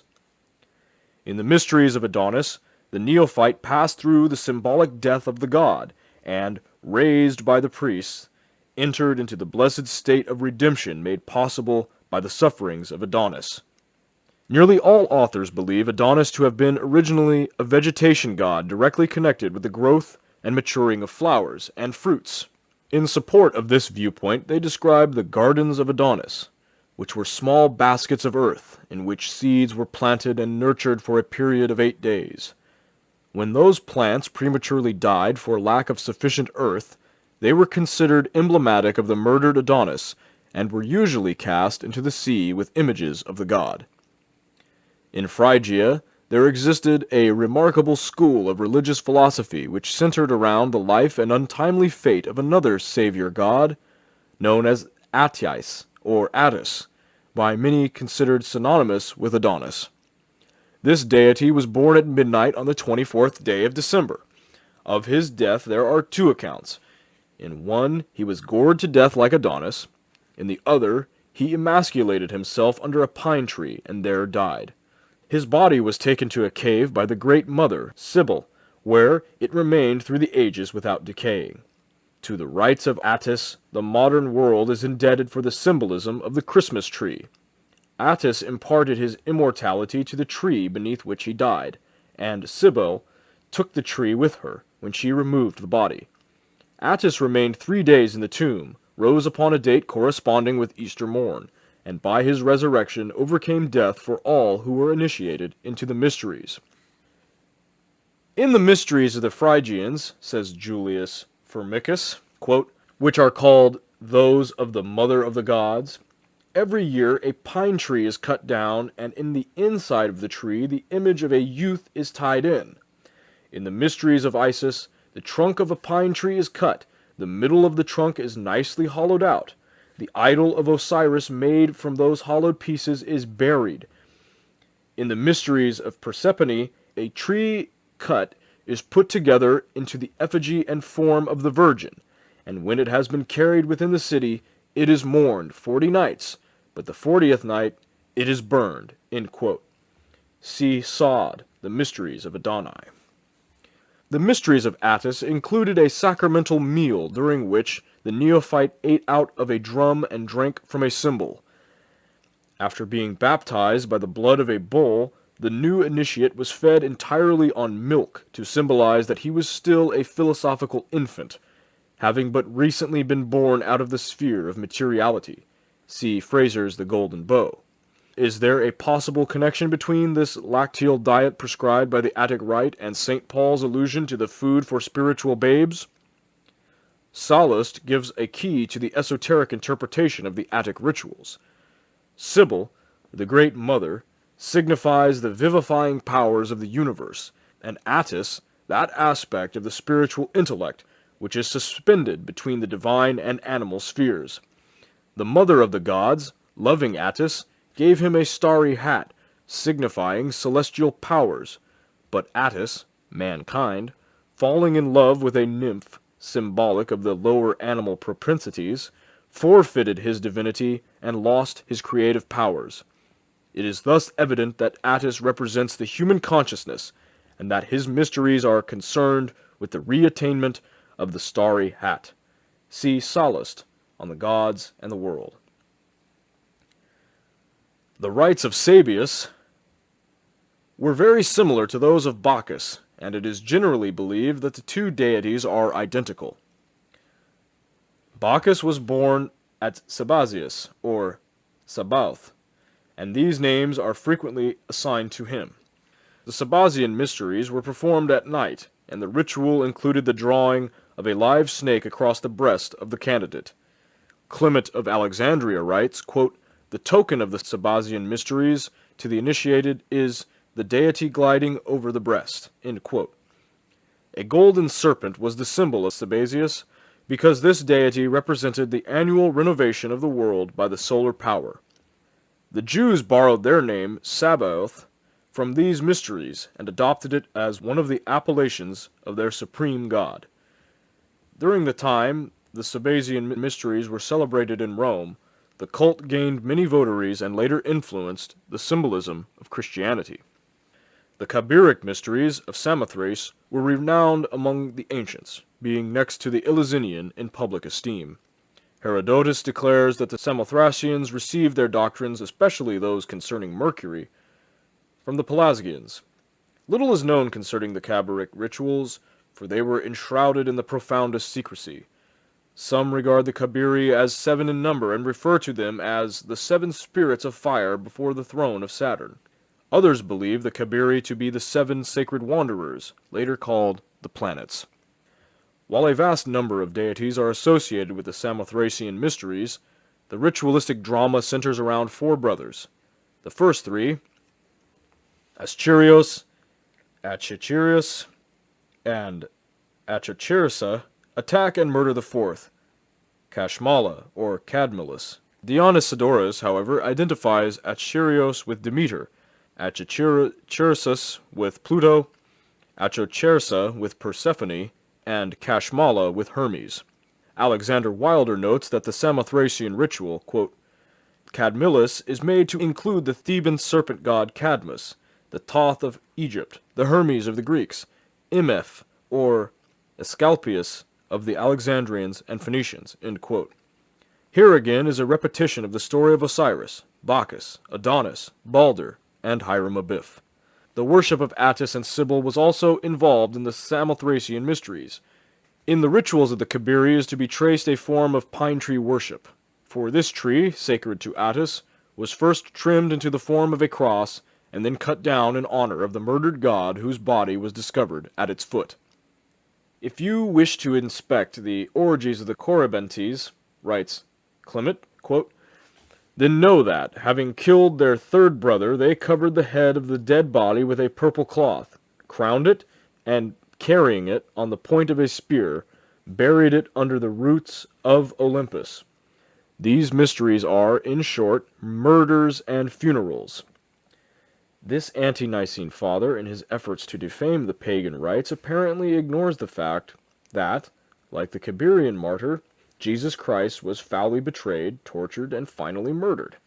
And the priests of these rites, who are called kings of the sacred rites by those whose business it is to name them, give additional strangeness to the tragic occurrence by forbidding parsley with the roots from being placed on the table, for they think that parsley grew from the Corybantic blood that flowed forth, just as the women, in celebrating the Thesmophoria, abstain from eating the seeds of the pomegranate, which have fallen on the ground from the idea that pomegranates sprang from the drops of the blood of Dionysus.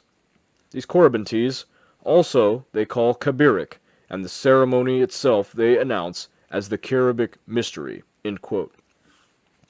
The mysteries of Kabiri were divided into 3 degrees, the first of which celebrated the death of Kashmala at the hands of his 3 brothers, the second, the discovery of his mutilated body, the parts of which had been found and gathered after much labor, and the third, accompanied by great rejoicing and happiness, his resurrection and the consequent salvation of the world.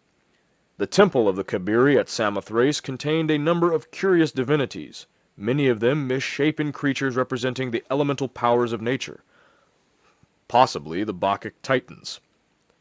Children were initiated into the Kabirian cult with the same dignity as adults, and criminals who reached the sanctuary were safe from pursuit. The Samothracian rites were particularly concerned with navigation. The Dioscuri, Castor, and Pollux, or the gods of navigation, being among those propitiated by members of that cult. The Argonautic expedition, listening to the advice of Orpheus, stopped at the island of Samothrace for the purpose of having its members initiated into the Kabiric rites. Herodotus relates that when Cambyses entered the temple of the Kabiri, he was unable to restrain his mirth at seeing before him the figure of a man standing upright, and, facing the man, the figure of a woman standing on her head. Had Cambyses been acquainted with the principles of divine astronomy, he would have realized that he was then in the presence of the key to universal equilibrium. "I ask," says Voltaire, quote, "who were these hierophants, these sacred Freemasons, who celebrated their ancient mysteries of Samothracia, and whence came they and their gods Kabiri?" See Mackey's Encyclopedia of Freemasonry. Clement speaks of the mysteries of the Kabiri as, quote, "the sacred mystery of a brother slain by his brethren," and the Kabiric death was one of the secret symbols of antiquity. Thus the allegory of the self murdered by the not-self is perpetuated through the religious mysticism of all peoples. The philosophic death and the philosophic resurrection are the lesser and the greater mysteries, respectively. A curious aspect of the dying god myth is that of the hanged man. The most important example of this peculiar conception is found in the Odinic rituals where Odin hangs himself for 9 nights from the branches of the world tree, and upon the same occasion also pierces his own side with the sacred spear. As the result of this great sacrifice, Odin, while suspended over the depths of Niflheim, discovered by meditation the runes or alphabets by which later the records of his people were preserved.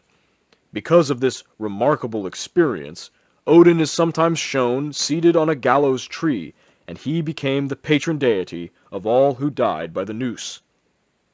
Esoterically, the hanged man is the human spirit, which is suspended from heaven by a single thread.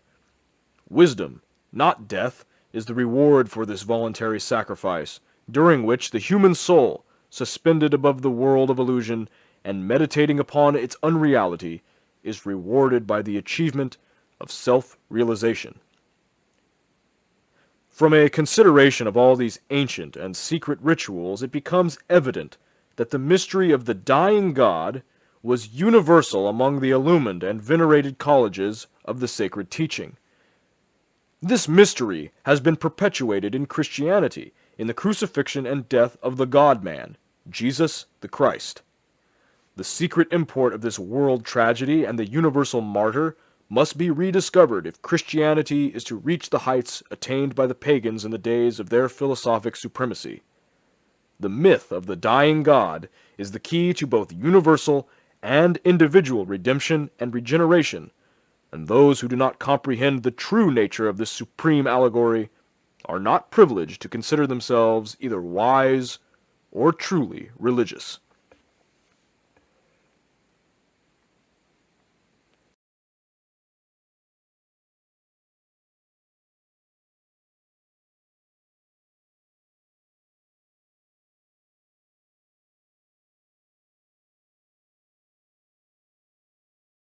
The Life and Writings of Thoth Hermes Trismegistus. Thunder rolled, lightning flashed. The veil of the temple was rent from top to bottom. The venerable initiator, in his robes of blue and gold, slowly raised his jeweled wand and pointed with it into the darkness revealed by the tearing of the silken curtain. Behold the light of Egypt!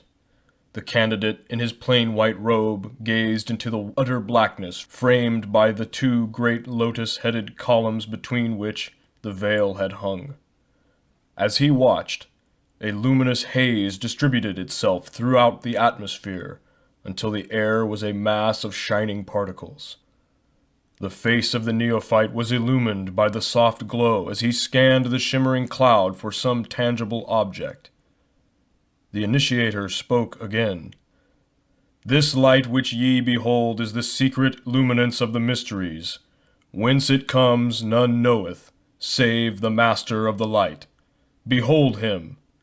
Suddenly, through the gleaming mist, a figure appeared, surrounded by a flickering greenish sheen. The initiator lowered his wand and, bowing his head, placed one hand edgewise against his breast in humble salutation.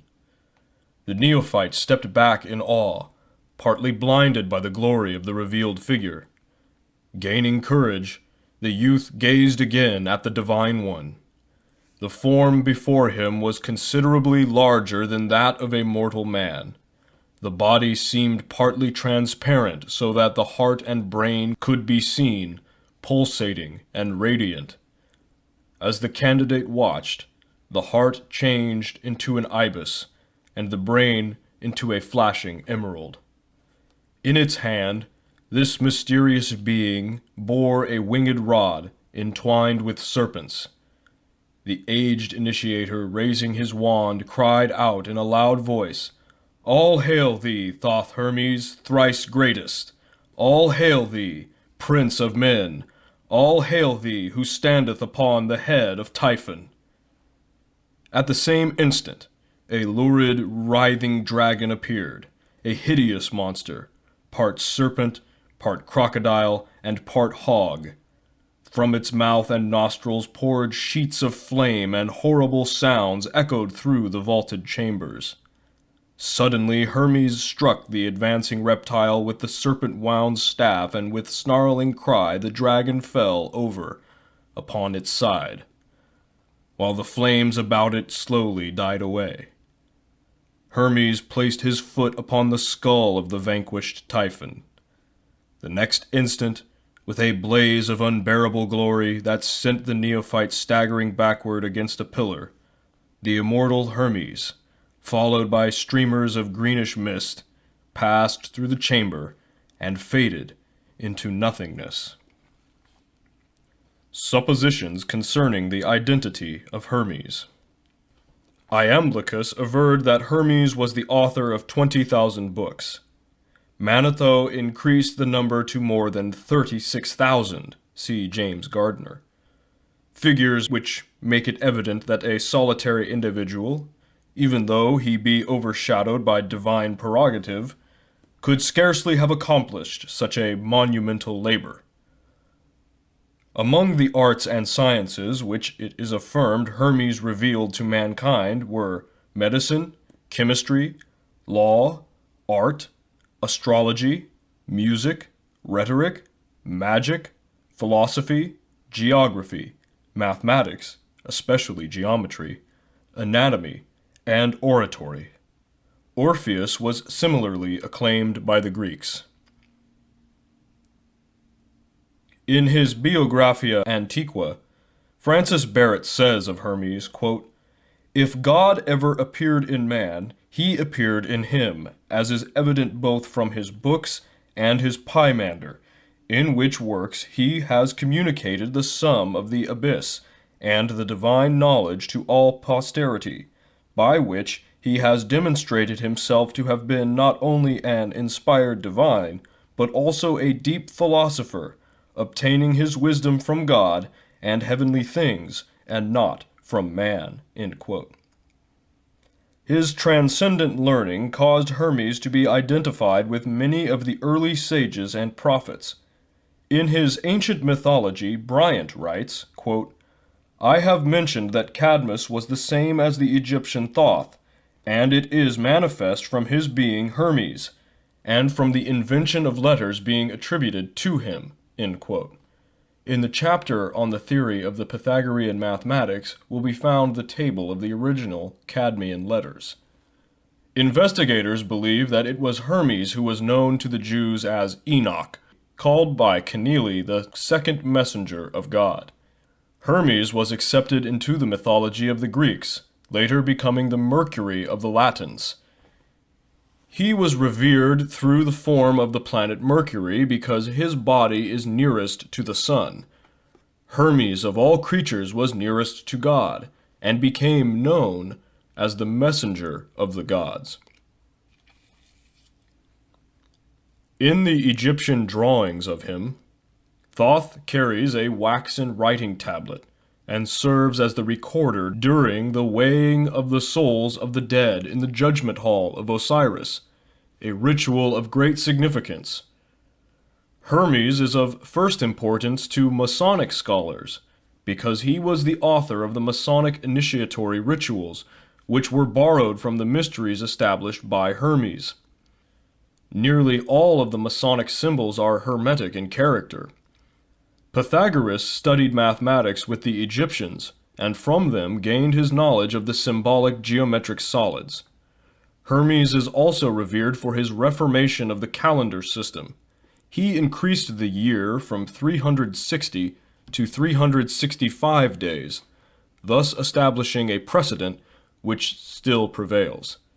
The appellation thrice greatest was given to Hermes because he was considered the greatest of all philosophers, the greatest of all priests, and the greatest of all kings. It is worthy of note that the last poem of America's beloved poet Henry Wadsworth Longfellow was a lyric ode to Hermes. See Chambers' Encyclopedia. The Mutilated Hermetic Fragments. On the subject of the Hermetic books, James Campbell Brown, in his History of Chemistry, has written, quote, "Leaving the Chaldean and earliest Egyptian periods, of which we have remains but no record, and from which no names of either chemists or philosophers have come down to us, we now approach the historic period, when books were written, not at first upon parchment or paper, but upon papyrus. A series of early Egyptian books is attributed to Hermes Trismegistus, who may have been a real savant, or may be a personification of a long succession of writers. He is identified by some with the Greek god Hermes and the Egyptian Thoth or Tuti, who was the moon god, and is represented in ancient paintings as ibis-headed, with the disk and crescent of the moon. The Egyptians regarded him as the god of wisdom, letters, and the recording of time. It is in consequence of the great respect entertained for Hermes by the old alchemists that chemical writings were called hermetic, and that the phrase hermetically sealed is still used to designate the closing of a glass vessel by fusion after the manner of chemical manipulators. We find the same root in the Hermetic medicines of Paracelsus and the Hermetic Freemasonry of the Middle Ages." End quote. Among the fragmentary writings believed to have come from the stylus of Hermes are two famous works. The first is the Emerald Table, and the second is the Divine Pymander, or, as it is more commonly called, the Shepherd of Men, a discussion of which follows. One outstanding point in connection with Hermes is that he was one of the few philosopher-priests of pagandom upon whom the early Christians did not vent their spleen. Some church fathers went so far as to declare that Hermes exhibited many symptoms of intelligence, and that if he had only been born in a more enlightened age, so that he might have benefited by their instructions, he would have been a really great man. In his Stromata, Clement of Alexandria, one of the few chroniclers of pagan lore whose writings have been preserved to this age, gives practically all the information that is known concerning the original 42 books of Hermes, and the importance with which these books were regarded by both the temporal and spiritual powers of Egypt. Clement describes one of their ceremonial processions as follows, quote, "For the Egyptians pursue a philosophy of their own. This is principally shown by their sacred ceremonial. For first advances the singer, bearing some one of the symbols of music. For they say that he must learn 2 of the books of Hermes, the one of which contains the hymns of the gods, the second the regulations for the king's life. And after the singer advances the astrologer, with a horologe in his hand, and a palm, the symbols of astrology. He must have the astrological books of Hermes, which are 4 in number, always in his mouth. Of these, one is about the order of the fixed stars that are visible, and another about the conjunctions and luminous appearances of the sun and moon, and the rest respecting their risings. Next in order advances the sacred scribe, with wings on his head, and in his hand a book and rule, in which were writing ink and the reed with which they write. And he must be acquainted with what are called hieroglyphics, and know about cosmography and geography, the positions of the sun and moon, and about the 5 planets. Also the description of Egypt, and the chart of the Nile, and the description of the equipment of the priests, and of the place consecrated to them, and about the measures and the things in use in the sacred rites. Then the stole-keeper follows those previously mentioned, with the cubit of justice and the cup for libations. He is acquainted with all points called pedeutic, relating to training, and mashophaltic, sacrificial. There are also 10 books which relate to the honor paid by them to their gods, and containing the Egyptian worship, as that relating to sacrifices, first fruits, hymns, prayers, processions, festivals, and the like. And behind all walks the prophet, with the water vase carried openly in his arms, who is followed by those who carry the issue of loaves. He, as being the governor of the temple, learns the 10 books called hieratic, and they contain all about the laws and the gods and the whole of the training of the priests. For the prophet is, among the Egyptians, also over the distribution of the revenues. There are then 42 books of Hermes indispensably necessary, of which the 36 containing the whole philosophy of the Egyptians are learned by the forementioned personages, and the other 6, which are medical, by the pastophori, image-bearers, treating of the structure of the body, and of diseases, and instruments, and medicines, and about the eyes, and the last about women." End quote. One of the greatest tragedies of the philosophic world was the loss of nearly all of the 42 books of Hermes mentioned in the foregoing. These books disappeared during the burning of Alexandria, for the Romans, and later the Christians, realized that until these books were eliminated, they could never bring the Egyptians into subjugation. The volumes which escaped the fire were buried in the desert, and their location is now known to only a few initiates of the secret schools. The Book of Thoth. While Hermes still walked the earth with men, he entrusted to his chosen successors the sacred Book of Thoth. This work contained the secret processes by which the regeneration of humanity was to be accomplished, and also served as the key to his other writings. Nothing definite is known concerning the contents of the Book of Thoth, other than that its pages were covered with strange hieroglyphic figures and symbols, which gave to those acquainted with their use unlimited power over the spirits of the air and the subterranean divinities. When certain areas of the brain are stimulated by the secret processes of the mysteries, the consciousness of man is extended, and he is permitted to behold the immortals and enter into the presence of the superior gods. The Book of Thoth described the method whereby this stimulation was accomplished.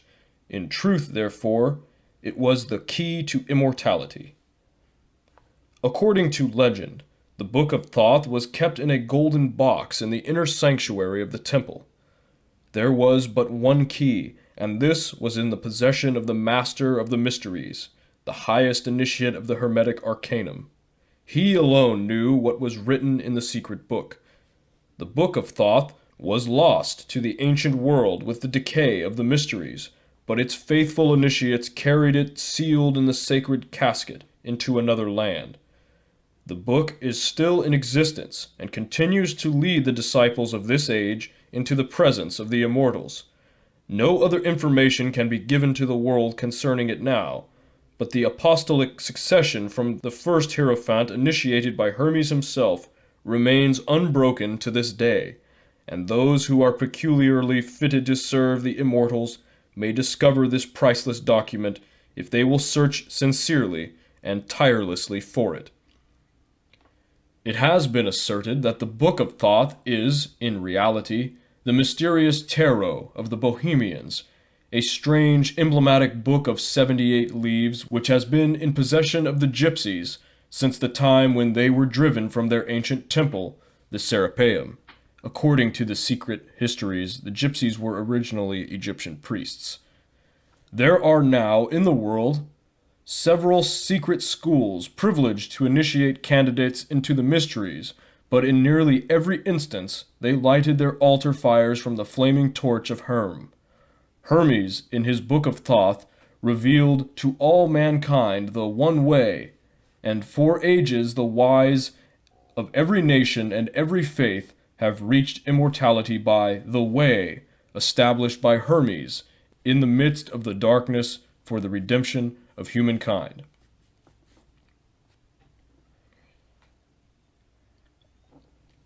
Poimandres, the Vision of Hermes. The divine Poimander of Hermes Mercurius Trismegistus is one of the earliest of the Hermetic writings now extant.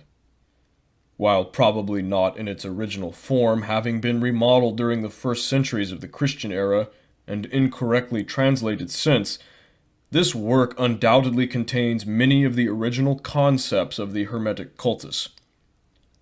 The Divine Poimander consists of 17 fragmentary writings gathered together and put forth as one work. The second book of the Divine Poimander, called Poimandres, or The Vision, is believed to describe the method by which the divine wisdom was first revealed to Hermes. It was after Hermes had received this revelation that he began his ministry, teaching to all who would listen the secrets of the invisible universe as they had been unfolded to him.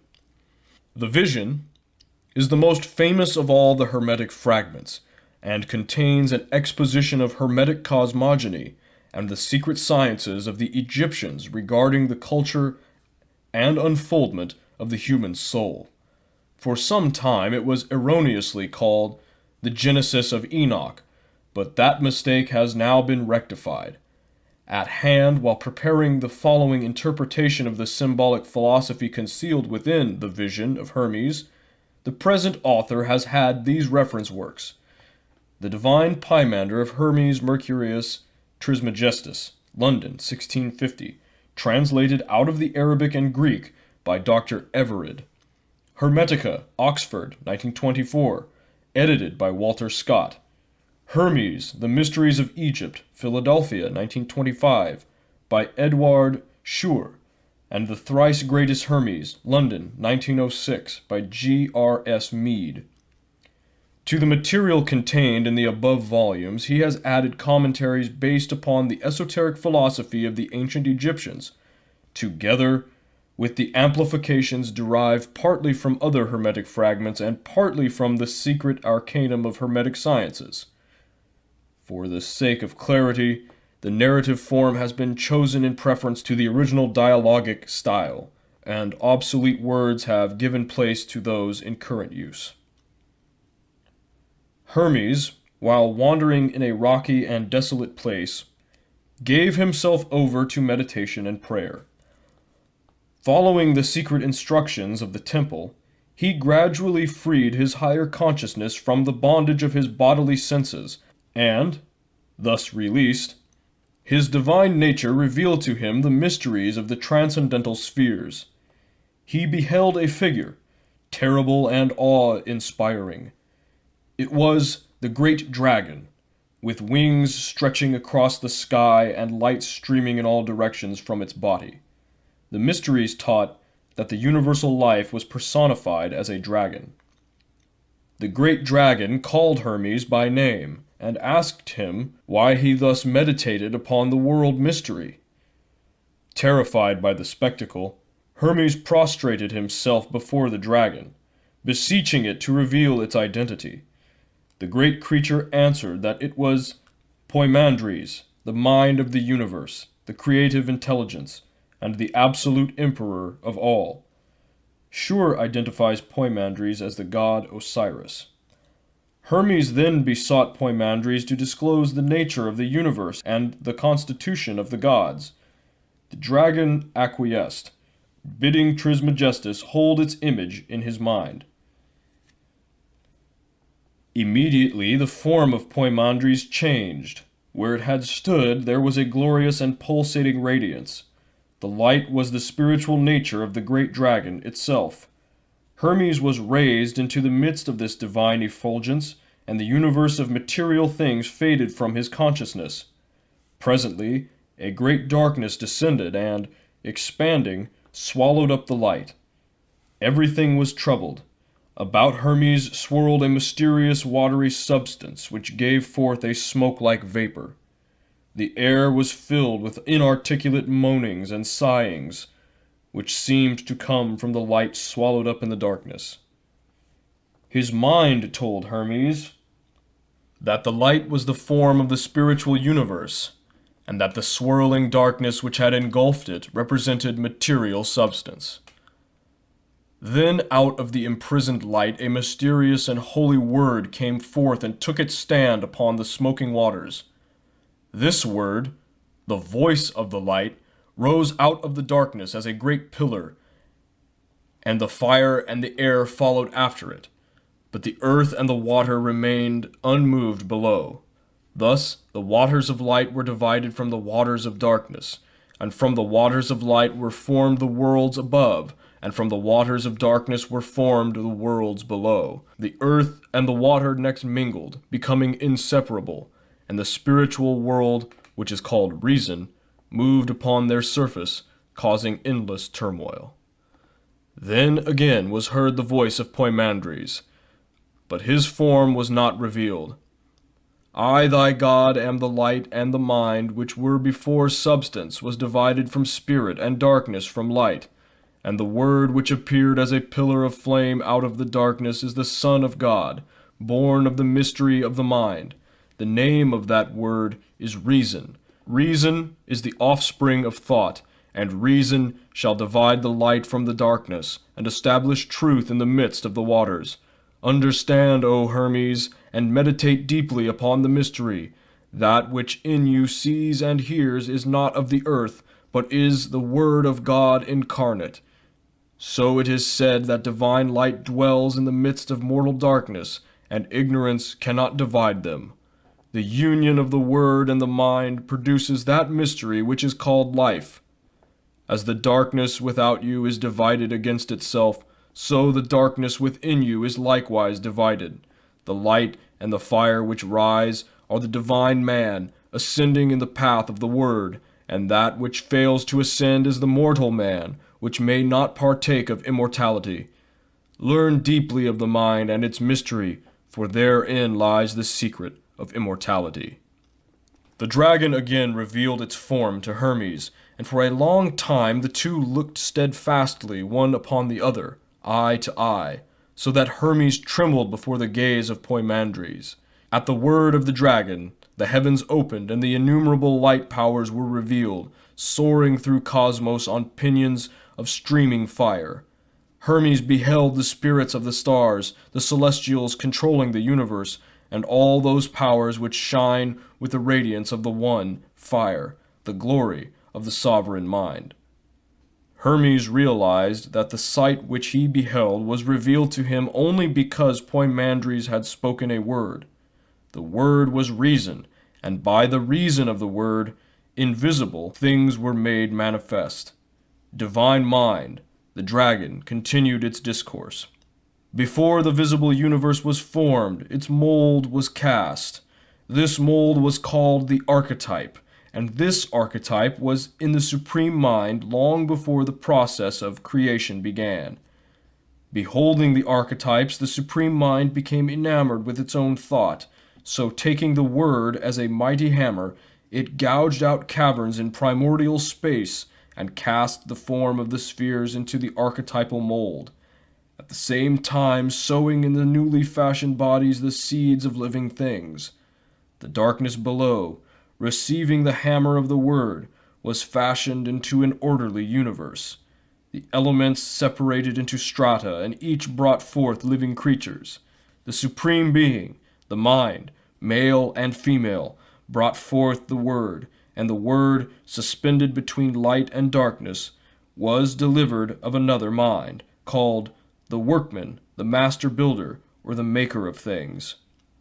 In this manner it was accomplished, O Hermes. The word, moving like a breath through space, called forth the fire by the friction of its motion. Therefore the fire is called the sun of striving. The workman passed as a whirlwind through the universe, causing the substances to vibrate and glow with its friction. The sun of striving thus formed 7 governors, the spirits of the planets, whose orbits bounded the world, and the 7 governors control the world by the mysterious power called destiny, given them by the fiery workman. When the second mind, the workman, had organized chaos, the word of God rose straightway out of its prison of substance, leaving the elements without reason, and joined itself to the nature of the fiery workman. Then the second mind, together with the risen word, established itself in the midst of the universe, and whirled the wheels of the celestial powers. This shall continue from an infinite beginning to an infinite end, for the beginning and the ending are in the same place and state. Then the downward turned and unreasoning elements brought forth creatures without reason. Substance could not bestow reason, for reason had ascended out of it. The air produced flying things, and the waters such as swim. The earth conceived strange 4-footed and creeping beasts, dragons, composite demons, and grotesque monsters. Then the Father, the Supreme Mind, being light and life, fashioned a glorious universal man in its own image, not an earthy man, but a heavenly man dwelling in the light of God. The Supreme Mind loved the man it had fashioned, and delivered to him the control of the creations and workmanships. The man, desiring to labor, took up his abode in the sphere of generation and observed the works of his brother, the second mind, which sat upon the ring of the fire, and having beheld the achievements of the fiery workman, he willed also to make things, and his father gave permission. The 7 governors of whose powers he partook rejoiced, and each gave the man a share of its own nature. The man longed to pierce the circumference of the circles and understand the mystery of him who sat upon the eternal fire. Having already all power, he stooped down and peeped through the 7 harmonies and, breaking through the strength of the circles, made himself manifest to nature, stretched out below. The man, looking into the depths, smiled, for he beheld a shadow upon the earth and a likeness mirrored in the waters, which shadow and likeness were a reflection of himself. The man fell in love with his own shadow and desired to descend into it. Coincident with the desire, the intelligent thing united itself with the unreasoning image or shape. Nature, beholding the descent, wrapped herself about the man whom she loved, and the two were mingled. For this reason earthy man is composite. Within him is the sky man, immortal and beautiful. Without is nature, mortal and destructible. Thus, suffering is the result of the immortal man's falling in love with his shadow and giving up reality to dwell in the darkness of illusion. For, being immortal, Man has the power of the 7 governors, also the life, the light, and the word. But being mortal, he is controlled by the rings of the governors, fate, or destiny. Of the immortal man it should be said that he is hermaphrodite, or male and female, and eternally watchful. He neither slumbers nor sleeps, and is governed by a father, also both male and female, and ever watchful. Such is the mystery kept hidden to this day, for nature, being mingled in marriage with the sky man, brought forth a wonder most wonderful. 7 men, all bisexual, male and female, and upright of stature, each one exemplifying the natures of the 7 governors. These, O Hermes, are the 7 races, species, and wheels. After this manner were the 7 men generated. Earth was the female element, and water the male element, and from the fire and the ether they received their spirits, and nature produced bodies after the species and shapes of men. And man received the life and light of the great dragon, and of the life was made his soul, and of the light his mind. And so all these composite creatures containing immortality, but partaking of mortality, continued in this state for the duration of a period. They reproduced themselves out of themselves, for each was male and female. But at the end of the period the knot of destiny was united by the will of God, and the bond of all things was loosened. Then all the creatures, including man, which had been hermaphroditical, were separated, the males being set apart by themselves, and the females likewise, according to the dictates of reason. Then God spoke to the holy word within the soul of all things, saying, Increase in increasing and multiply in multitudes, all you, my creatures and workmanships. Let him that is endued with mind know himself to be immortal, and that the cause of death is the love of the body. And let him learn all things that are, for he who has recognized himself enters into the state of good. And when God had said this, Providence, with the aid of the 7 governors of harmony, brought the sexes together, making the mixtures and establishing the generations, and all things were multiplied according to their kind. He who through the error of attachment loves his body, abides wandering in darkness, sensible and suffering the things of death, but he who realizes that the body is but the tomb of his soul rises to immortality. Then Hermes desired to know why men should be deprived of immortality for the sin of ignorance alone. The great dragon answered, To the ignorant, the body is supreme, and they are incapable of realizing the immortality that is within them. Knowing only the body which is subject to death, they believe in death because they worship that substance which is the cause and reality of death. Then Hermes asked how the righteous and wise pass to God, to which Poimandres replied, That which the word of God said, say I, because the Father of all things consists of life and light, whereof man is made. If therefore a man shall learn and understand the nature of life and light, then he shall pass into the eternity of life and light. Hermes next inquired about the road by which the wise attained to life eternal, and Poimandres continued, Let the man endued with a mind mark, consider, and learn of himself, and with the power of his mind divide himself from his not-self, and become a servant of reality. Hermes asked if all men did not have minds, and the great dragon replied, Take heed what you say, for I am the mind, the eternal teacher. I am the Father of the Word, the Redeemer of all men, and in the nature of the wise the Word takes flesh. By means of the Word, the world is saved.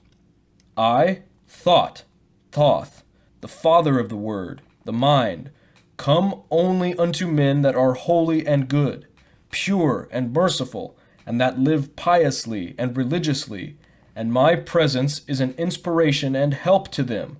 For when I come, they immediately know all things and adore the universal Father. Before such wise and philosophic ones die, they learn to renounce their senses, knowing that these are the enemies of their immortal souls.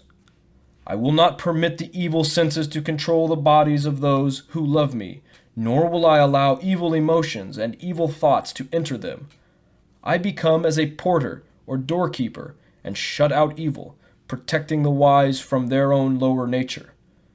But to the wicked, the envious, and the covetous I come not, for such cannot understand the mysteries of mind. Therefore I am unwelcome. I leave them to the avenging demon that they are making in their own souls, for evil each day increases itself and torments man more sharply, and each evil deed adds to the evil deeds that are gone before, until finally evil destroys itself.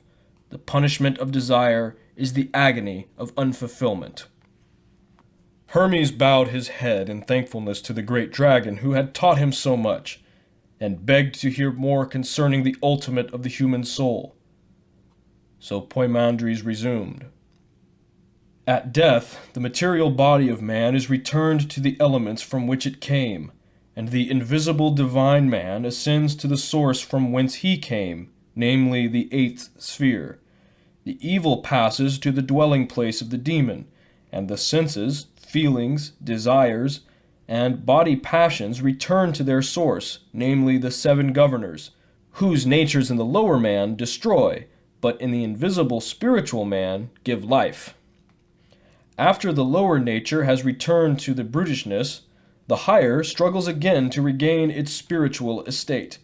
It ascends the 7 rings upon which sit the 7 governors, and return to each their lower powers in this manner. Upon the first ring sits the moon, and to it is returned the ability to increase and diminish. Upon the second ring sits Mercury, and to it are returned machinations, deceit, and craftiness. Upon the third ring sits Venus, and to it are returned the lusts and passions. Upon the fourth ring sits the Sun, and to this lord are returned ambitions.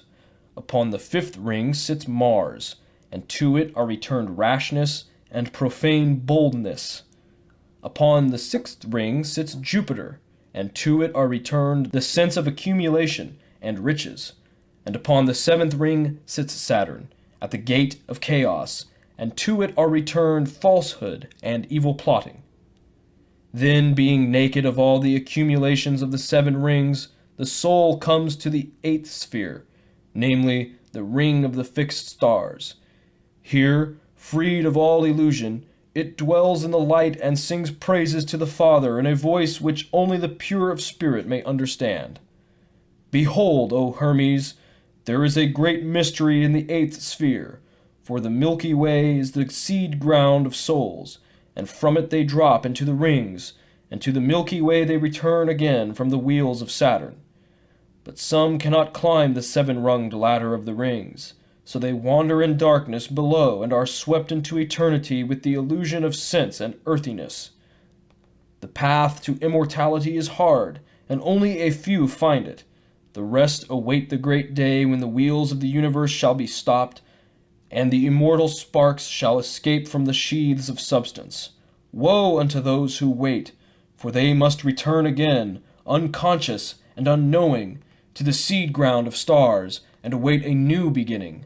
Those who are saved by the light of the mystery which I have revealed unto you, O Hermes, and which I now bid you to establish among men, shall return again to the Father who dwelleth in the white light, and shall deliver themselves up to the light, and shall be absorbed into the light, and in the light they shall become powers in God.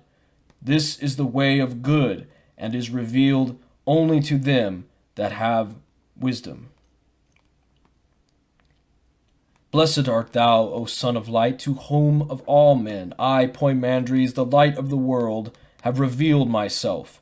I order you to go forth, to become as a guide to those who wander in darkness, that all men within whom dwells the spirit of my mind, the universal mind, may be saved by my mind in you, which shall call forth my mind in them. Establish my mysteries, and they shall not fail from the earth. For I am the mind of the mysteries, and until mind fails, which is never, my mysteries cannot fail. With these parting words, Poimandres, radiant with celestial light, vanished, mingling with the powers of the heavens. Raising his eyes unto the heavens, Hermes blessed the Father of all things, and consecrated his life to the service of the great light. Thus preached Hermes: O people of the earth, men born and made of the elements, but with the spirit of the divine man within you, rise from your sleep of ignorance, be sober and thoughtful, realize that your home is not in the earth, but in the light. Why have you delivered yourselves over unto death, having power to partake of immortality? Repent and change your minds. Depart from the dark light, and forsake corruption forever. Prepare yourselves to climb through the 7 rings, and to blend your souls with the eternal light. Some who heard mocked and scoffed and went their way, delivering themselves to the second death from which there is no salvation. But others, casting themselves before the feet of Hermes, besought him to teach them the way of life. He lifted them gently, receiving no approbation for himself, and staff in hand went forth teaching and guiding mankind, and showing them how they might be saved. In the worlds of men, Hermes sowed the seeds of wisdom, and nourished the seeds with the immortal waters. And at last came the evening of his life, and as the brightness of the light of earth was beginning to go down, Hermes commanded his disciples to preserve his doctrines inviolate throughout all ages. The vision of Poimandres he committed to writing, that all men desiring immortality might therein find the way. In concluding his exposition of the vision, Hermes wrote, quote, "The sleep of the body is the sober watchfulness of the mind, and the shutting of my eyes reveals the true light. My silence is filled with building life and hope, and is full of good. My words are the blossoms of fruit of the tree of my soul, for this is the faithful account of what I received from my true mind, that is Poimandres, the great dragon, the Lord of the Word, through whom I became inspired by God with the truth. Since that day my mind has been ever with me, and in my own soul it hath given birth to the Word. The Word is reason, and reason hath redeemed me, for which cause, with all my soul and all my strength, I give praise and blessing unto God the Father, the life and the light, and the eternal good. Holy is God, the Father of all things, the one who is before the first beginning. Holy is God, whose will is performed and accomplished by his own powers, which he hath given birth to out of himself. Holy is God, who has determined that he shall be known, and who is known by his own, to whom he reveals himself. Holy art thou, who by thy word, reason, hast established all things. Holy art thou, of whom all nature is the image. Holy art thou, whom the inferior nature has not formed. Holy art thou, who art stronger than all powers. Holy art thou, who art greater than all excellency. Holy art thou, who art better than all praise. Accept these reasonable sacrifices from a pure soul and a heart stretched out unto thee. O thou unspeakable, unutterable, to be praised with silence, I beseech thee to look mercifully upon me, that I may not err from the knowledge of thee, and that I may enlighten those that are in ignorance, my brothers and thy sons. Therefore I believe thee, and bear witness unto thee, and depart in peace and in trustfulness into thy light and life. Blessed art thou, O Father, the man thou hast fashioned would be sanctified with thee, as thou hast given him power to sanctify others with thy word and thy truth." End quote. The vision of Hermes, like nearly all of the Hermetic writings, is an allegorical exposition of great philosophic and mystic truths, and its hidden meaning may be comprehended only by those who have been raised into the presence of the true mind.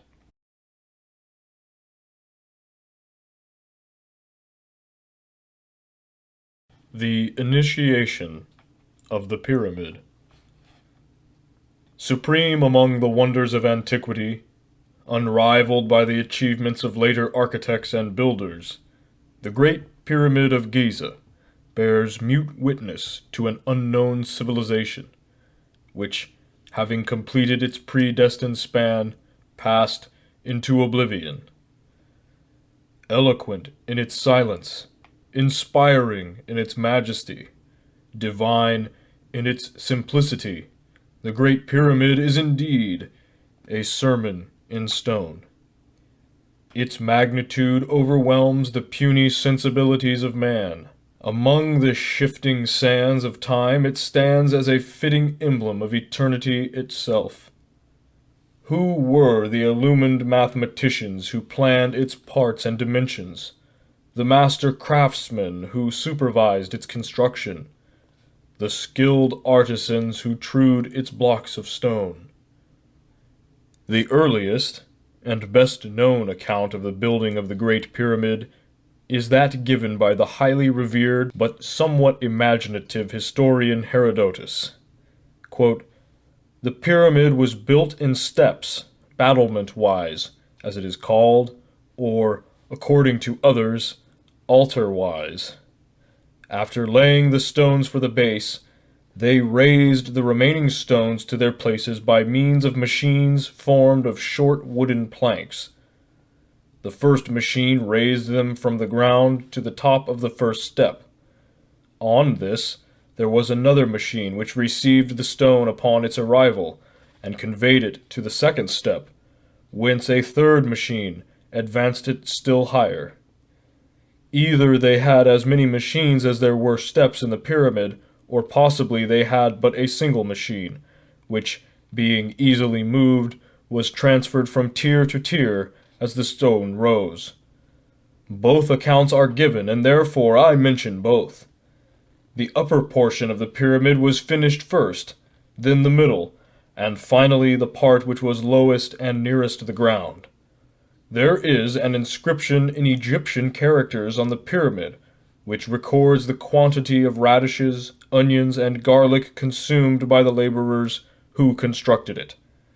And I perfectly well remember that the interpreter who read the writing to me said that the money expended in this way was 1,600 talents of silver. If this then is a true record, what a vast sum must have been spent on the iron tools used in the work, and on the feeding and clothing of the laborers, considering the length of time the work lasted, which has already been stated, 10 years, and the additional time, no small space I imagine, which must have been occupied by the quarrying of the stones, their conveyance, and the formation of the underground apartments." End quote. While his account is extremely colorful, it is apparent that the father of history, for reasons which he doubtless considered sufficient, concocted a fraudulent story to conceal the true origin and purpose of the Great Pyramid. This is but one of several instances in his writings which would lead the thoughtful reader to suspect that Herodotus himself was an initiate of the sacred schools, and consequently obligated to preserve inviolate the secrets of the ancient orders. The theory advanced by Herodotus, and now generally accepted, that the pyramid was the tomb of the pharaoh Cheops, cannot be substantiated. In fact, Manetho, Eratosthenes, and Diodorus Siculus all differ from Herodotus, as well as from each other, regarding the name of the builder of this supreme edifice. The sepulchral vault, which, according to the Lepsius law of pyramid construction, should have been finished at the same time as the monument or sooner, was never completed.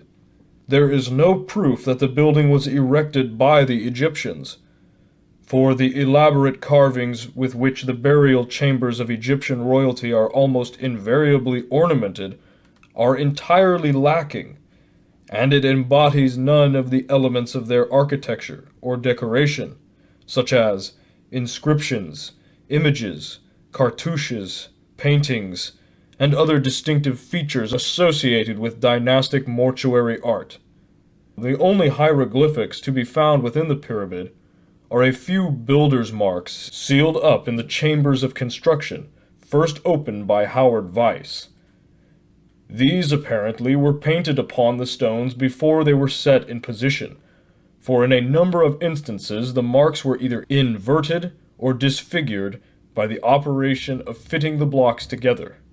While Egyptologists have attempted to identify the crude dabs of paint as cartouches of Cheops, it is almost inconceivable that this ambitious ruler would have permitted his royal name to suffer such indignities, as the most eminent authorities on the subject are still uncertain as to the true meaning of these crude markings.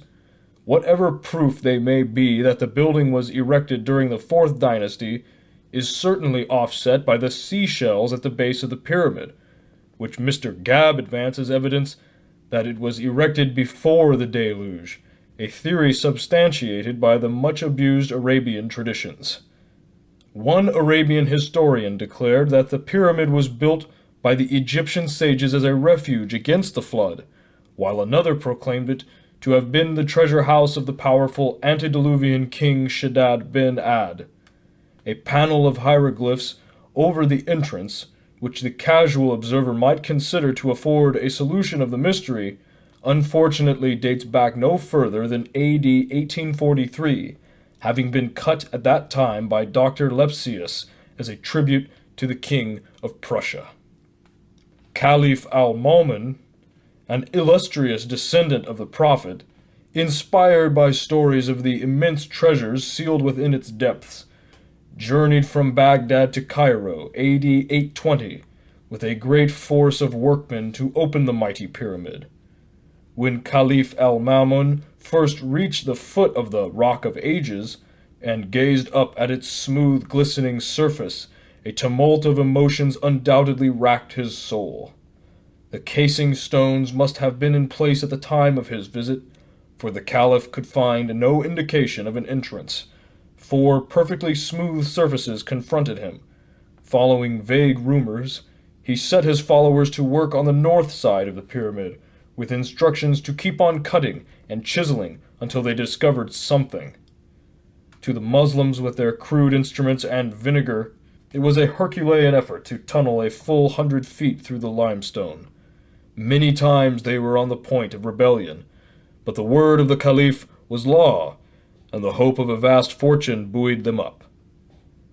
At last, on the eve of total discouragement, fate came to their rescue. A great stone was heard to fall somewhere in the wall near the toiling and disgruntled Arabs. Pushing on toward the sound with renewed enthusiasm, they finally broke into the descending passage which leads into the subterranean chamber.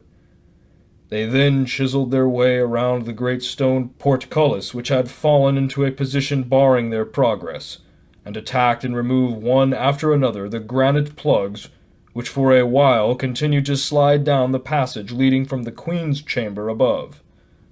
Finally, no more blocks descended, and the way was clear for the followers of the Prophet. But where were the treasures? From room to room the frantic workmen rushed, looking in vain for loot. The discontent of the Muslims reached such a height that Caliph al-Ma'mun, who had inherited much of the wisdom of his illustrious father, the Caliph al-Rashid, sent to Baghdad for funds, which he caused to be secretly buried near the entrance of the pyramid. He then ordered his men to dig at that spot, and great was their rejoicing when the treasure was discovered. The workmen, being deeply impressed by the wisdom of the antediluvian monarch, who had carefully estimated their wages and thoughtfully caused the exact amount to be buried for their benefit.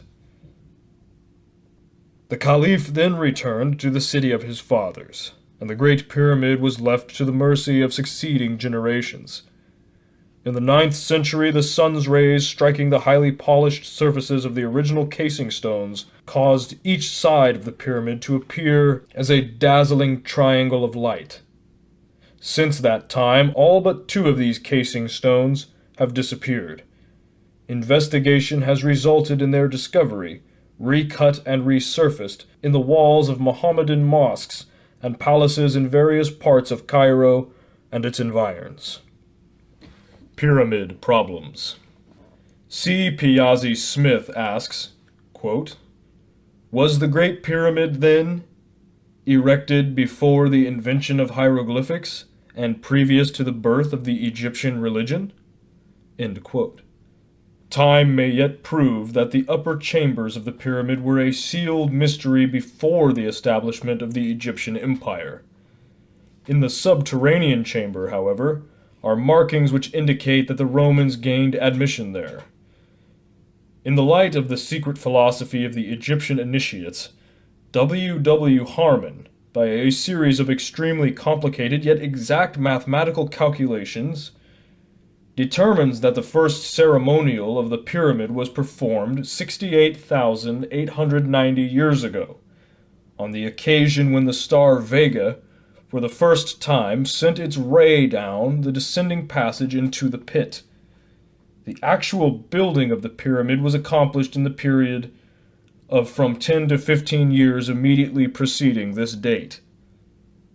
While such figures doubtless will evoke the ridicule of modern Egyptologists, they are based upon an exhaustive study of the principles of sidereal mechanics as incorporated into the structure of the pyramid by its initiated builders. If the casing stones were in position at the beginning of the 9th century, the so-called erosion marks upon the outside were not due to water. The theory also that the salt upon the interior stones of the pyramid is evidence that the building was once submerged is weakened by the scientific fact that this kind of stone is subject to exudations of salt. While the building may have been submerged, at least in part, during the many thousands of years since its erection, the evidence adduced to prove this point is not conclusive. The Great Pyramid was built of limestone and granite throughout, the two kinds of rock being combined in a peculiar and significant manner. The stones were trued with the utmost precision, and the cement used was of such remarkable quality that it is now practically as hard as the stone itself. The limestone blocks were sawed with bronze saws, the teeth of which were diamonds or other jewels. The chips from the stones were piled against the north side of the plateau on which the structure stands, where they form an additional buttress to aid in supporting the weight of the structure. The entire pyramid is an example of perfect orientation and actually squares the circle. The last is accomplished by dropping a vertical line from the apex of the pyramid to its base line.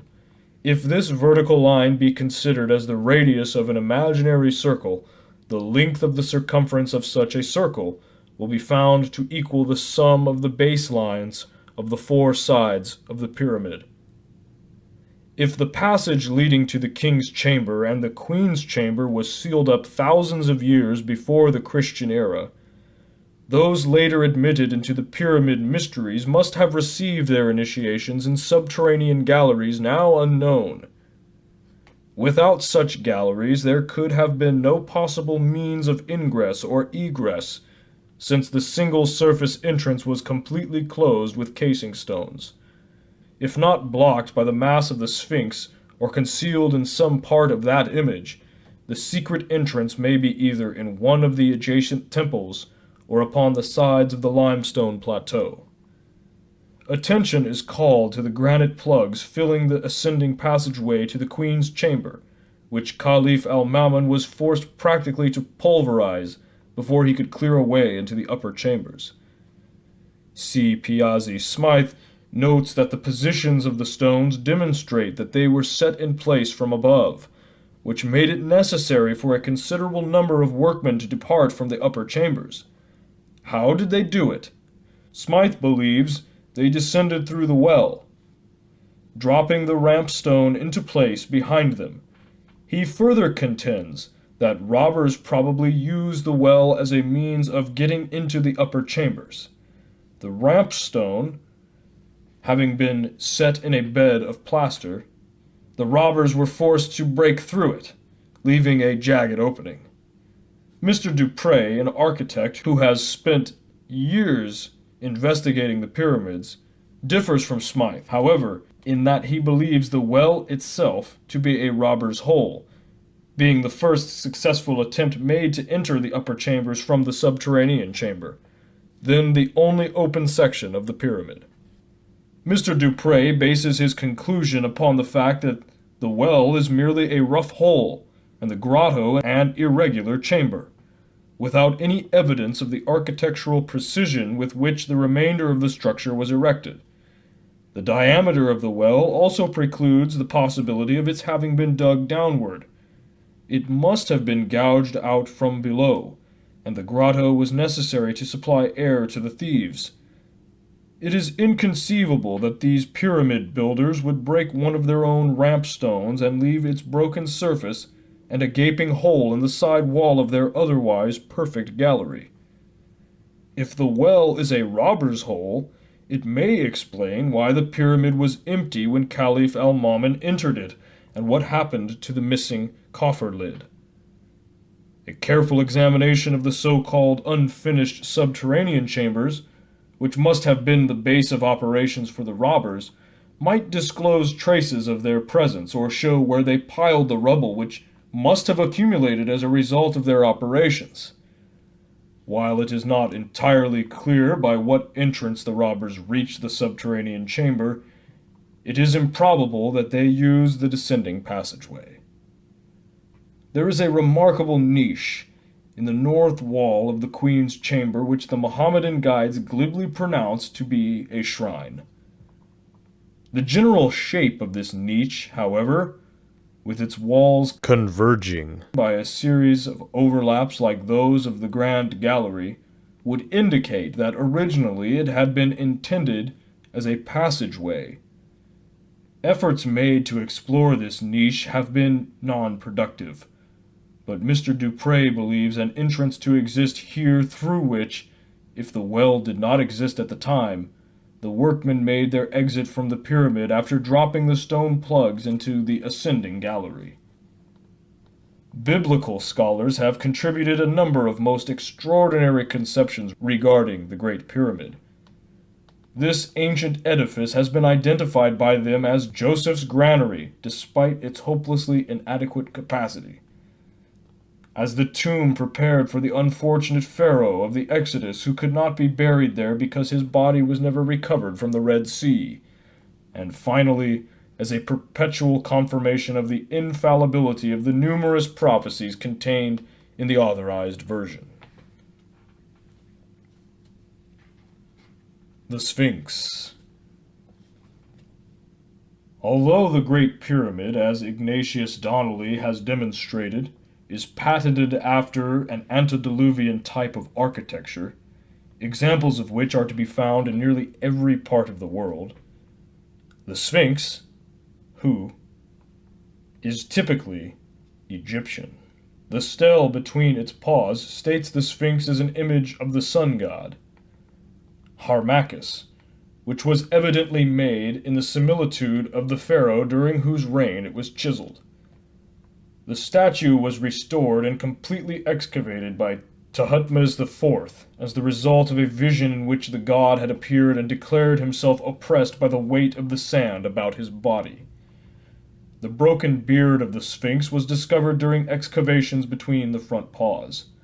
The steps leading up to the Sphinx and also the temple and altar between the paws are much later additions, probably Roman, for it is known that the Romans reconstructed many Egyptian antiquities. The shallow depression in the crown of the head, once thought to be the terminus of a closed-up passageway leading from the Sphinx to the Great Pyramid, was merely intended to help support a headdress now missing. Metal rods have been driven into the Sphinx in a vain effort to discover chambers or passages within its body.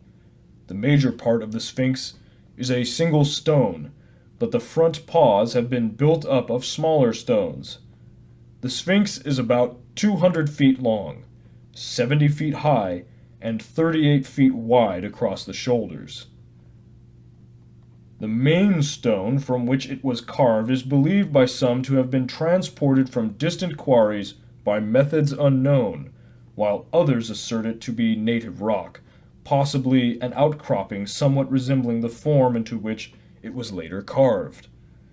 The theory once advanced that both the pyramid and the Sphinx were built from artificial stones made on the spot has been abandoned. A careful analysis of the limestone shows it to be composed of small sea creatures called mummelites. The popular supposition that the Sphinx was the true portal of the Great Pyramid, while it survives with surprising tenacity, has never been substantiated. P. Christian presents this theory as follows, basing it in part on the authority of Iamblichus. Quote, "The Sphinx of Giza," says the author of Treatise of the Mysteries, "served as the entrance to the sacred subterranean chambers in which the trials of the initiate were undergone. This entrance, obstructed in our day by sands and rubbish, may still be traced between the forelegs of the crouched colossus. It was formerly closed by a bronze gate whose secret spring could be opened only by the Magi. It was guarded by public respect, and a sort of religious fear maintained its inviolability better than armed protection would have done. In the belly of the Sphinx were cut-out galleries leading to the subterranean part of the Great Pyramid. These galleries were so artfully crisscrossed along their course to the pyramid that in setting forth into the passage without a guide through this network, one ceaselessly and inevitably returned to the starting point." End quote. See Histoire de la Magie.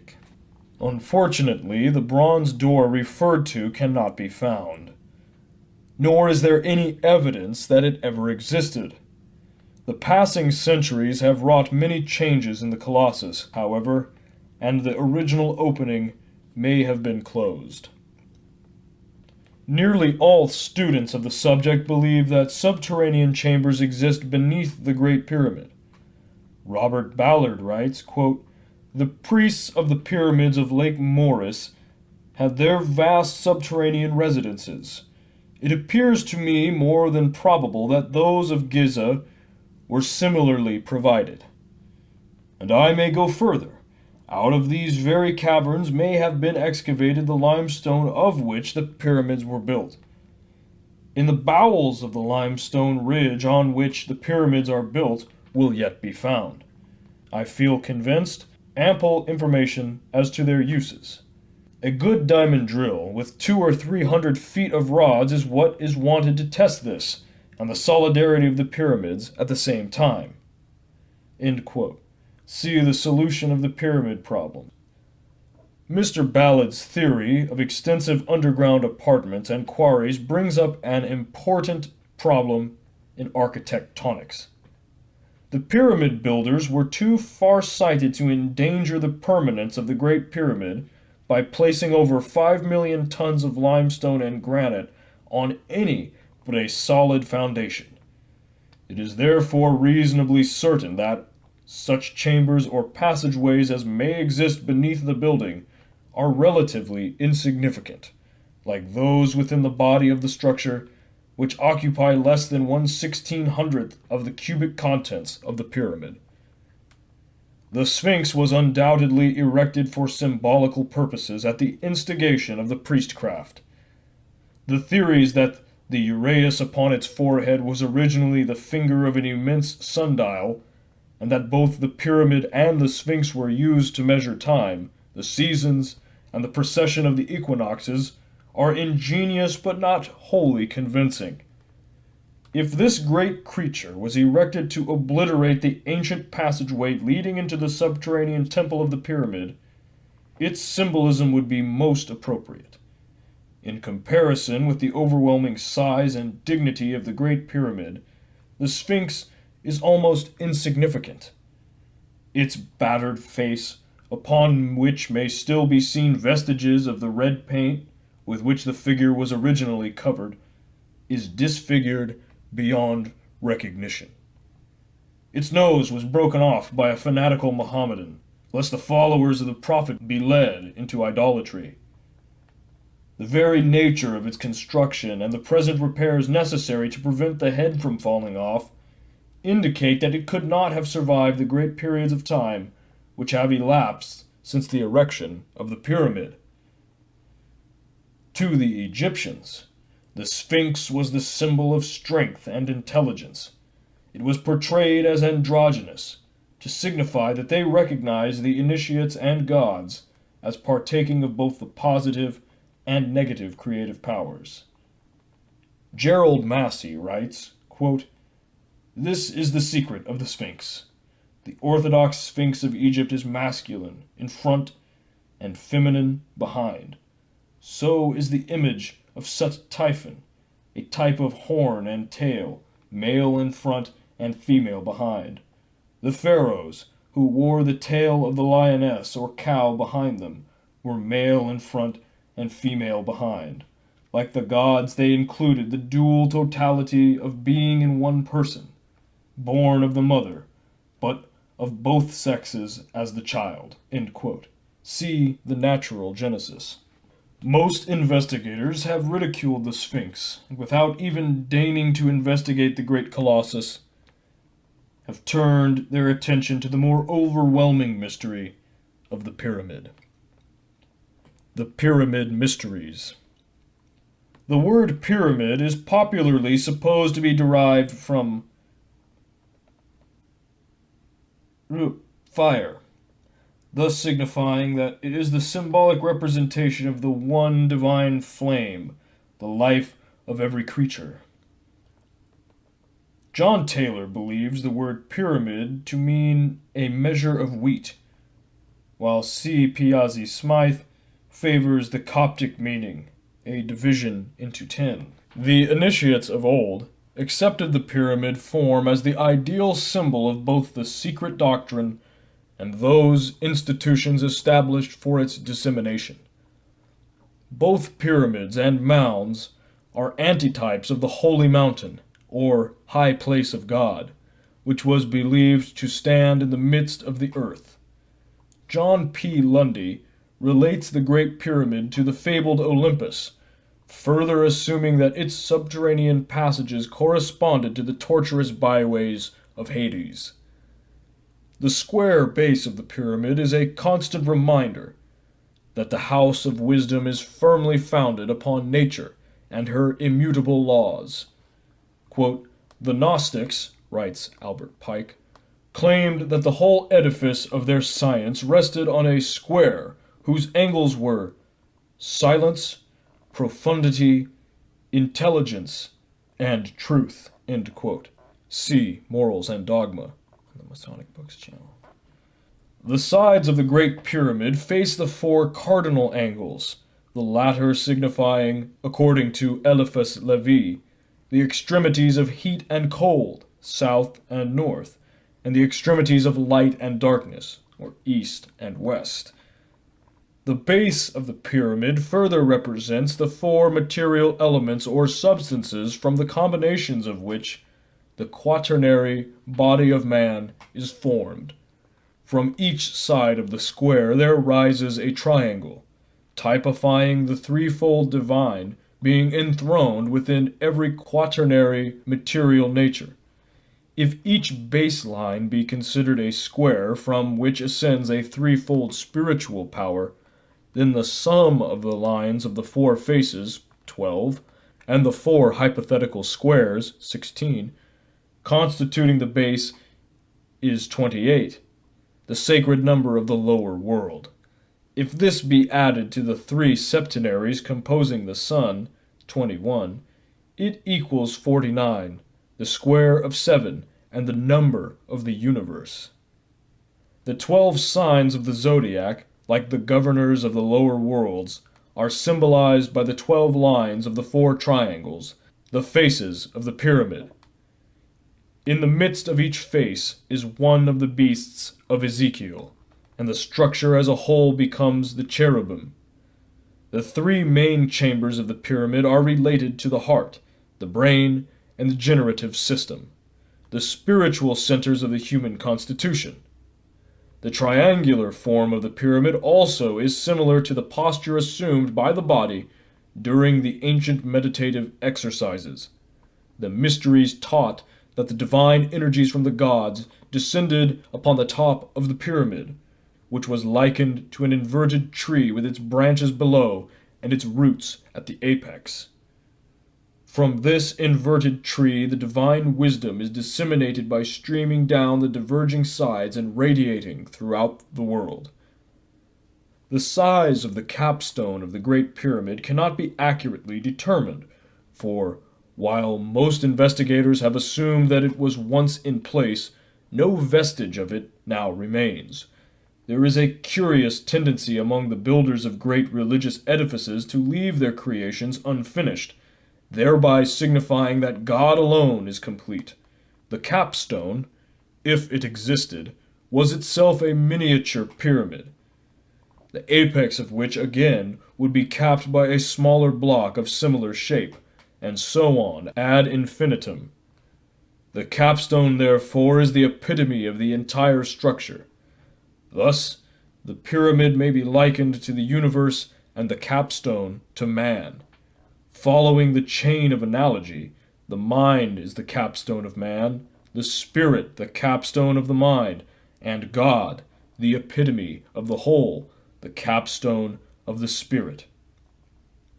As a rough and unfinished block, man is taken from the quarry and by the secret culture of the mysteries gradually transformed into a true and perfect pyramidal capstone.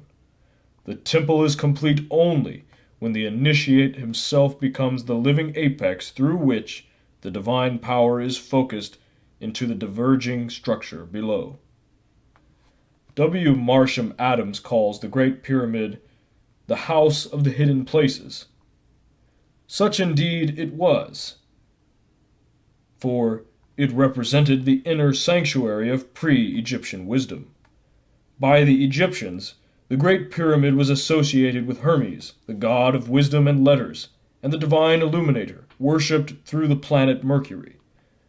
Relating Hermes to the pyramid emphasizes anew the fact that it was in reality the supreme temple of the invisible and supreme deity. The Great Pyramid was not a lighthouse, an observatory, or a tomb, but the first temple of the mysteries, the first structure erected as a repository for those secret truths which are the certain foundation of all arts and sciences. It was the perfect emblem of the microcosm and the macrocosm, and, according to the secret teachings, the tomb of Osiris, the black god of the Nile. Osiris represents a certain manifestation of solar energy, and therefore his house or tomb is emblematic of the universe within which he is entombed and upon the cross of which he is crucified. Through the mystic passageways and chambers of the Great Pyramid passed the illumined of antiquity. They entered its portals as men. They came forth as gods.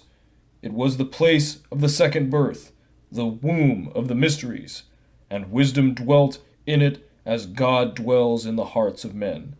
Somewhere in the depths of its recesses there resided an unknown being who was called the Initiator, or the Illustrious One, robed in blue and gold, and bearing in his hand the sevenfold key of eternity. This was the lion-faced Hierophant, the Holy One, the Master of Masters, who never left the house of wisdom, and whom no man ever saw save he who had passed through the gates of preparation and purification. It was in these chambers that Plato, he of the broad brow, came face to face with the wisdom of the ages personified in the master of the hidden house. Who was the master dwelling in the mighty pyramid, the many rooms of which signified the worlds in space, the master whom none might behold save those who had been born again? He alone fully knew the secret of the pyramid, but he has departed the way of the wise, and the house is empty. The hymns of praise no longer echo in muffled tones through the chambers. The neophyte no longer passes through the elements and wanders among the seven stars. The candidate no longer receives the word of life from the lips of the Eternal One. Nothing now remains that the eye of man can see but an empty shell, the outer symbol of an inner truth, and men call the house of God a tomb. The technique of the mysteries was unfolded by the sage illuminator, the master of the secret house. The power to know his guardian spirit was revealed to the new initiate. The method of disentangling his material body from his divine vehicle was explained. And to consummate the magnum opus, there was revealed the divine name, the secret and unutterable designation of the supreme deity, by the very knowledge of which man and his God are made consciously one. With the giving of the name, the new initiate became himself a pyramid, within the chambers of whose soul numberless other human beings might also receive spiritual enlightenment. In the king's chamber was enacted the drama of the second death. Here the candidate, after being crucified upon the cross of the solstices and the equinoxes, was buried in the great coffer. There is a profound mystery to the atmosphere and temperature of the king's chamber. It is of a peculiar death-like cold, which cuts to the marrow of the bone. This room was a doorway between the material world and the transcendental spheres of nature. While his body lay in the coffer, the soul of the neophyte soared as a human-headed hawk through the celestial realms, there to discover first-hand the eternity of life, light, and truth, as well as the illusion of death, darkness, and sin. Thus, in one sense, the Great Pyramid may be likened to a gate, through which the ancient priests permitted a few to pass toward the attainment of individual completion. It is also to be noted, incidentally, that if the coffer in the king's chamber be struck, the sound emitted has no counterpart in any known musical scale. This tonal value may have formed part of that combination of circumstances which rendered the king's chamber an ideal setting for the conferment of the highest degree of the mysteries. The modern world knows little of these ancient rites. The scientist and the theologian alike gaze upon the sacred structure, wondering what fundamental urge inspired the Herculean labor. If they would but think for a moment, they would realize that there is only one urge in the soul of man capable of supplying the required incentive, namely, the desire to know, to understand, and to exchange the narrowness of human mortality for the greater breadth and scope of divine enlightenment. So men say of the Great Pyramid that it is the most perfect building in the world, the source of weights and measures, the original Noah's Ark, the origin of languages, alphabets, and scales of temperature and humidity. Few realize, however, that it is the gateway to the eternal. Though the modern world may know a million secrets, the ancient world knew one, and that one was greater than the million, for the million secrets breed death, disaster, sorrow, selfishness, lust, and avarice. But the one secret confers life, light, and truth. The time will come when the secret wisdom shall again be the dominating religious and philosophical urge of the world. The day is at hand when the doom of dogma shall be sounded. The great theological tower of Babel, with its confusion of tongues, was built of bricks of mud and the mortar of slime. Out of the cold ashes of lifeless creeds, however, shall rise phoenix-like the ancient mysteries. No other institution has so completely satisfied the religious aspirations of humanity, for since the destruction of the mysteries, there never has been a religious code to which Plato could have subscribed. The unfolding of man's spiritual nature is as much an exact science as astronomy, medicine, or jurisprudence. To accomplish this end, religions were primarily established, and out of religion have come science, philosophy, and logic as methods whereby this divine purpose might be realized. The dying God shall rise again. The secret room in the house of the hidden places shall be rediscovered. The pyramid again shall stand as the ideal emblem of solidarity, inspiration, aspiration, resurrection, and regeneration. as the passing sands of time bury civilization upon civilization beneath their weight, the pyramid shall remain as the visible covenant between eternal wisdom and the world. The time may yet come when the chants of the illumined shall be heard once more in its ancient passageways, and the master of the hidden house shall await in the silent place for the coming of that man who, casting aside the fallacies of dogma and tenet, seeks simply truth, and will be satisfied with neither substitute nor counterfeit.